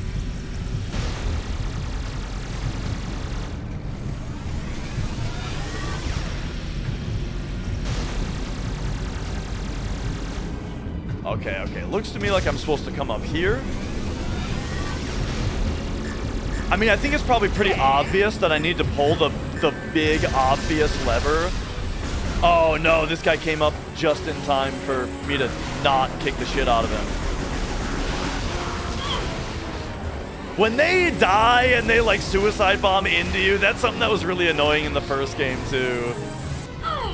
There's an enemy in Returnal that does that also. It's super annoying. Okay. So yeah, yank that back, obviously. Azella Patch, hello, hello. Ah, okay. Now there's one over there. So we got multiple clamps, multiple levers. So yank that.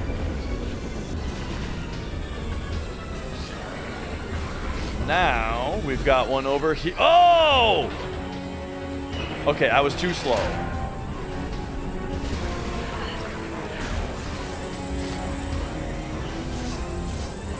There's not a lot of health refills around here. Hopefully these provide. Yes? Okay, excellent. Alright, alright, alright, alright. So this time,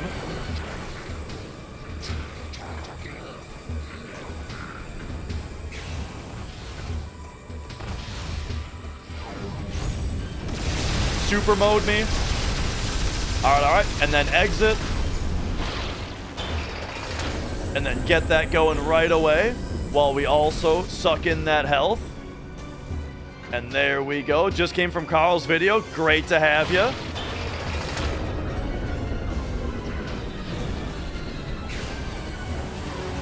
Alright, we're bunny hopping over here and then get that one. All right, okay, okay.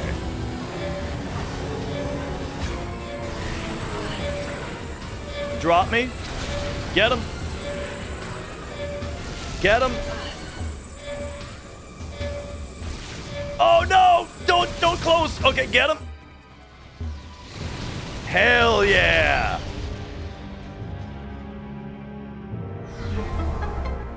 All right, all right.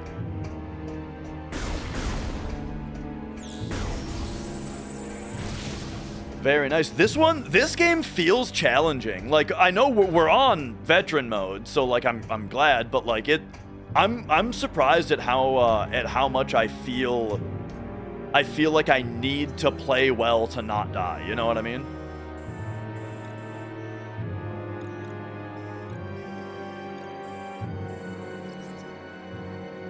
All right, so I think we want to explore back here first, yeah?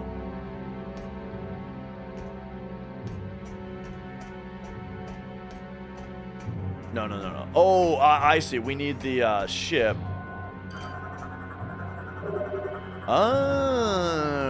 Okay. So we need the hook. Gotcha. We need the ship hook to move on. So now I think if we go... I mean, let's just do what we can do, right?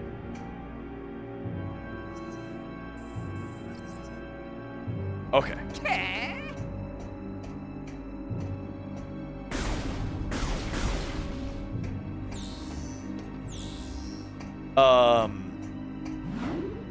You're saying you like this game more than Prime 2? I mean, honestly, I'm having way more fun with this. Way more fun than this than I remember.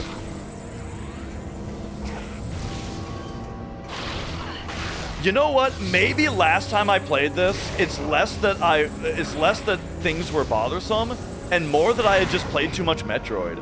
I probably just played too much Metroid. Last time I tried to boot this up. This time there was I gave a healthy amount of time between Prime 2 and 3. So now I'm like ready for A, more Prime, and B, for it to be a little different, you know?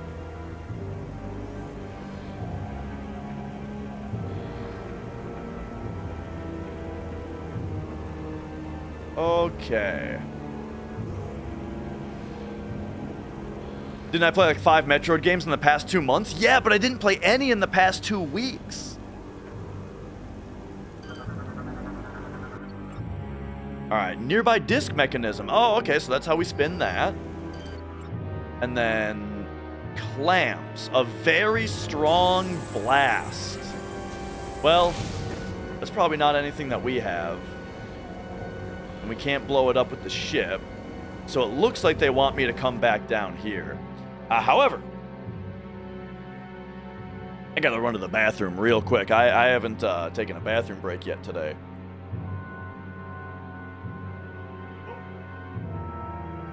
Where's my headphones?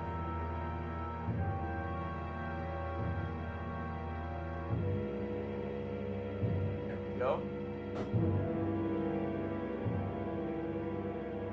So, all right, enjoy.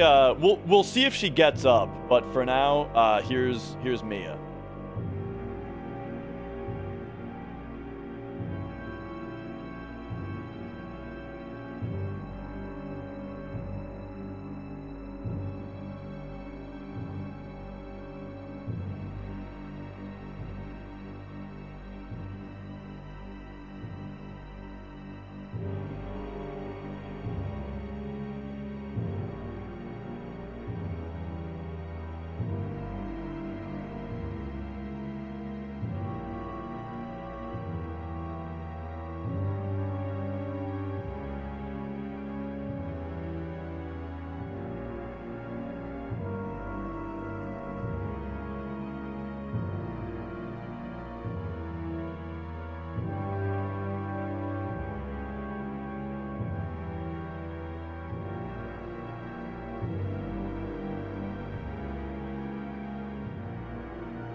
Yeah.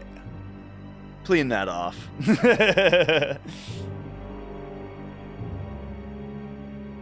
All right. Okay, so, what we're doing right now is I couldn't finish the job. Oh, but I did get rid of, okay, so I got rid of the turret. I just couldn't move the thing. So I should actually write that down. Because I actually kind of forgot about my actual goal right now is to blow this up. Data received. So there we go.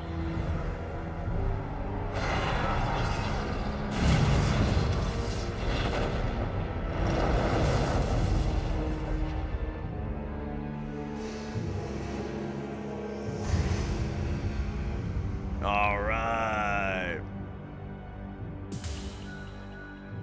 Okay, and now let me write this down. So North Jungle Court is where we need ship hook.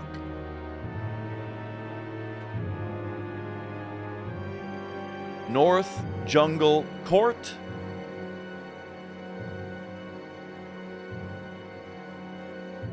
Ship hook. There we go.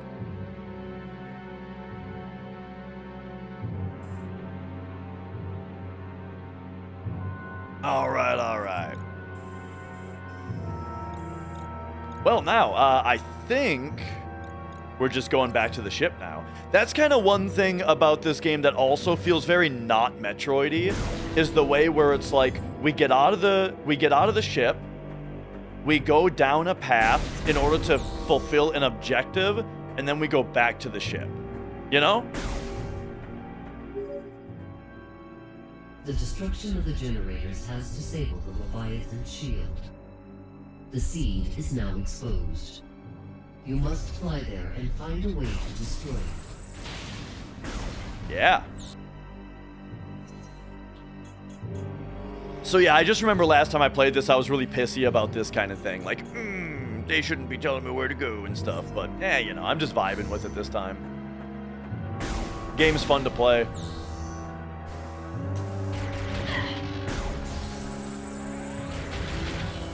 Oh.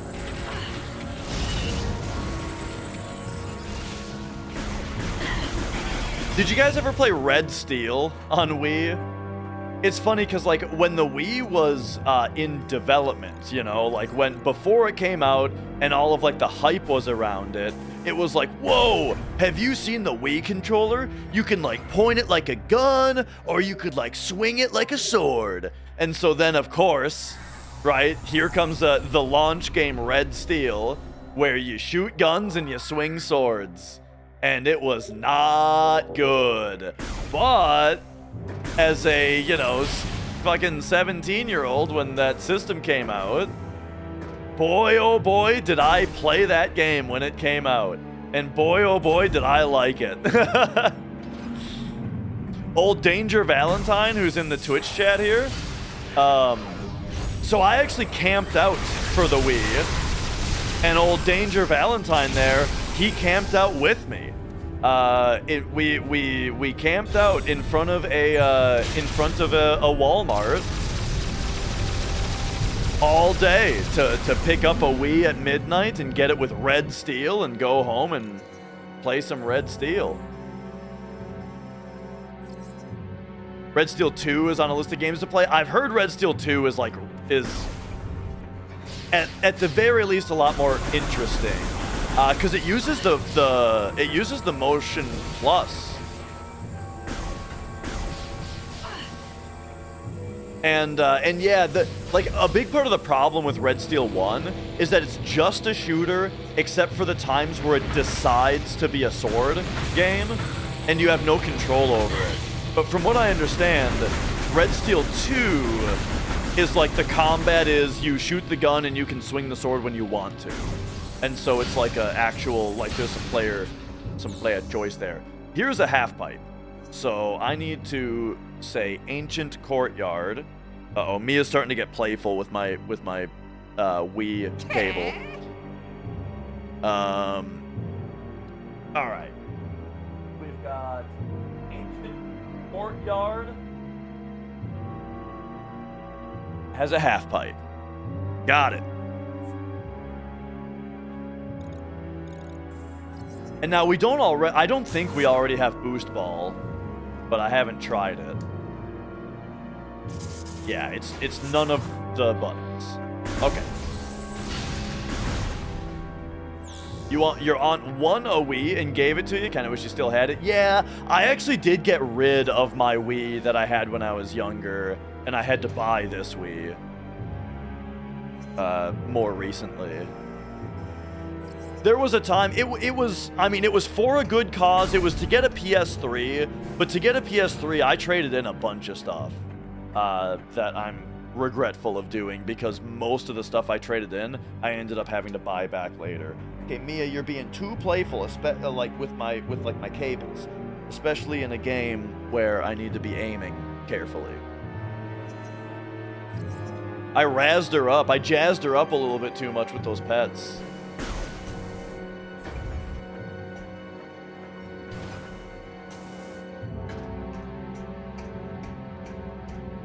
All right.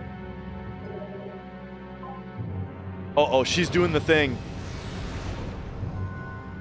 Oh no, okay, now she's getting back up. Okay. She started to do the thing where she lays away from me with her back like on my knees, and then slowly kicks away from me until it's like she's, oh, okay, now she's back in the crevice. Like slowly kicks away from me until she's gonna fall off of my lap, you know, and expects me to catch her. But okay. But yeah, exactly. Like I'd like to still have that copy of Red Steel.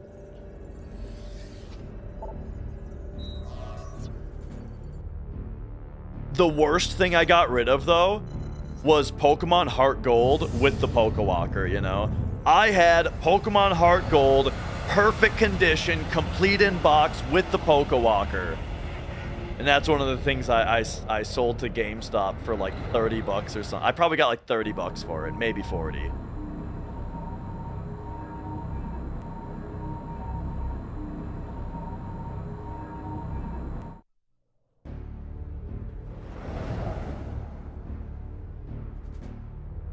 But hey, it was a very transformative thing for me to get a PS3, and I'm very glad I did, because PS3 was the system that generation, you know?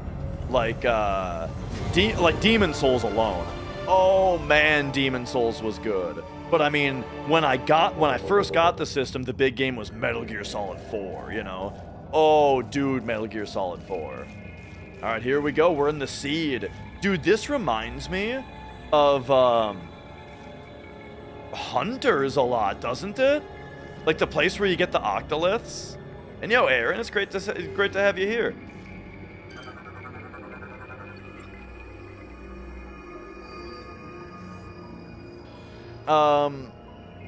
Yeah, my NES has an RGB mod. My AV Famicom has an RGB mod. And my N64 does as well. And my PC Engine. But the Super Nintendo, Super Famicom, GameCube, Genesis, Master System, those don't need to be modded for video output. Nor does PS1. Nor do any of the PlayStations, yeah. Yeah, it's just those. And yeah. So when I got PS3, Metal Gear Solid 4 was the big game. But soon after that, Little Big Planet came out. Just super, super awesome at the time. Infamous came out like shortly after that. Heavy Rain. And then Demon Souls. Dude, God of War fucking 3. Like, are you kidding me? It is absolutely crazy to me that, like, the Xbox 360 had such a good reputation at that time when the PS3 was right there with all of those games, you know? And then if you're like a nerd like me, then you would have also been into shit like Valkyria Chronicles and Hyperdimension Neptunia and like dumb shit like that, you know. All right, I think we need to hyper for this. Best place to buy a used PS5? I don't really have much of an idea for used stuff, except for the fact that, like, so I try to get my stuff from a local game store when I can. And if my local game store doesn't have it, I just go to eBay, you know? And yeah, that's the thing, is I'm not a multiplayer guy. However, I did get into a little bit of multiplayer. PS3 had Killzone 3, dude. Killzone 2 and 3 were so good. It also had SOCOM. SOCOM was really cool, too. And there was like a mag that was like... Remember mag? It was... I think it was either 128 people or 256 people in a match. Where it was like, you know, huge online battles. That was really cool, too. So... I mean, there was really good multiplayer stuff on PS3 also.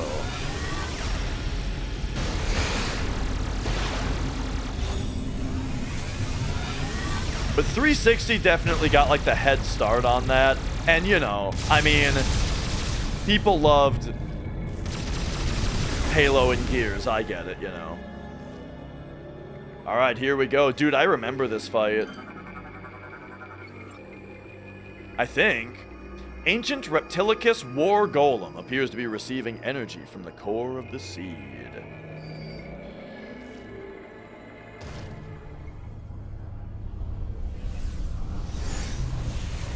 Yeah, PS3 because online was free. Yeah, I mean, that was another great thing about it for sure. Now we've got the Gabe Cube finally bringing, you know... hopefully bringing more people into PC gaming, where online has always been free.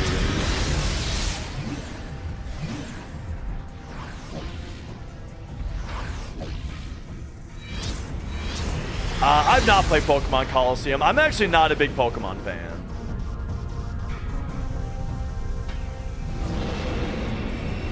I really have only played Red and Blue, as well as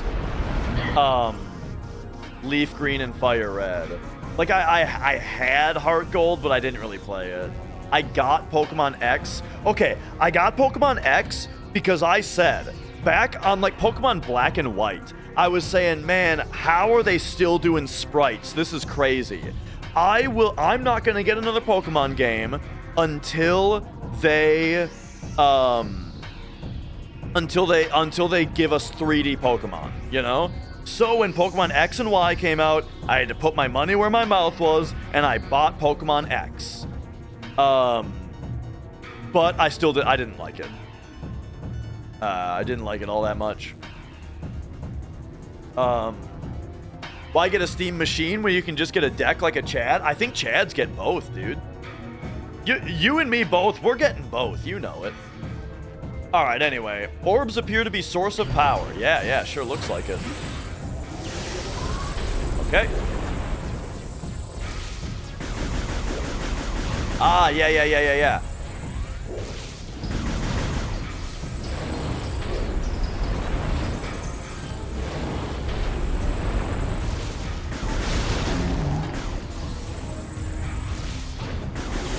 Okay.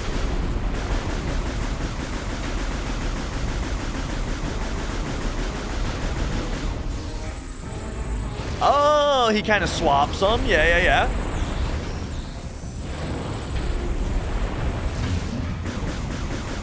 Oh, you think it's funny?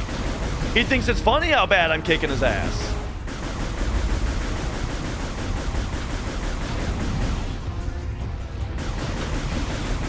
Oh, hang on. I remember this.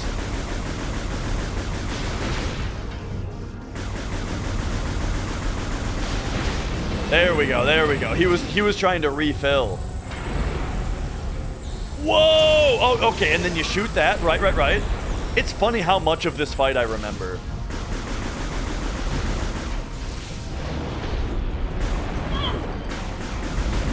I'm having to hold the controller in a different stance, though, because of the mashing.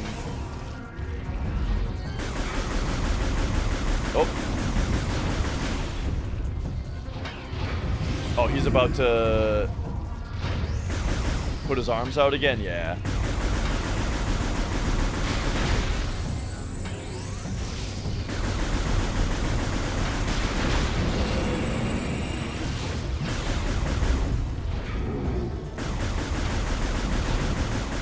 Okay, I'm not doing much damage to his orbs anymore.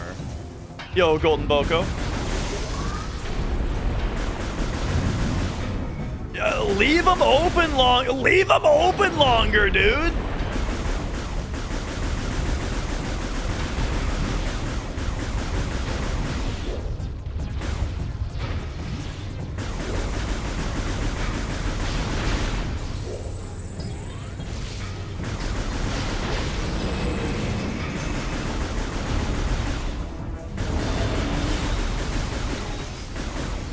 Oh.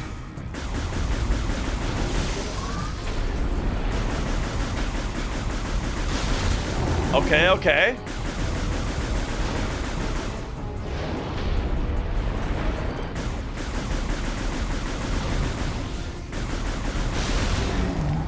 All right, there we go. Now he's got one more on his back.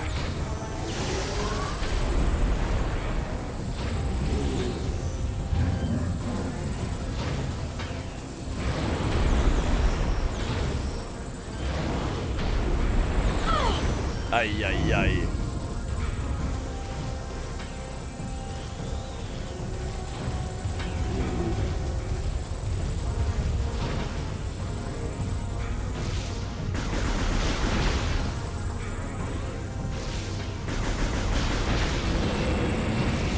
Oh, come on.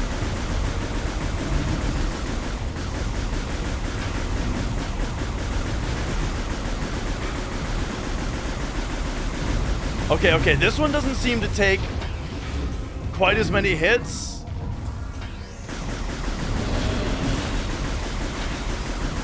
What is he doing? Oh, he's doing the laser.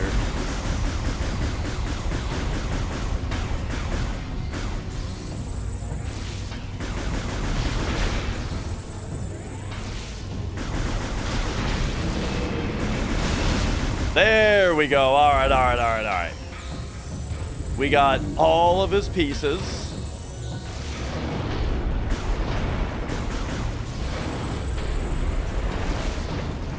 All right, now what, dingus? Shattered orb has exposed a phazon core. Overload the core with phazon to destroy it. Oh, so every one of his cores. You want me to do this? Uh-oh.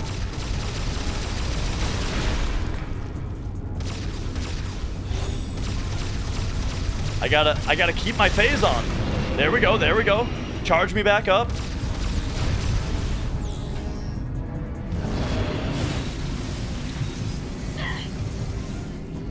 You gotta open back up, buddy. There we go. Oh, okay.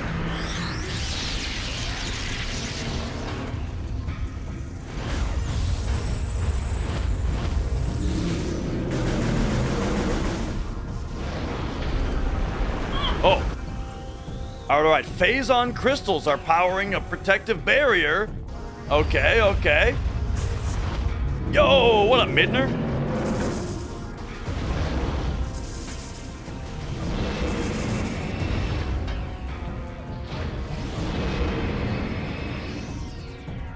Okay, there we there we go. Now we gotta suck in the health that his feet pieces dropped.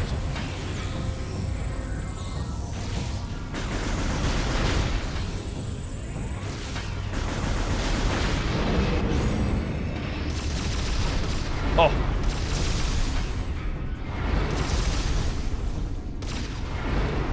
Stop.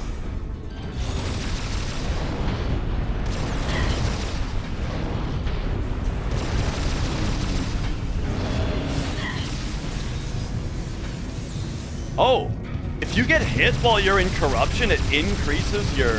Oh, he's probably shooting a phazon beam at me. And that's why that gives me more phazon. That's really cool.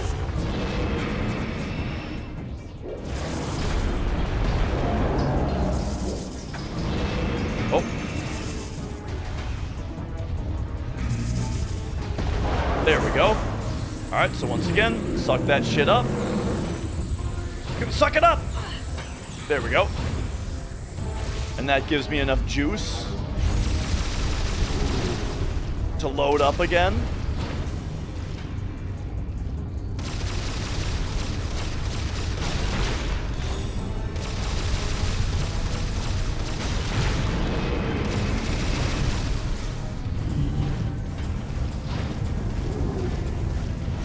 Alright.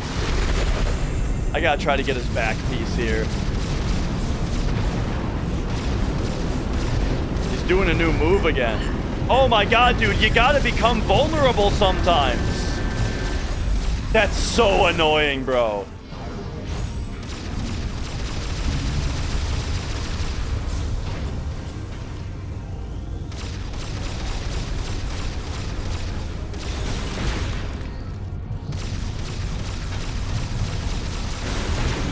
Oh.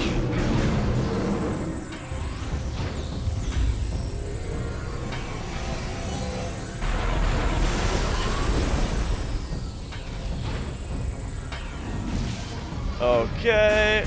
Oh, whoops.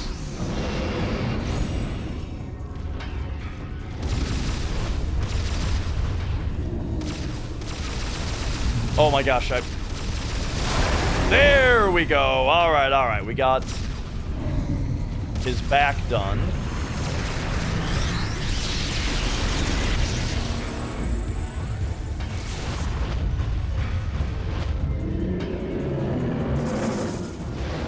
Okay, that lets me blow up his feet. Okay, he's being more annoying this time though.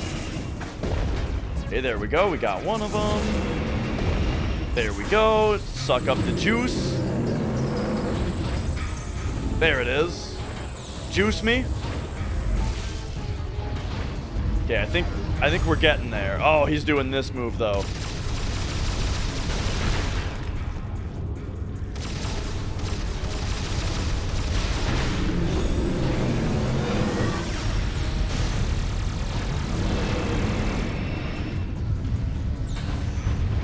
Stop. Yeah!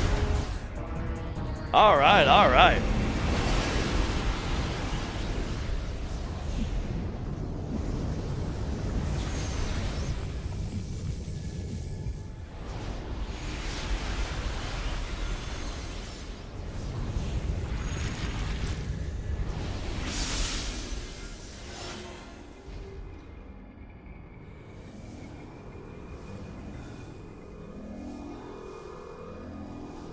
Oh shit, if this is boost ball, then we know exactly where to use that.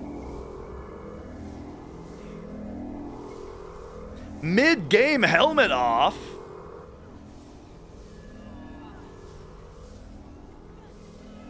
Oh.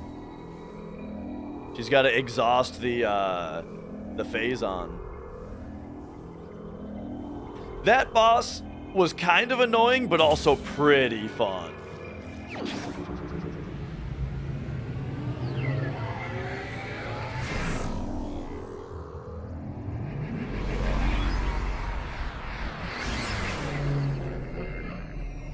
Swing. All right. What do we got?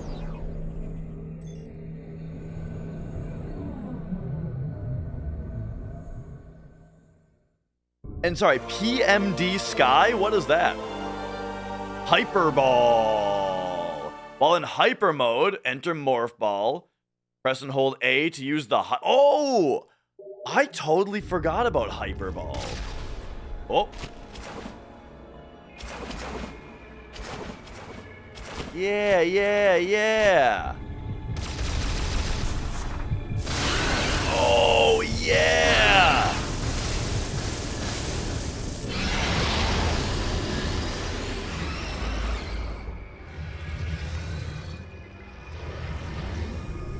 Ah, Pokemon Mystery Dungeon. Right.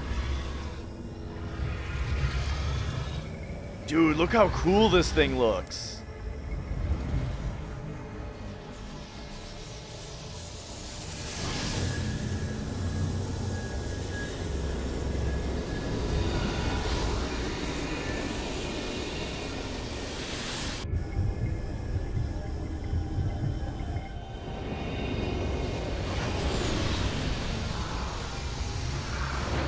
Press A to pay respects.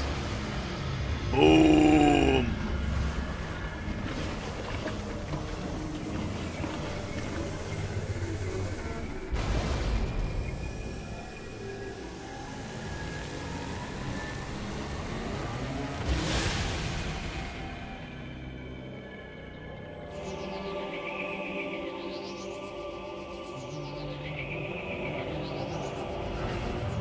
Yeah, that boss did take a minute. Knack. I played Knack. I kind of liked it. I feel like Knack got a bad rap. It was a fun little platformer.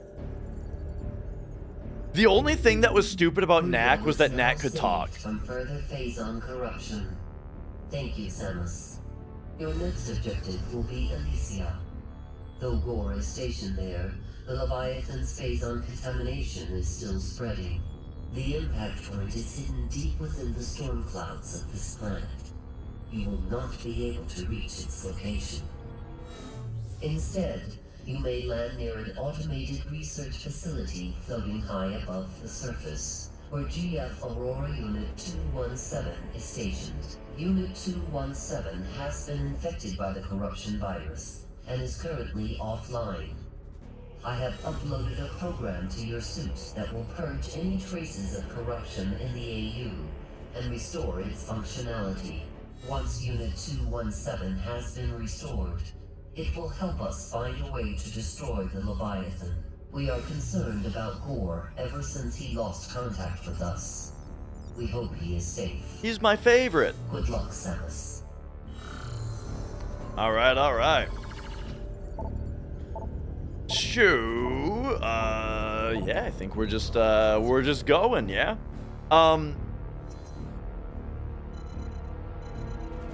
So we're heading over to Elysia.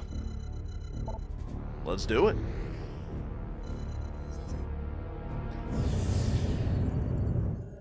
This docking bay would be a really neat time to do like a Metroid Prime 1 throwback, you know? Ratchet and Clank ass loading screen here.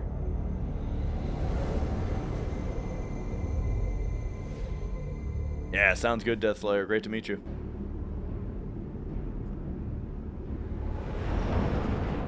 I loved Ratchet and Clank on PS2. The first two games I played so many times. I eventually got the third one and played it, but not until I was older. I just played the first two a million times when I was younger.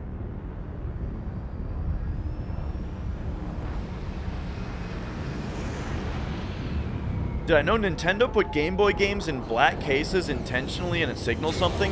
Like the cartridges? Yeah, the black cartridges means that it's a game that, it is, like, it works on Game Boy, but it has enhanced effects on Game Boy Color. So it's almost like a cross-generation game that works on both systems, but it does something extra on Color. Yeah.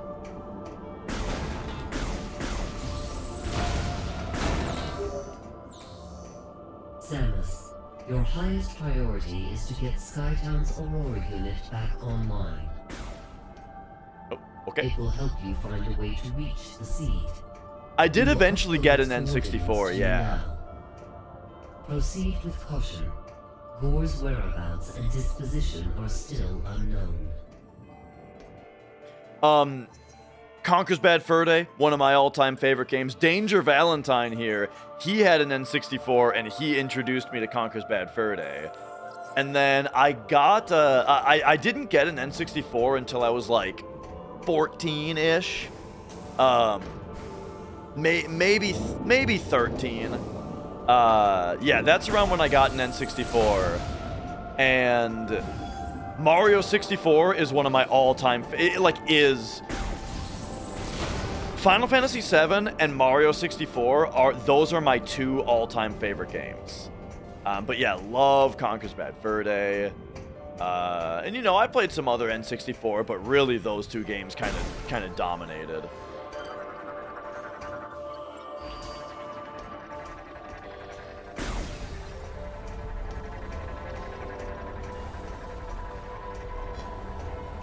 All right.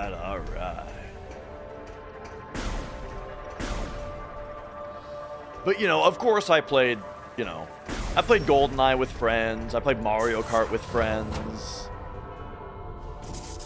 And then recently, we need to hyperball here. Oh. Uh-oh. Okay, we can do that. Nice. More recently, I played through Mischief Makers. You ever played that game, the treasure game? That was really fun. That was a super cool game.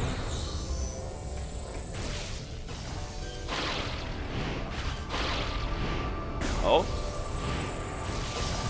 There we go. What happened to the run? It was real dumb, Rain. I had already made some mistakes, but I was way too chatty during elevator manip, and I screwed up elevator manip just like buffering incorrectly. And then I was way too chatty and super fucked up the Motorball fight and just completely shat the bed on Motorball. Big Metroid fan? Yeah, I've beaten all the Metroid games several times. Yeah, I love this series. Totally.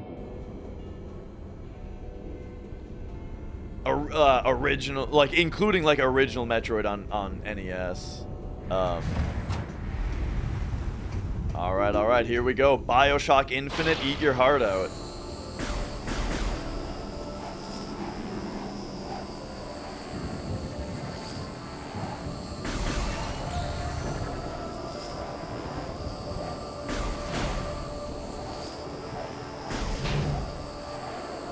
This is sweet.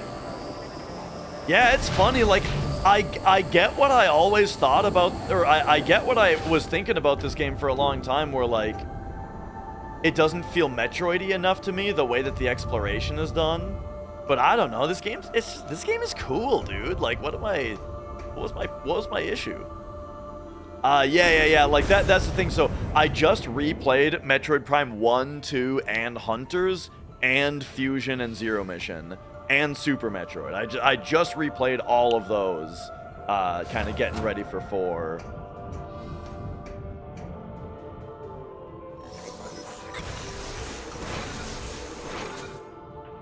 All right, here we go. Why not give these guys a scan?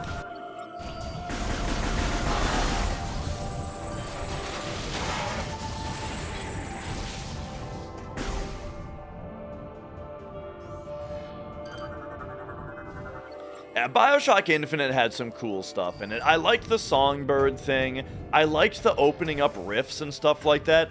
But dude, when it got to like, there is always a lighthouse and a man, or something like that stuff, I was just like, ah, okay.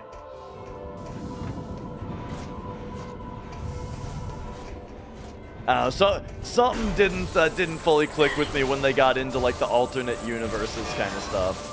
I liked the idea that like every star was a lighthouse. That's cool, but I don't know. I feel like they didn't exactly land it with the with all that. No, I've never played Turok.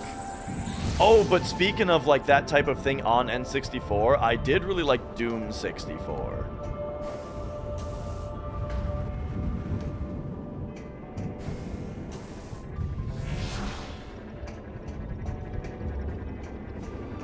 What do we got up here? I never played Quake though, but yeah, Doom 64 was sweet.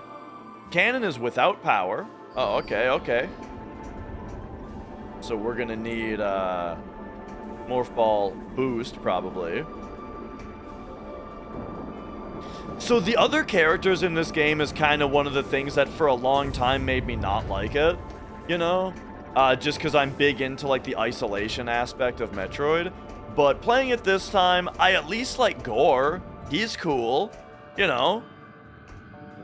Skinny little robot guy with the brain. Gandrata's kind of annoying. Noxus is trying a little too hard. Gore, though, I like him. But yeah, it would be much, much better if you were just alone in space, which... It's kind of crazy how much I feel like we have to say that about Metroid games, and like they don't get it, you know?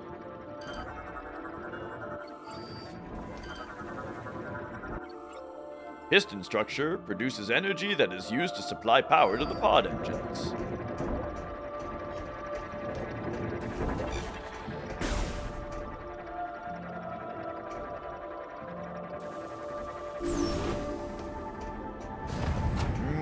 Okay. So down here, we got this cannon.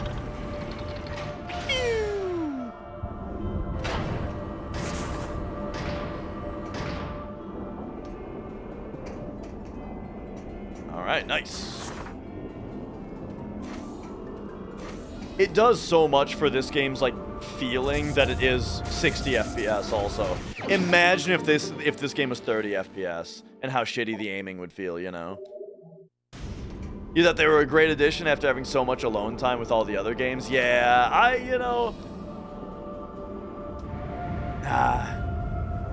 I just love the sci-fi horror element, you know?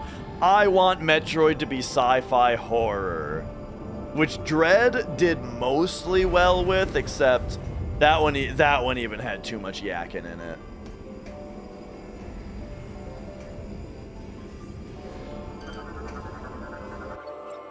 Like, at least the thing that's yakking at you in Dread is like a weird computer that doesn't sound human, you know? Samus, you have gotten the thing. You have gotten the power missiles. Now you can get into power missile doors, you know? Like, that, at least they did that, but yeah, I don't know. The problem with the computer in Dread is that it never ever tells you anything that you need to hear. Until like the very end, when some of the story drops are happening, you know, it has some very good lines, but like, until then though, it's just like, you get the power missiles, and then you see that, I'm just making shit up here to make the point. You get like the power missiles, and then you see that the power missiles are able to like blow up a certain type of material, and then after you already find all that out, you then get to the computer, and it's like, Samus, you have found the power missiles. You can use the power missiles to destroy this type of thing. And it's like, it's totally pointless.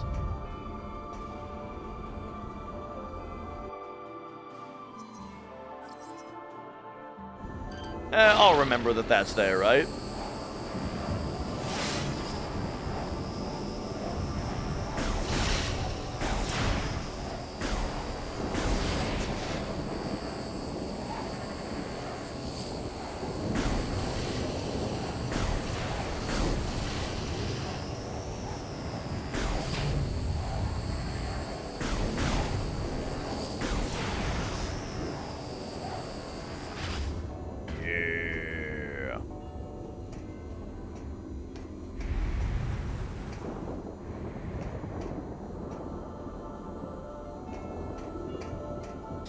The anime I was more annoying than Miles. Was Miles the guy in Other M? Or... I really liked the gameplay of Other M. Man, Other M's gameplay was so awesome. I had a dream once that Nintendo made a Metroid, like they were making a new Metroid game, and it was in the style of Other M. And I was like, yeah, they're gonna get it right this time.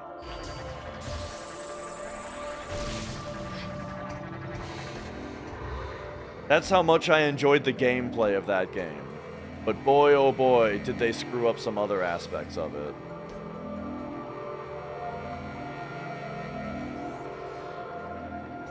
It sounds like there's an item pickup here.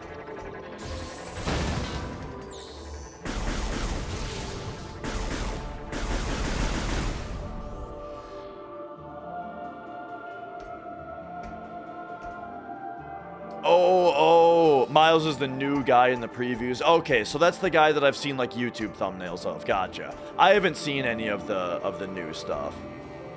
Which one? It's the green one that has like just a bunch of nonsense down here, you know?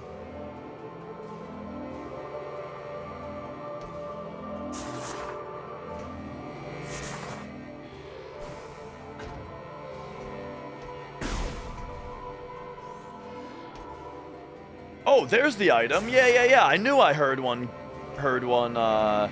groaning. Very nice. Oh. There we go.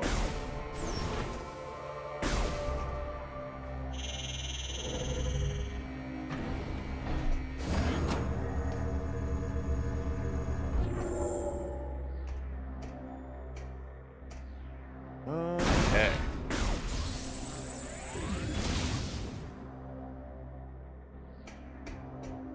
So we've got a walkie over here. Gotcha. Or we've got a rolly over here.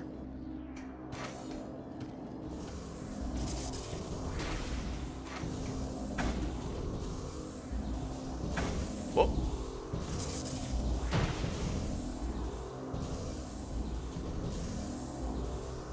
People looked at you weird with that. That's the thing. Like, this shirt was one where I was like, you know, this is a shirt I can wear to a family event.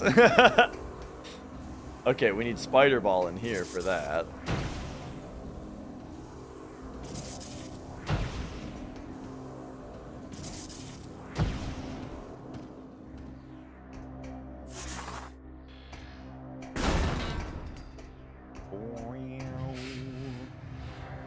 All right.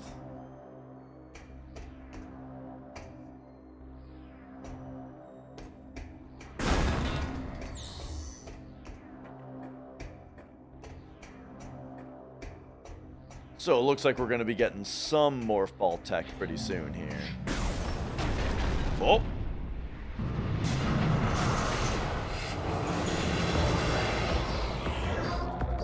Yeah. Frosty, nice to have you. We'll see you next time. All right, the Steam Lord. These enemies kind of remind me of the dudes in Final Fantasy 13.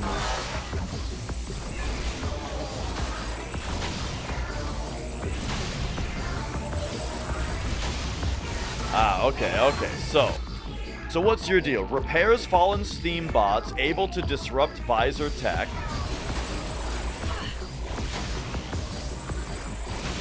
So we need to take him down. And then when he appears... Oh, there he is.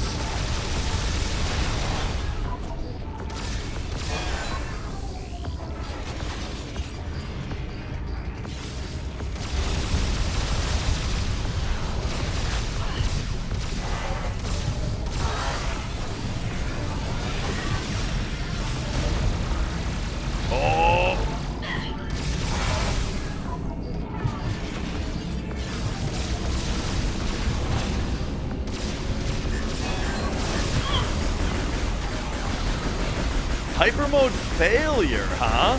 Instead of the auto vents?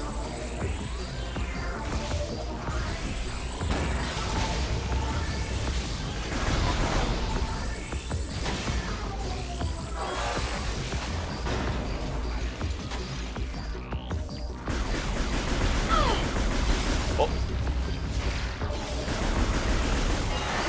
There we go. Watched like 2 videos explaining the lore and you still walked away from it not knowing fully what happened in the story. Fully, yeah. You know, I think the journey is the most important part though, you know.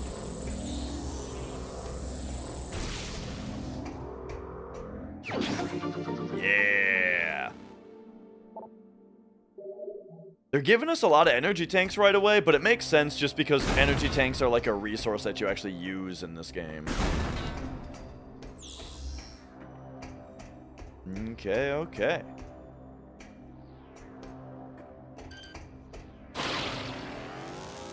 Oh, there we go.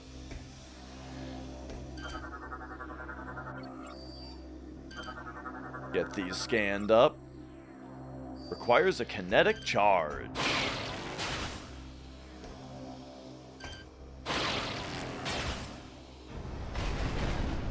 Nice.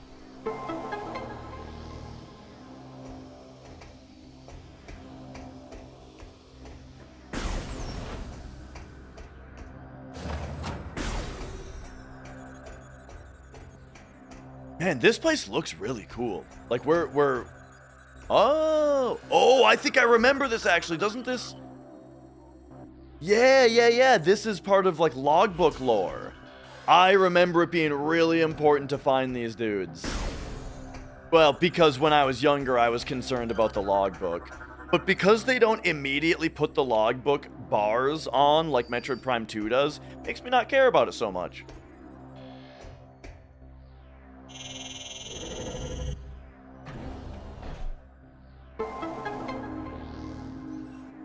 Okay, elevator there, but what was over here? Maybe a save point? Nah?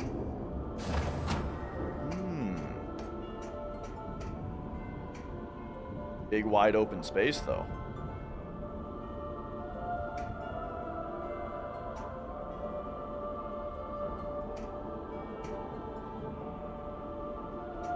Man, looks great. Okay. Kind of looks like nothing to do at the moment, though.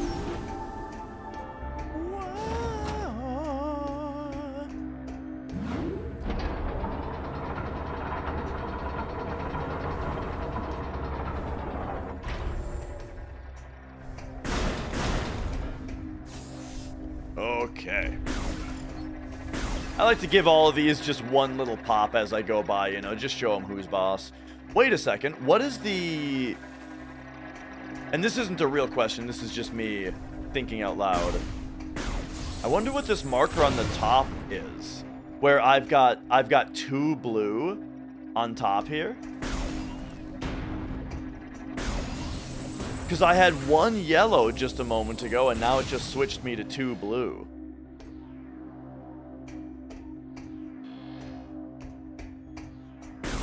I'm gonna have to start paying attention to that HUD element. Because I only just noticed it. Dude, the Kingdom Hearts soundtrack is so good. That's a Yoko Shimomura.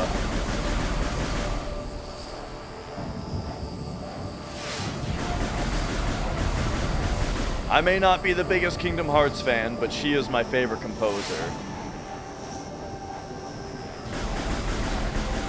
And that soundtrack is sick.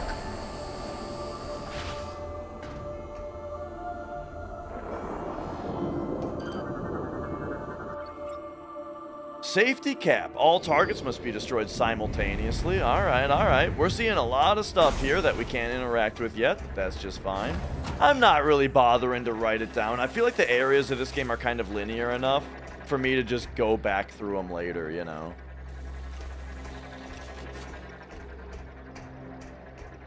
I wonder if this is going to be a save point. Yeah. So in Metroid Prime 2...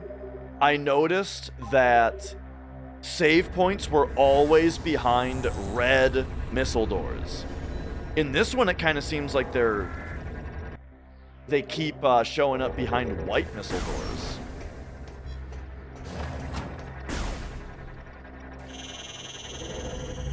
Hey, Uematsu is an S-tier composer as well.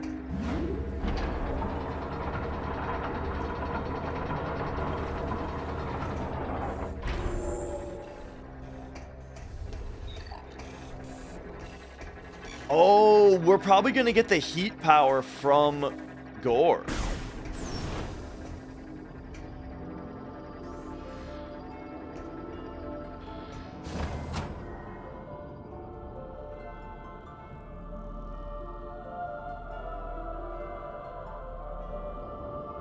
All right.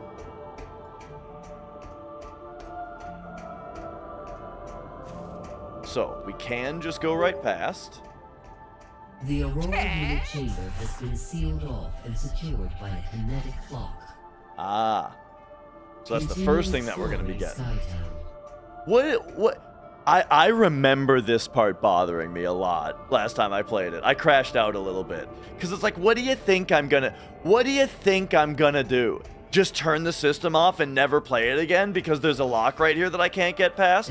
I'm just gonna drop the controller and leave? We're gonna keep exploring, Aurora. It's fine.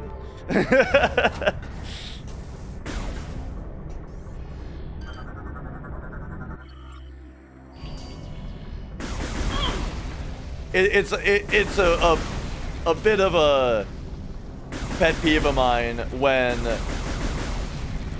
when someone tells you to do a thing that you're obviously going to already keep doing. Like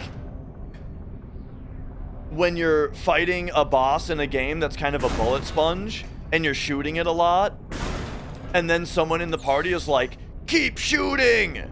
Like, yeah, no shit. And you might be like, Dash, that's not a real example. That can't be a thing. But no, that shitty ass Ratchet and Clank remake on PS4, I remember having like that exact thing.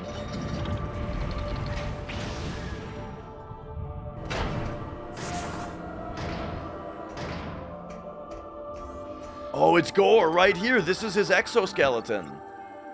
His powered battle armor.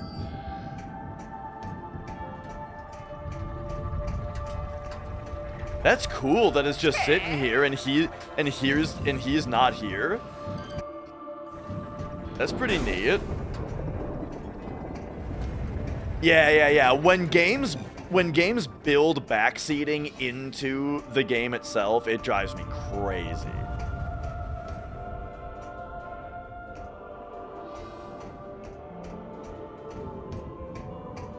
And yeah, Taco, it's one of the great mysteries of the Metroid Prime series is how all of these different places have like all of this tech.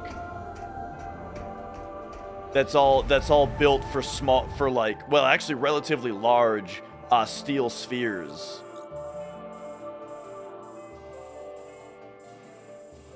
Oh, okay, hang on. So like, it makes a little bit of sense with planets that had Chozo on them, that the Chozo planets, you know, would have, like, would have stuff that interacted with the Chozo power suit. But now we're in, like, a totally different place, you know what I mean? But yeah, I think it is common for people to turn into balls or ball-like objects. Like, remember in Metroid Prime Hunters, every single one of those hunters, you know, they had an alternate form that was, maybe it was ball-like, but it was at least like small. Okay, I'm going that way. Seems like there's a lot of stuff to do over there, so I'm gonna go check out this other way first. The old gamer's intuition of, you know, I gotta go the way that seems less significant first.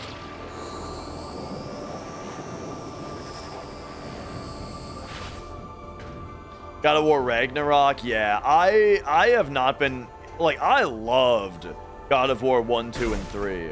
But I was, and even the PSP ones as well. Chains of Olympus and Ghost of Sparta were both awesome as well.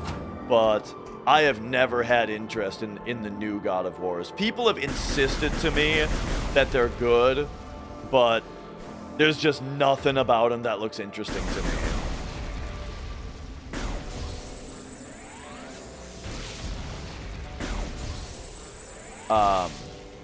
The combat is fun and good. Maybe if I was the one playing, I could get over the camera. The way that the camera is like stiffly stuck way too close to the character, you know what I mean? I like my camera to get pulled back a little bit. And I realize that I'm like complaining about a minute detail, a seemingly minute detail about a game that I've never played. And like I'm saying, so maybe I would actually be fine with it if I actually played it myself, but it looks, that's what it looks like to me. And I just got too many millions of other games to play, you know. Like Metroid Prime 3 for the third time? I think this is my third time playing through this game. Well, actually, when I was younger, I played through it a bunch of times when it was new, so who knows.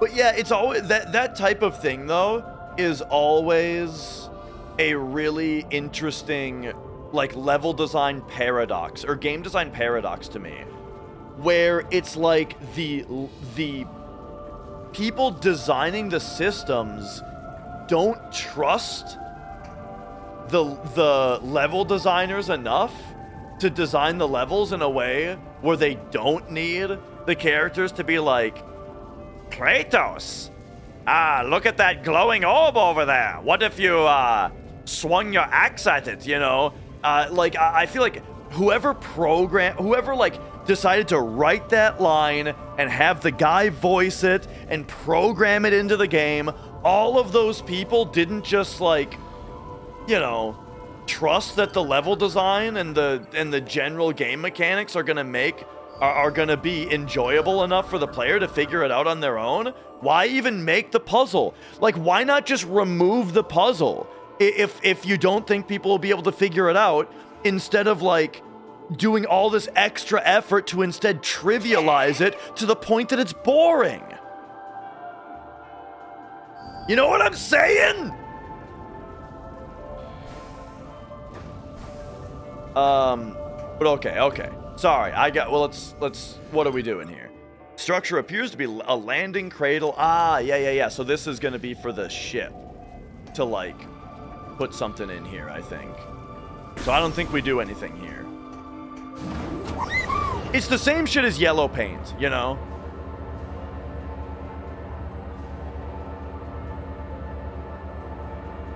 And Blade Fan, how's it going? Hello, welcome.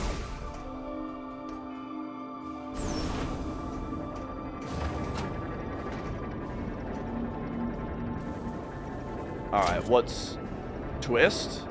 It's one of these. Okay, so just busy work. Good old Wii remote busy work. But that, okay, so that unlocked like a shortcut.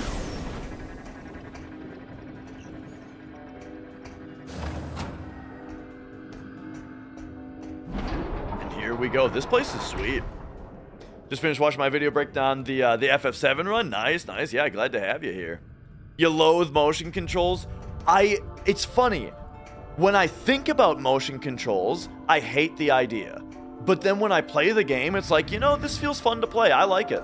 I'm having a good time with this game's control scheme. Even though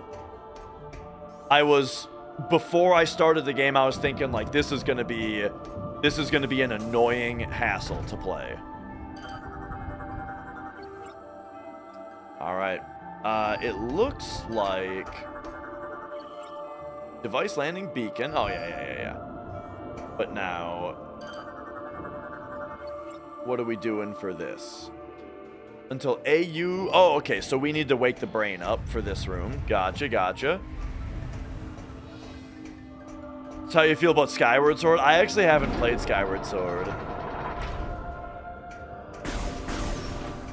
But yeah, I think I know exactly what you're saying.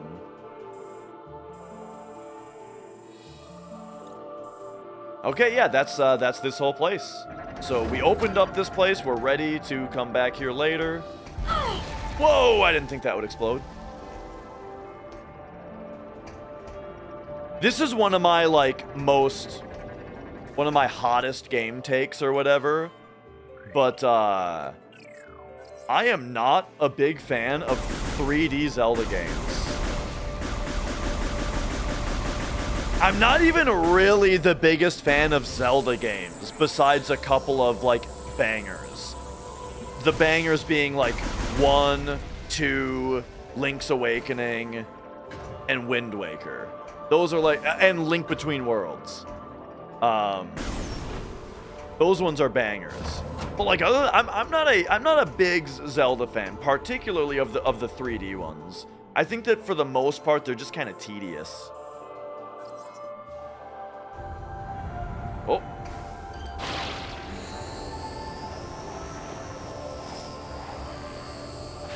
Wind Waker is pretty great though. I think the reason that the reason that Wind Waker kind of breaks the mold for me is that I think that the sailing is really fun. Like, you really feel like you're on an adventure, you know? Just being like, I got this boat, we've got a sail, and let's go sailing, you know?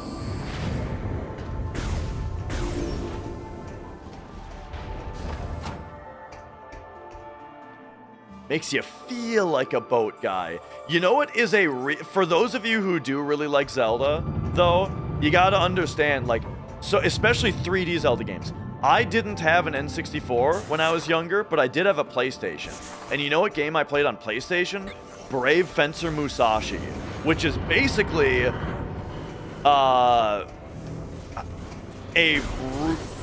totally different take on like what 3D Zelda could have been, and it's really good. And then there's also games like Alundra. Alundra is like Zelda, except the puzzles are way more fun.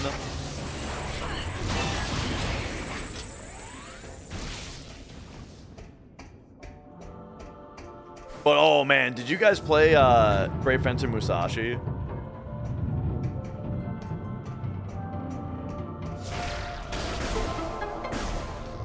But yeah, Link's Awakening is a good one. I mean, so we'll see if this is a save point, by the way. It doesn't seem like it's going to be, or the door would already be open. Okay, yeah, it's a big room. Oh, the Steam Lord is back. Link's Awakening was actually the first game that I ever owned. I'm going to check the other door real quick. Once again, gamer intuition.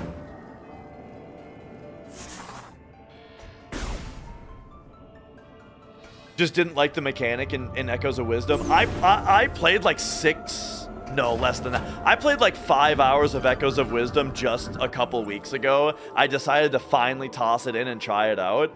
And yeah, it just didn't grab me.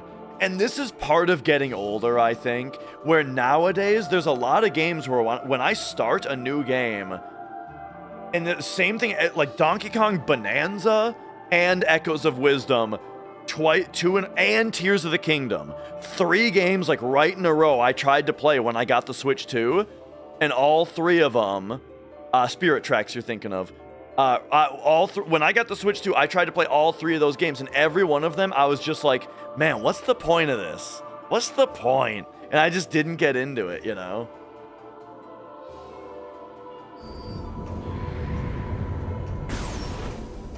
And so, yeah, like that, I feel like that's just me getting older. There's games like this, where it's like, part of the point is me just reliving something from when I was younger. Or like, I also just have, I don't know, I really like playing old games, because something I really enjoy doing is just putting myself into the mindset of when the game came out. And that's really how you have a good time with a game like this. Is you need to put it into your head. It is 2007 right now, and this game is brand new, you know? And I think that little bit of like mentality when playing this kind of thing adds a lot to it.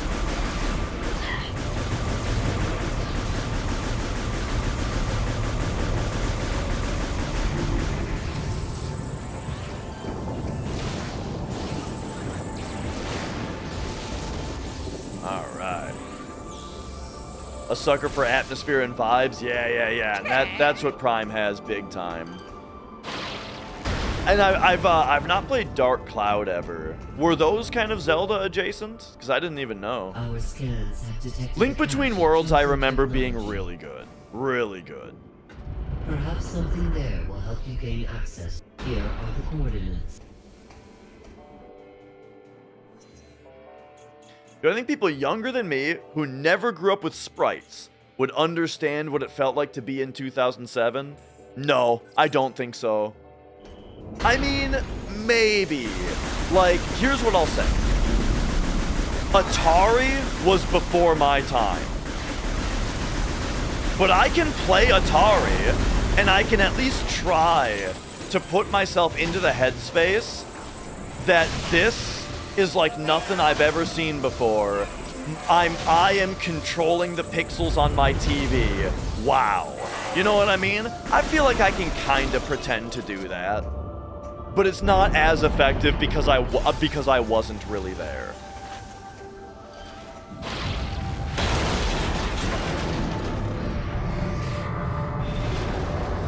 Oh.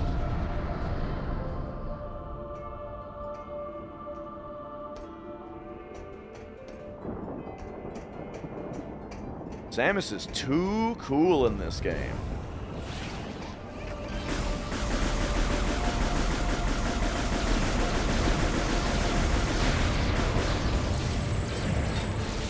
Oh.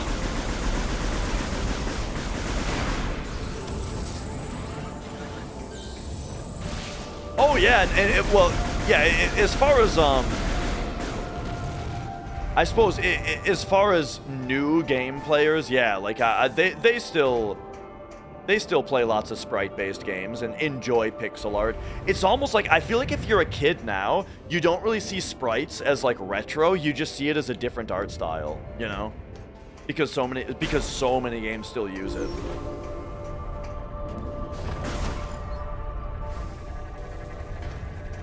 Speaking of pixel art games, Wings of V is going to have a sequel. I think Solgren is officially making a sequel to Wings of V. Which, if you've never played Wings of V, it's one of my all-time favorite games. Solgren is the guy who made I Want to Be the Bashi. But Wings of V is like a real game. And it's really, really good.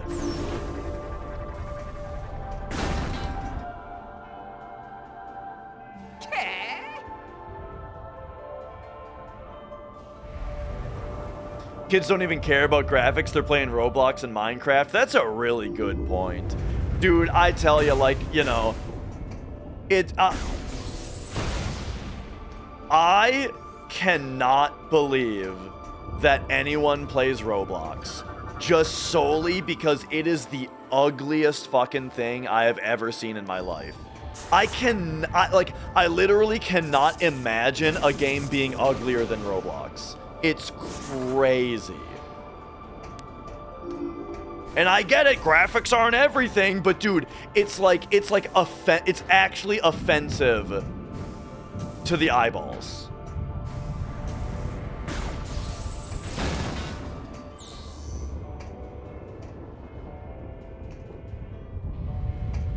Why I don't know, dude. Actually, I can tell you exactly why, Taco. Because my cat is laying where my left hand should be. So my left hand is just floating around here. I don't know what to do with it. So I'm just scratching my soul patch contemplatively.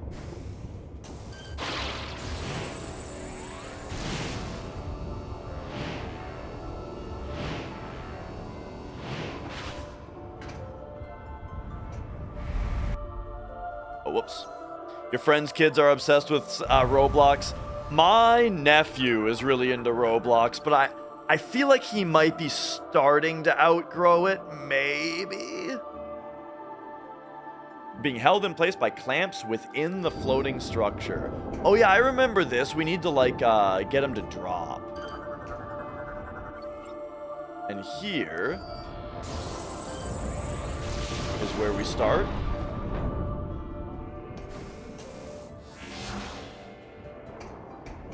Yeah, my nephew has been into it for a long time, but and like I don't want to. I try to be very engaged in like conversation with him about video games and stuff, but I think he's figured out that any time that he mentions Roblox, the light just leaves my eyes and I just space the fuck out.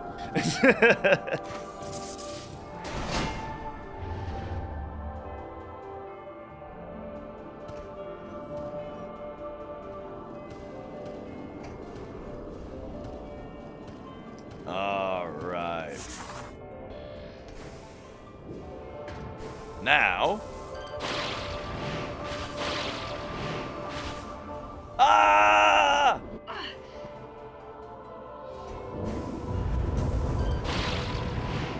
Oh, I actually wrote my first ever Lua script. Oh. I was going a little too fast there.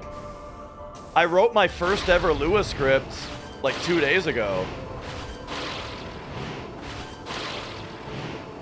I wrote a script for Final Fantasy VII to display enemies' ATB bars because I'm gonna be doing an ATB video really soon, and I wanna have the visual to show like how weight tricking works and stuff. It's funny, dude. I spent like 2 days trying to use Cheat Engine's Lua scripting to draw the graphics of the bars, and I could not figure it out. I even resorted to trying to get AI to write the script, like maybe you know how to do it, and it did not work. And I could not fucking figure it out. And then I realized that BizHawk has a Lua engine as well.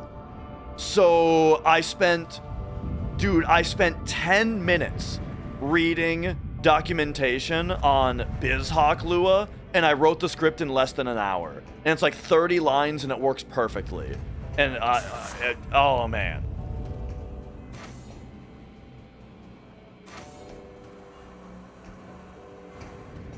Hang on, we gotta see what's this way. All right.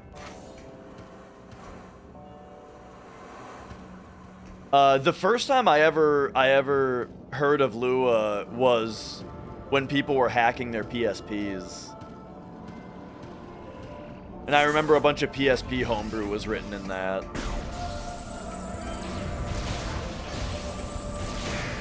Those were the days, man. Remember Dark Alex?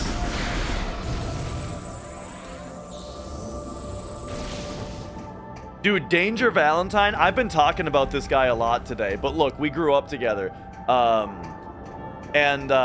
Dude, he had his PSP pimped the fuck out.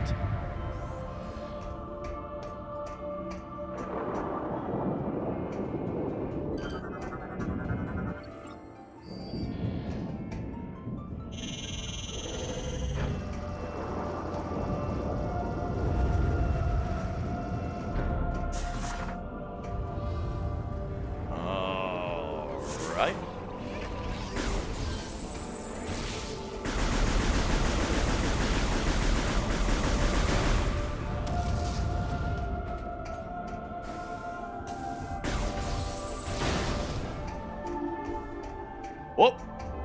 I heard something activate over there.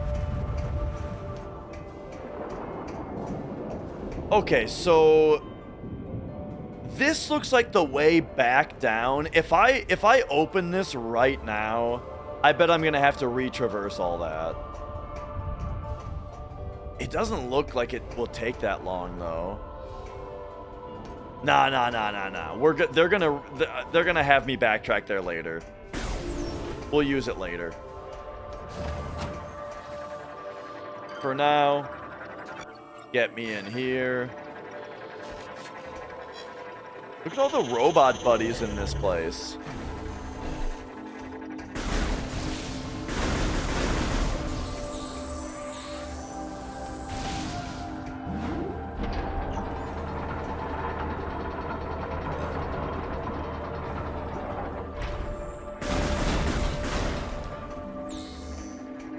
Okay.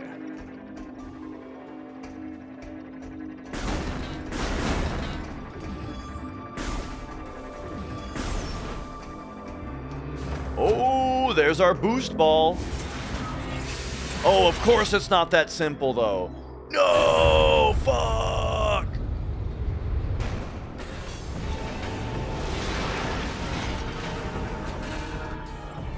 All right, defense drone. Antennas appear to be fragile. Control unit inside armored helmet. All right, yeah. Shoot them bitches.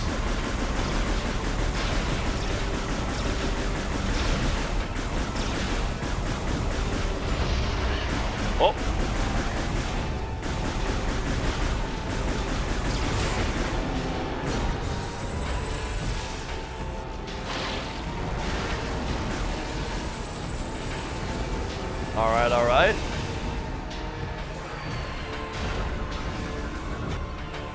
Okay, armor is open. Control unit is now exposed, vulnerable to attack. It kind of looks like we're going to need to blast into it with like a... Oh no, I guess that did do damage. Okay, well what if we do this? And then I try to be really precise with my shots.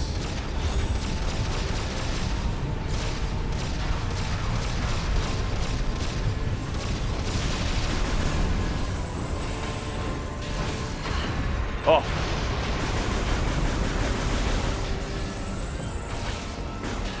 Oh, we gotta scoop up the health.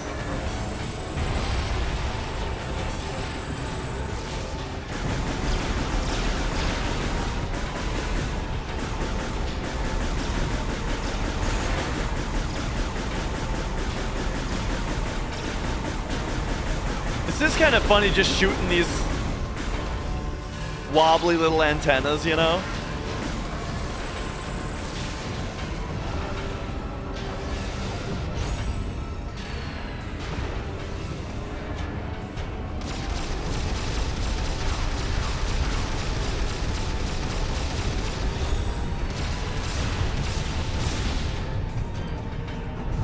Okay, okay. Charging up more, Oh, actually, here, let's use this to just... Oh, yeah, dude, that was perfect. Okay, and then... We yank on him again. Hyper mode me again, so that... and I start it right away so that we start getting the regen as quickly as possible. Oh! Oh my gosh.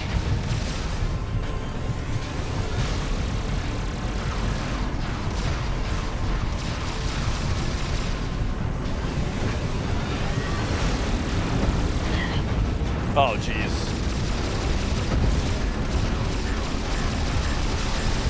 There we go. All right, cool. That had a nice flow.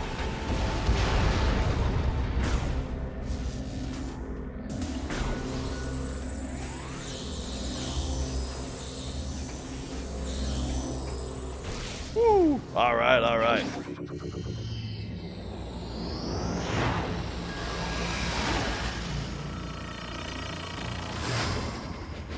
Hope the new Metroid has someone pop up and go, yeah, so that's a thing. Just pull it out. Ow!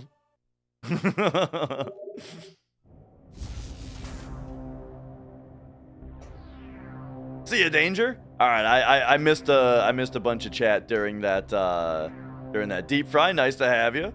And yeah, hello to the YouTube chat. Welcome on in, guys.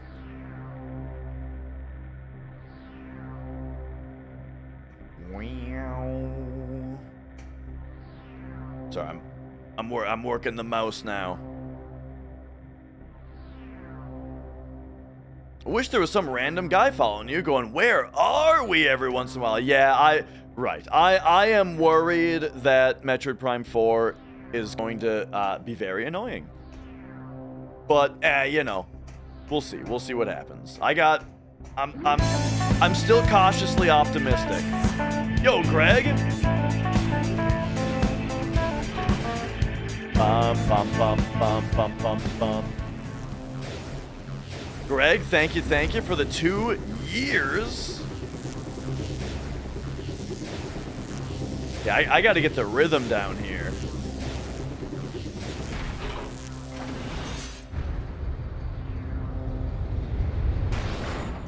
Oh boy, okay.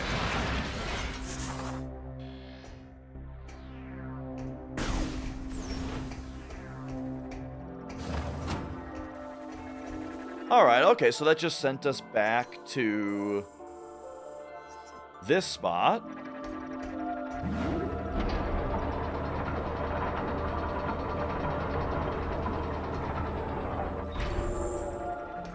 So I haven't seen any of the actual footage yet that people are concerned about. And I'm gonna be going into Prime 4 totally blind. So come December 4th, actually it's gonna be a little bit after December 4th. So it's funny, I'm really looking forward to Prime 4, but now it turns out that it's coming out in the middle of my subathon. And I don't know if I'm gonna wanna play it in the middle of my subathon. So I might actually end up waiting until the following week. Oh no, it's fine. I know that people are concerned about there being a bike in an open world, and people are concerned that there's an annoying guy. And that's it. That's all I know. Okay, there wasn't anything to use the ball up there, was there? I don't think so.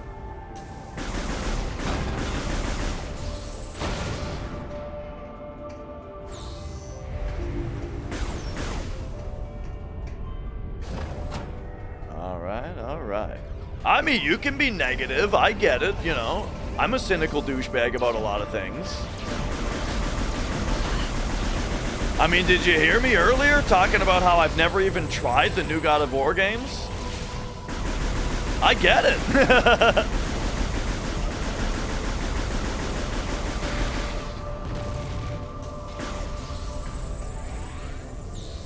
Is Dashathon Hundo on the menu? Yes. I don't hate Silk Song, I just didn't finish it. I'll finish it eventually. Definitely best to avoid trailers for anything anyone is genuinely interested in. Yes, exactly. Like, that's what I was saying earlier. Once I have made the decision to purchase a game, I do not pay attention to any more information about it. I don't want to know anything more about it, you know? If you haven't been playing it, you hate it.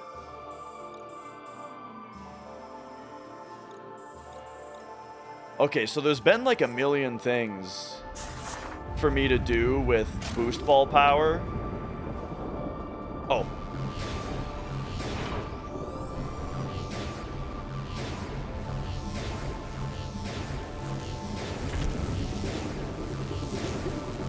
This is like that part in Conquest Bad Fur Day where you have to spin the thing to turn on the prune juice. Still haven't beaten original Hollow Knight. First hour just didn't click. So here's the thing about Hollow Knight is it keeps on getting better. Like that game never stops getting better until you've done everything in the game.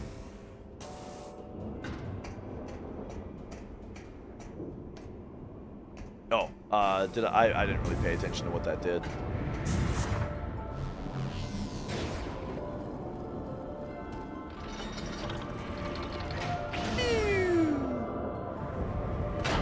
Nice.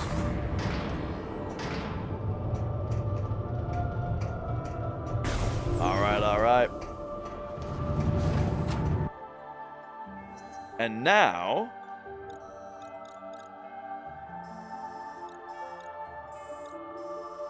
man, now I don't really remember where everything is.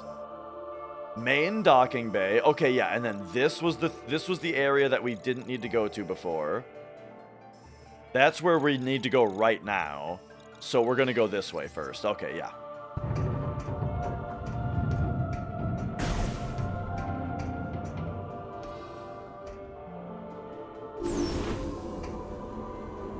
Right, that's just this. Okay. So maybe I'm forgetting the other place to go. This is where I just was, surely. Okay, yeah. Just take me to the brain. Oh.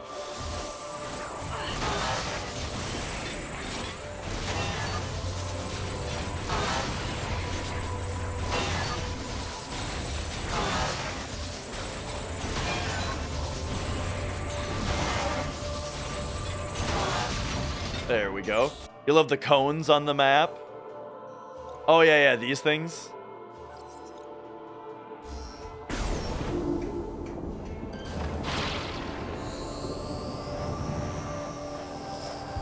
Oh, is his suit gonna be gone now, you think? No, it's still there. Okay. All right, yeah, let's just go back. And yeah, I think this game, like, visually, this is holding up remarkably well. The resolution does a lot for it, you know? Like, Metroid Prime was already 480p, but this one is, like, widescreen 480p, which is looking pretty great.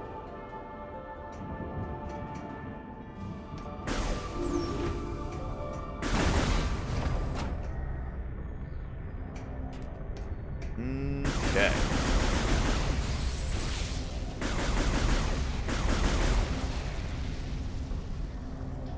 This is the RetroTink 5X.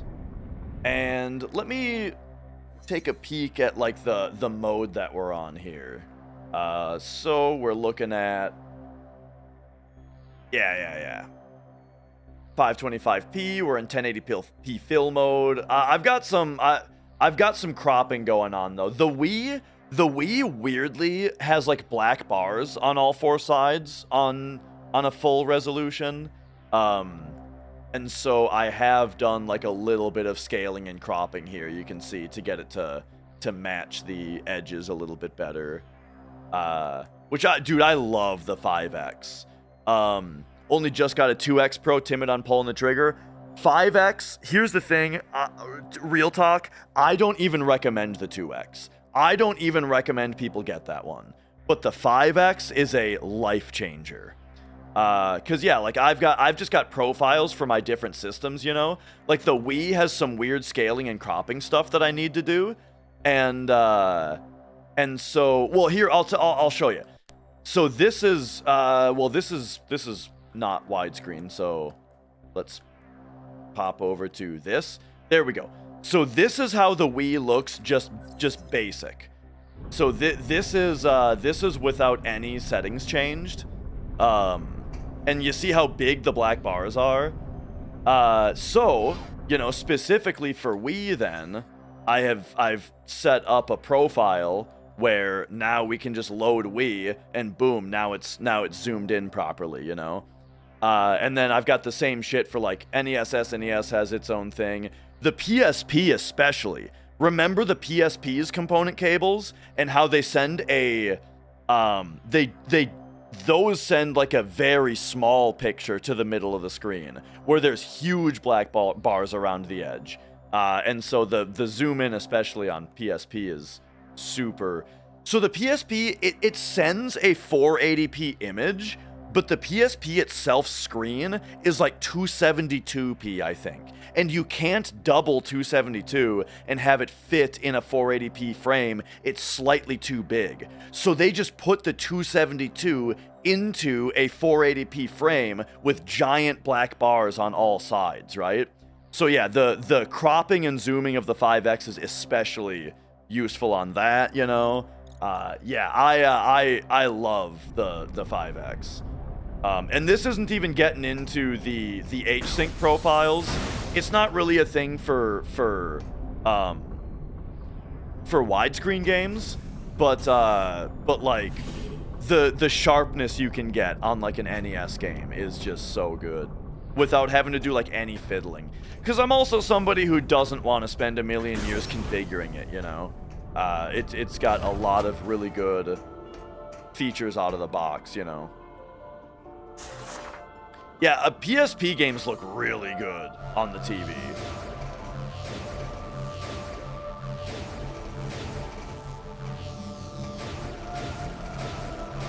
Okay, this is working.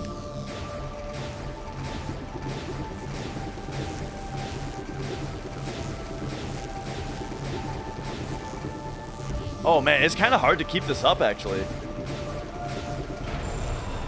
There we go, cool.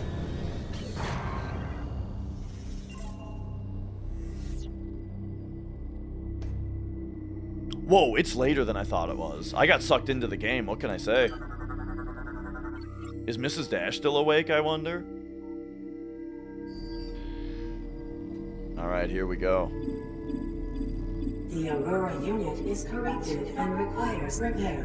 Chillin', nice. Opening maintenance level hatch.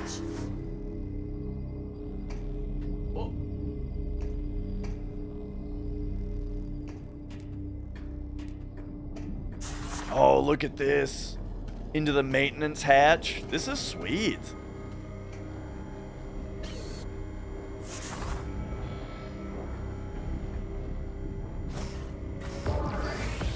Okay, okay.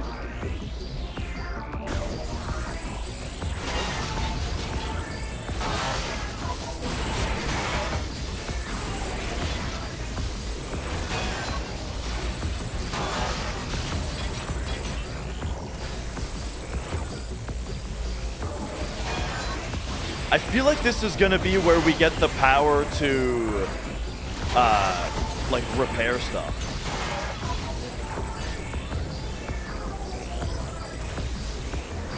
I'm pretty sure we're gonna get it from gore in general. Dude, I just actually remembered an aspect of this game that I really, really like, that I totally forgot about until now. So we have the visor selection, but you might notice that we don't have a, like, minus is for visors, but plus is for hyper mode.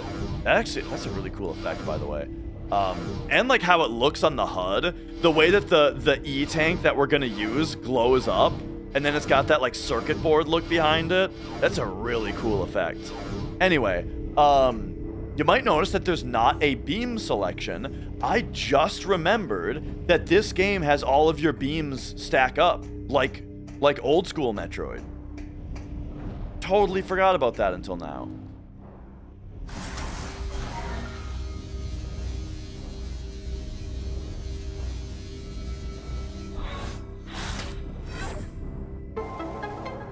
Vaccine? Oh, right. We needed to fix them.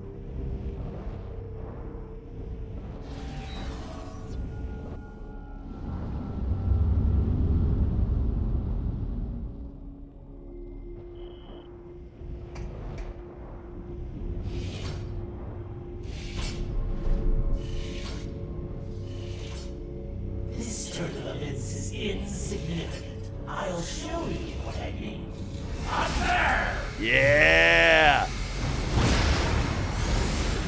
There we go. Now the thing's all fucked up and we gotta fix it. You can see the puzzle over there. The network's been severed. You have no chance of destroying the seed unless you restore the Aurora unit. All right. So yeah. Nothing that we can do with this yet.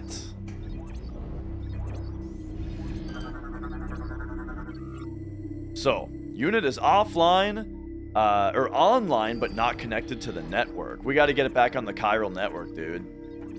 You know what was something that bothered me in Death Stranding 2? And I think they did this in Death Stranding 1 also. Did you guys play Death Stranding? Here's like just a minor thing that really bugged me. Was the way that, so you went to all of the different places and you connected them to the network, right? But and like you had to, like, the people had to agree to be on the network. But they never said hook me up to the network. They always said use your Cupid to put me on the network. Do you know what I'm talking about? Do you remember this? Yeah. Go ahead and use your Cupid to get me hooked up to the network. Nobody talks like that. Why do they talk like that? Like, nobody, like, first of all, I don't know why every random person knows what the Cupid is. You know what I mean? Like, why do they even know what the Cupid is by name? And then why would they talk like that, you know? When somebody calls Comcast, you know, they don't say, like, wire up the coax cable into a router to get me on your network. You know what I mean? Like, they just say, like, install internet, please. What a terrible dream we were having.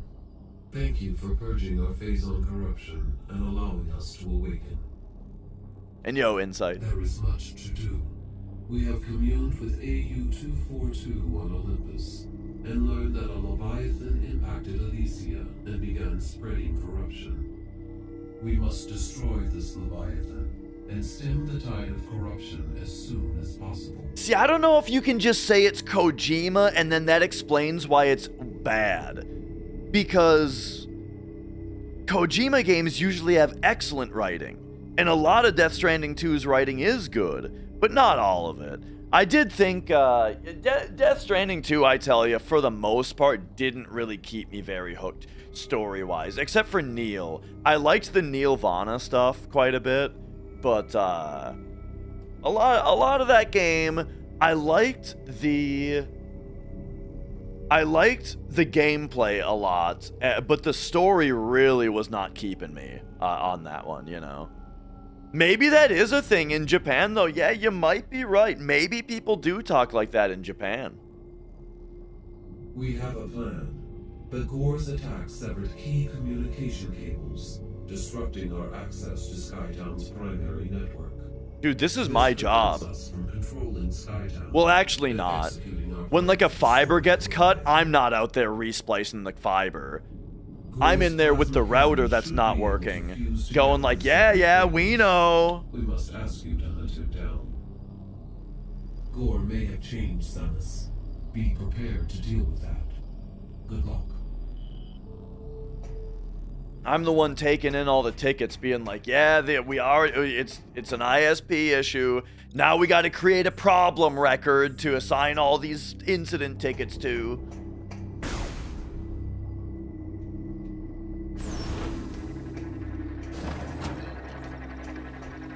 I guess, though, if it happened in, like, the data center, if somebody took, like, a laser gun and, like, swiped the data center and all the cables got cut, then that would be my job to go in there and fix those.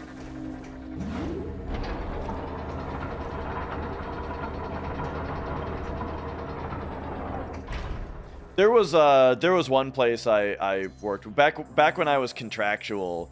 There was one place where, like, the change process was very strict, where it was like, if you had to do a change in the data center, the part of the change where you had to, like, define, like, the risk, what's the risk level of the change, and what's, like, the worst thing that could happen, they expected you to write it as if, like, what if somebody trips and just claws all the fiber out of the core, you know?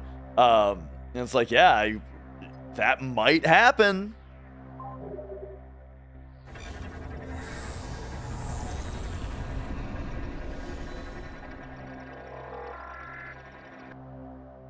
All right. We have saved the game.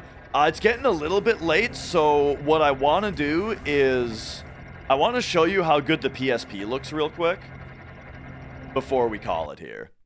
So let's turn the old Wii off real quick. I'm gonna fire up the PSP real quick just to show you how nice the graphics look on the old Retro Tink.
This is odd, though. I don't see right away where I put my PSP's charge cord.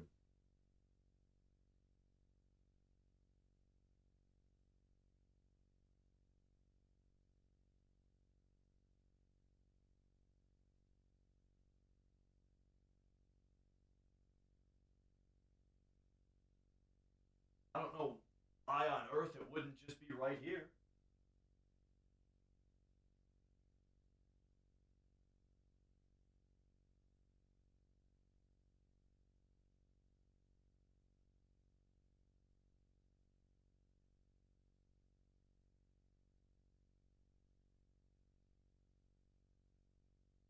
All right. You know it's bad when you got to bust out the phone flashlight. But all right, let me find this thing real quick.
Huh. That's lame as hell. I have no clue where that thing could be. I don't know why it wouldn't just be right there. Right where I put all of my power cables for all of my things. Every other one of my system's power cords is right there. Oh, what about in here?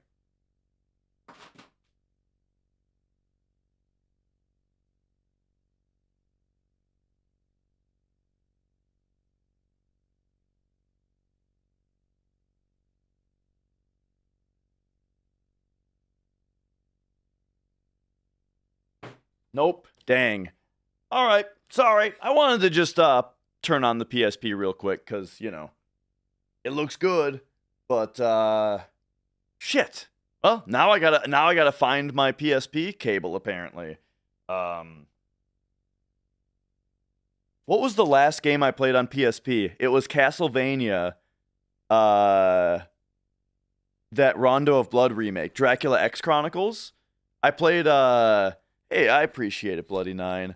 Yeah, I played Dracula X Chronicles pretty recently. That was the last PSP game I played. And that was here. So like it was in this studio space that I last used it. It's not like it got lost in the move or something. So, oh well. And maybe some other time. I'll try to find it and remind me some other time. How about that? yeah, that's bizarre that that I can't seem to find it right away. Anyway, okay. Well, recently got owned a PSP Go. I had a PSP Go for a little while. Yeah. Because I was all about the idea of going digital at one point in my life, and I got a PSP Go. The really cool thing about PSP Go was that it had component cables for the TV and it had Bluetooth, so you could sync a PS3 controller to it. And so playing a PSP with a PS3 controller, oh man, it felt good. I nowadays I actually sincerely tried to do a project where I wanted to just hardwire a DualShock 2 into my PSP, you know? Like I wanted to pull it apart, find all the contacts, and like solder a PlayStation 1 controller, maybe PS2 probably a PS1 controller to the PSP to control it with. However, I don't know how I would get the analog sticks to work, you know? So I don't think I'll ever do that probably. But yeah. Thanks so much for watching, everybody. It's been super fun.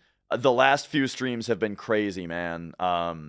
Like we are really riding the high of having a YouTube channel blow up. I'm really excited about it. Very soon, I'll be releasing some videos that are more FF7 mechanical deep dives, just with the much better circumstance of just doing it because we want to, you know? Not because we have to explain, you know, some foul play. And then besides that, we are just jamming runs, jamming other games, doing the usual thing. I'm very, very glad to have you guys around. So, where am I sending you? I think I'm going to send you to Brother Slime. I've been watching this guy a ton lately. He also speedruns FF7. And but however, right now he is learning to speedrun Dragon Quest XI. I haven't played Dragon Quest XI yet, so I'm not allowed to watch. But I hope you. And by the way, the raid thing is a Twitch thing. So the Twitch viewers are gonna raid Brother Slime here. But yeah, those of you on YouTube as well, thank you so much for watching, and I will see you guys later. I stream every other day, so I will be back on Sunday. All right, see you later. Bye.